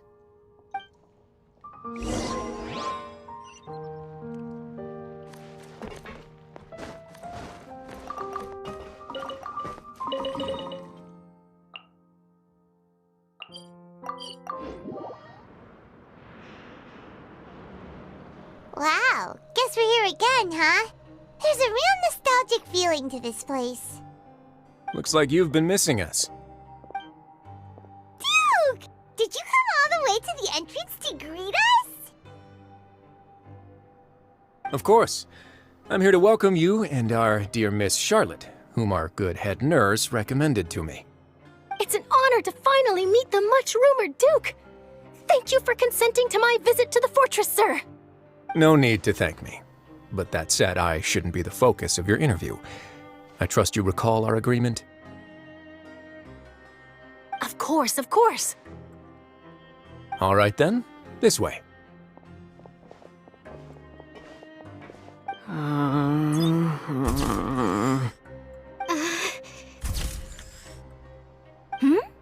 Hey, no need to be so nervous. I've already taken all the photos we need. Miss Charlotte, do these pictures really need to be published on the cover of the Steambird? It would seem that Miss Lorvine doesn't want her face to appear beside that of Mr. Jurier, Sir, please don't say things like that. But it looks like dear Mr. Jurier denies it. Might this interview be very important to you then? No, I just... This is my first time being interviewed, and I'm very thankful to the Steambird for... Now, I might not look it, but I actually did meet Mr. Edwin once. And I'll be honest, I enjoyed chatting with you more. You've definitely got more of that genius vibe going on. The boat that brought about a miracle, the ark that saved the people. Why, you recreated a myth back there, like an emissary of legend. Still, if I might ask, where's that flying ship now? Huh!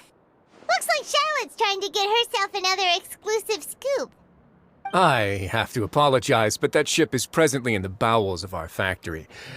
I'm afraid it won't be easy for you to get a shot of it. Really? Well, then in that case, could I have an interview with you to make up for that loss?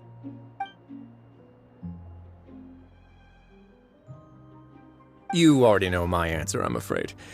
Best you interview our head nurse instead. Or perhaps you'd like to take another photo of this couple of researchers? Did you really have to use the word couple? Well, then, 2 solo photos will do. Is my hair messed up? Please, someone help me have a look. Things sure are getting pretty lively here. We've seen this kind of thing before. Oh, seems like everyone's here. Would any of you like to try this new drink I came up with? Ah, Sigewinne. Hey, Miss Charlotte. Why don't you, take some pretty photos of our head nurse? Sure. Come on, Miss Sigewinne. Over this way. Let's find a brighter spot. Huh? Sure. Do I have to smile? So, how have things been at the fortress? Same old, as you can see. Fontaine's undergone some changes, but this place is still more or less the same. Other than that flying ship, it got a tad too much attention, I think. That's why I decided to let the interview go through. We should direct more public opinions toward the behind-the-scenes heroes. Am I right, Mr. Jurier? Miss Lurvine? You're too kind, sir. I believe that you too should have your day in the sun. Not that you would want that, which is a pity. I'll just leave the spotlight to you two.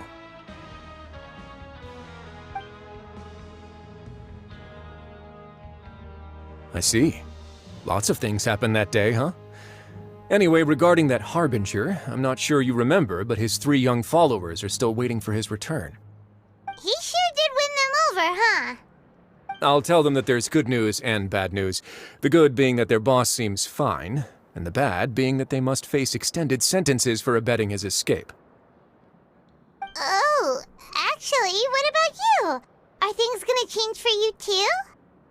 What change? The fortress will keep chugging along, and so will my duties. As to what Miss Furina's departure will mean for the nation, and if our laws and governance will be transformed, we'll leave those to the folks in the overworld. Hey everyone, the photo shoot's done. Good. In that case, let's call it a day here.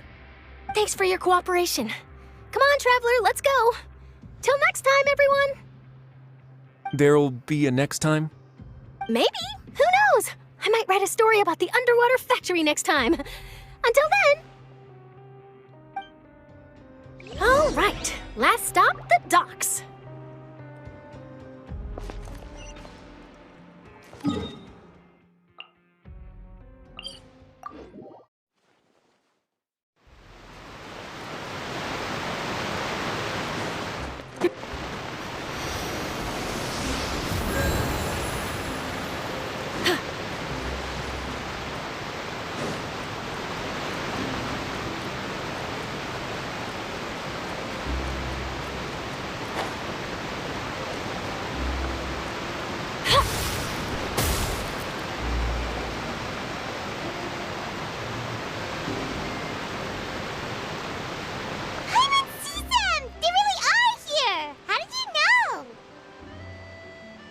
Navia mentioned that she stayed in touch with Linny and the others after working together. Apparently, they've been at the docks distributing these strange pockets the whole time since. Traveler, Paimon. Ah, and Miss Charlotte, too. Would you like a magic pocket?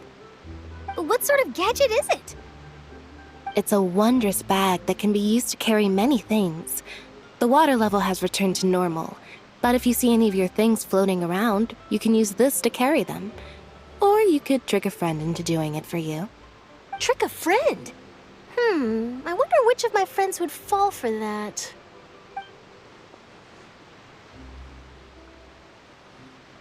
You could just make a friend like Fremine here. Isn't that right, Fremine? Is this what you meant by, I'll help you make some more friends?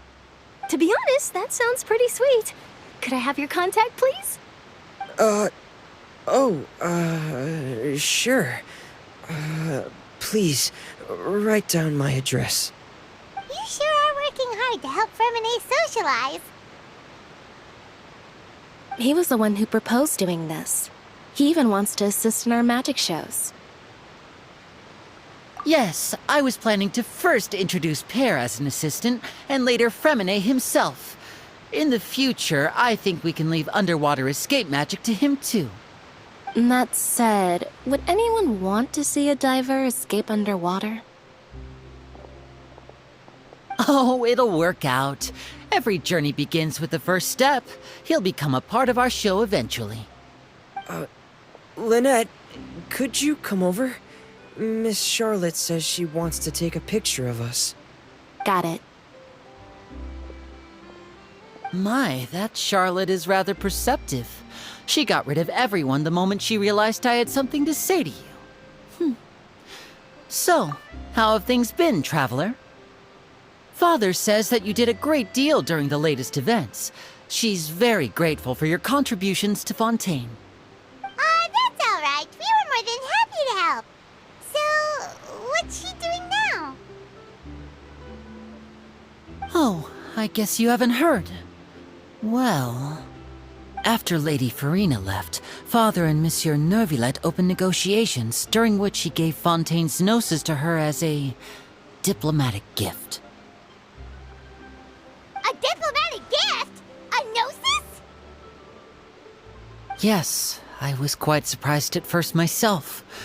But when I thought it over, there were actually a number of things going for it. It could have been done as an apology for the incident with Lord Child, or as thanks for his help in tying the all-devouring narwhal down. Furthermore, Father did also lend significant aid to Fontaine and Poisson. Well, that's true, but this is a gnosis we're talking about. Doesn't this seem a bit irresponsible? I would agree, but I've also heard that it seems that Monsieur Neuvillette has had a significant change of heart regarding the matter. So there's some reason for this that only Neuvillette knows about? I suspect you'll have to ask him about that yourself. Yes, speaking of which, I did see him strolling around the entrance to the Fortress of Meripede a while back. Isn't he real busy and stuff? Paimon didn't think he'd have the time for that. But back to the topic. The gnosis was given to the knave, right? What about Child? They say that he's returned to Snezhnaya to recover from his wounds. I hear that the recent disaster really did a number on his health. That's true. When you think about it, we've had loads of run-ins with the Fatui. To think we'd be allied with them this time. So shocked by such a simple switching of sides?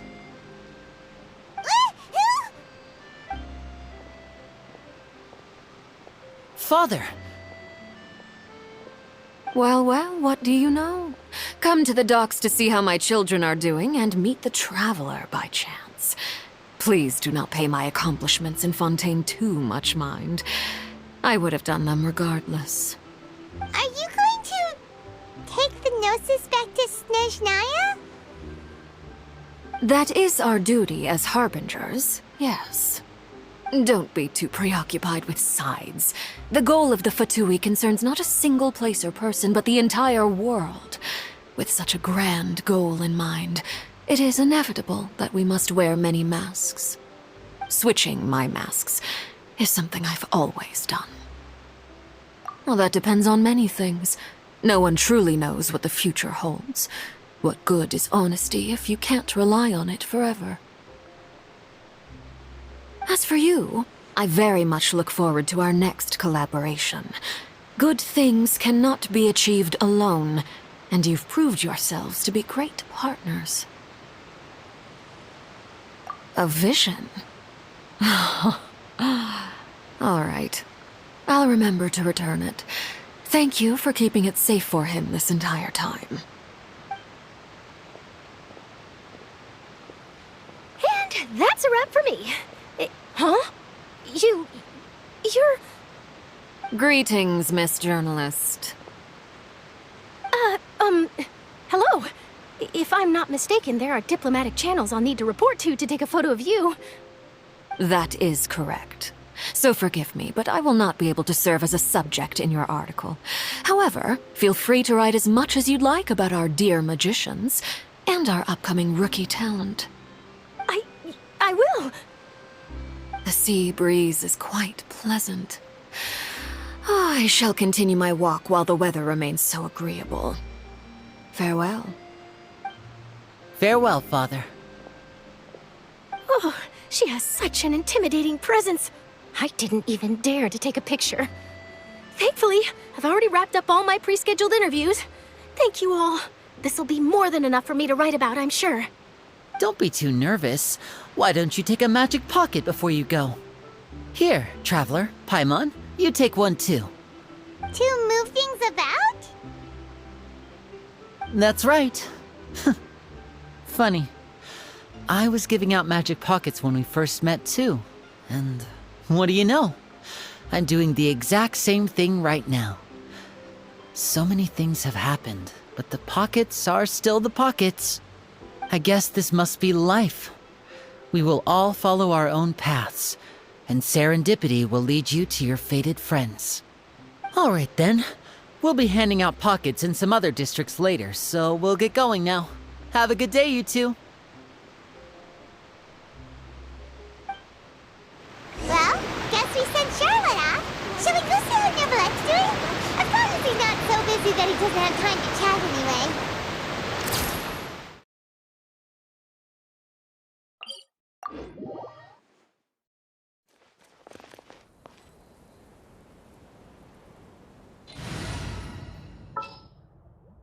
Sounds good to me. Aduh, kelakuan. Zip on up. The entrance to the fortress. Ooh, he really is there.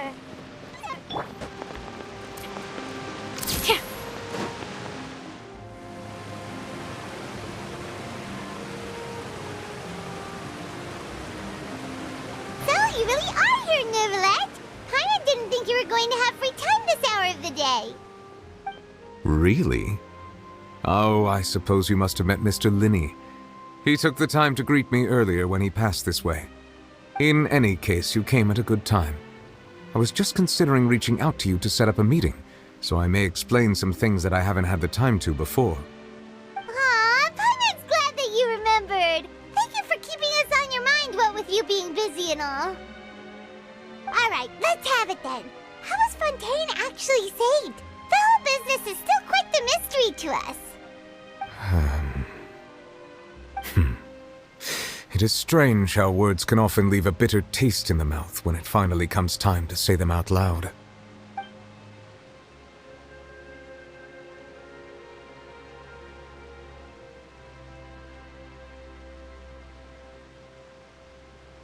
Whoa. So that's what happened? Fossilord destroyed the divine throne of the Hydro Archon and restored your power to you, transforming you into a fully fledged elemental dragon sovereign. But Paimon still doesn't quite get what you did to save the Fontainians from dissolving. For me, the authority of the ancient dragons refers to absolute control over the hydro element.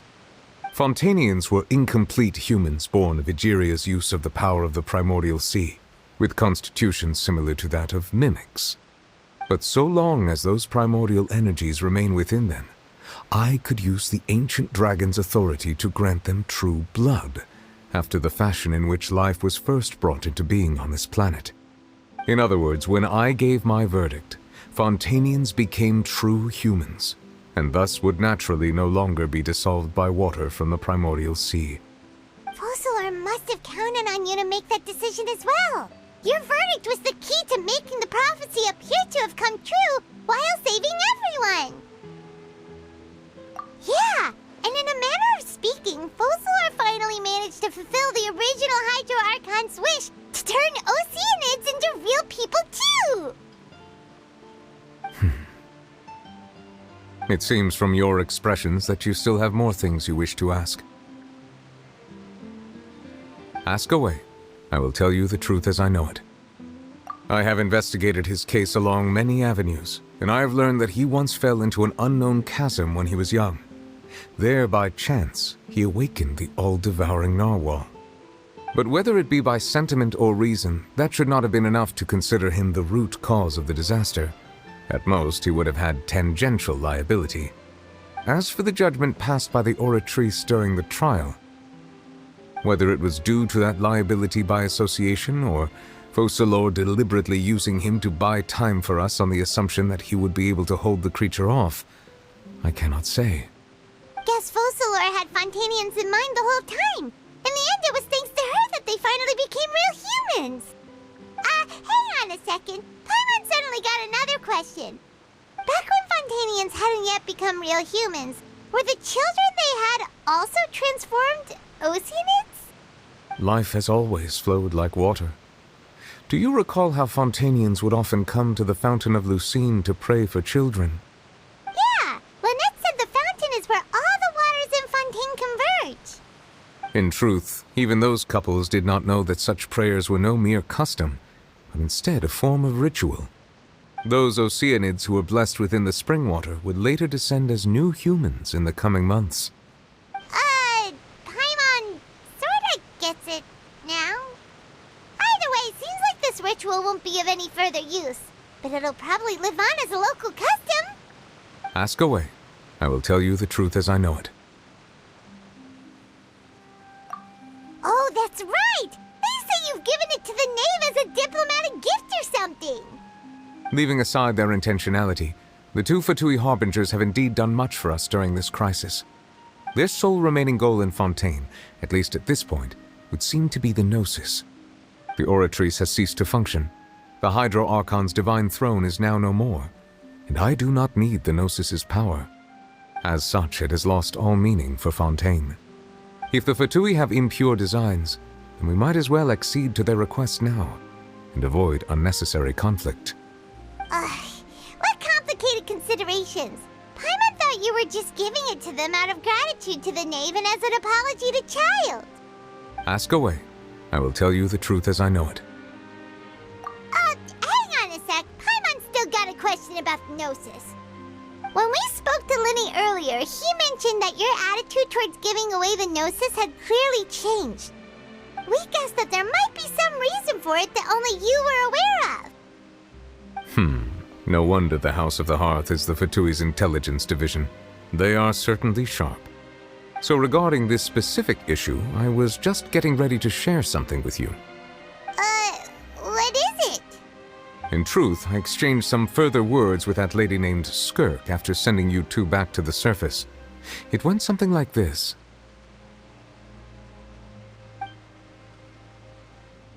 Well, we're going to head topside to see what's going on. You hurry over soon as well, all right, Nervalet? Whoa! What next? The all-devouring narwhal isn't here, so I'm no longer getting any interference. I can finally catch the scent of your power, what it's made of. It is the authority of the planet's primordial dragons, but with something very similar to a god's curse mixed in. It's quite a novel blend. I'm sure I've encountered something like this before. What was it again? I do not know what you speak of. Of course. How could I forget? You should have the remains of the third descender on your person, yes? Remains? I've never heard of any such thing. According to your parlance, I believe it may be called a gnosis. Well, that much is true. After Focalor's divinity faded, she handed her gnosis to me. But I fear I have never heard of it described in the manner that you just did. I've been training with my master, the Foul, ever since I was young, and I have never returned to the surface since. So most of the information I possess, I got from him. It is only natural for those who are greater than humanity to possess a different sort of common sense, which is why there are so many problems in our attempts to communicate with humans. Regardless, you should probably get rid of objects of misfortune to prevent any disasters from befalling you. To live in itself is a blessing. But once a person dies, the bonds he once had with this world shall all turn to curses. What do you mean by that? No need to fret. These are just my personal thoughts, and my reason for no longer wishing to return to the surface. This third descender you refer to, who are they? And when did they die? Master never mentioned them to me. Perhaps it just wasn't that important for me to know. If you're interested, though, I could ask him. I'll be sure to pass the answer on to you next time. Next time? You believe we will meet again? I do. Wait. I have a disciple of my own, don't I? He can be the messenger then? That's what she told me. Whether it would prove useful or not, I wanted to pass that information on to you. The remains of the third descender? So that's what the Gnosis actually are. Paimon just thought they looked like chess pieces. How could they be a person's remains? All the same, assuming that there was no misunderstanding or special metaphor at play, that is what she meant to say. And she said that it would bring misfortune and that you should check it, which is why you gave it to the Fatui. If she speaks the truth, then I would simply be putting Fontaine at unnecessary risk by keeping it here.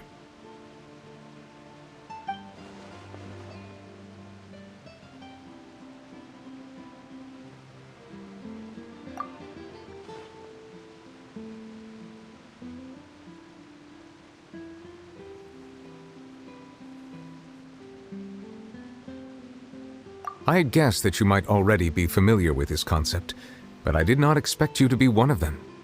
That means that the Gnosis, which are exceedingly element-compatible and can even enhance elemental abilities, do indeed come from the third descender. I wonder, does your body also possess similar properties? Like being able to use elemental powers without a vision!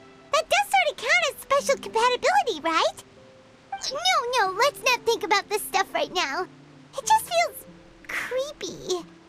Comparing the Traveler to the dead third descender and all. That's what you say, but this topic still feels like bad luck. Once Child recovers, let's get some more answers out of him. Or go look for his master and get the answers that way. I too believe it unwise to make too many blind guesses when information is lacking. The same is true of being at court. All right. Whatever the case, it seems like the crisis here in Fontaine's over for now. Yes. All of Focalor's efforts were for this moment as well. But she sacrificed herself in the end as a god, and she suffered through all those years as a human. Was that really what she wanted? I suppose that would be the mystery of a god's will. I suspect not. But once in a while I too would guess that if wishes were like the clouds in the sky, they will one day return to the earth as raindrops. Life flows like water, and rain is the final answer. The water levels may sometimes tilt one way or another, but the rain falls fairly upon all. And what, ultimately, is the difference between the rains that fall upon all of us?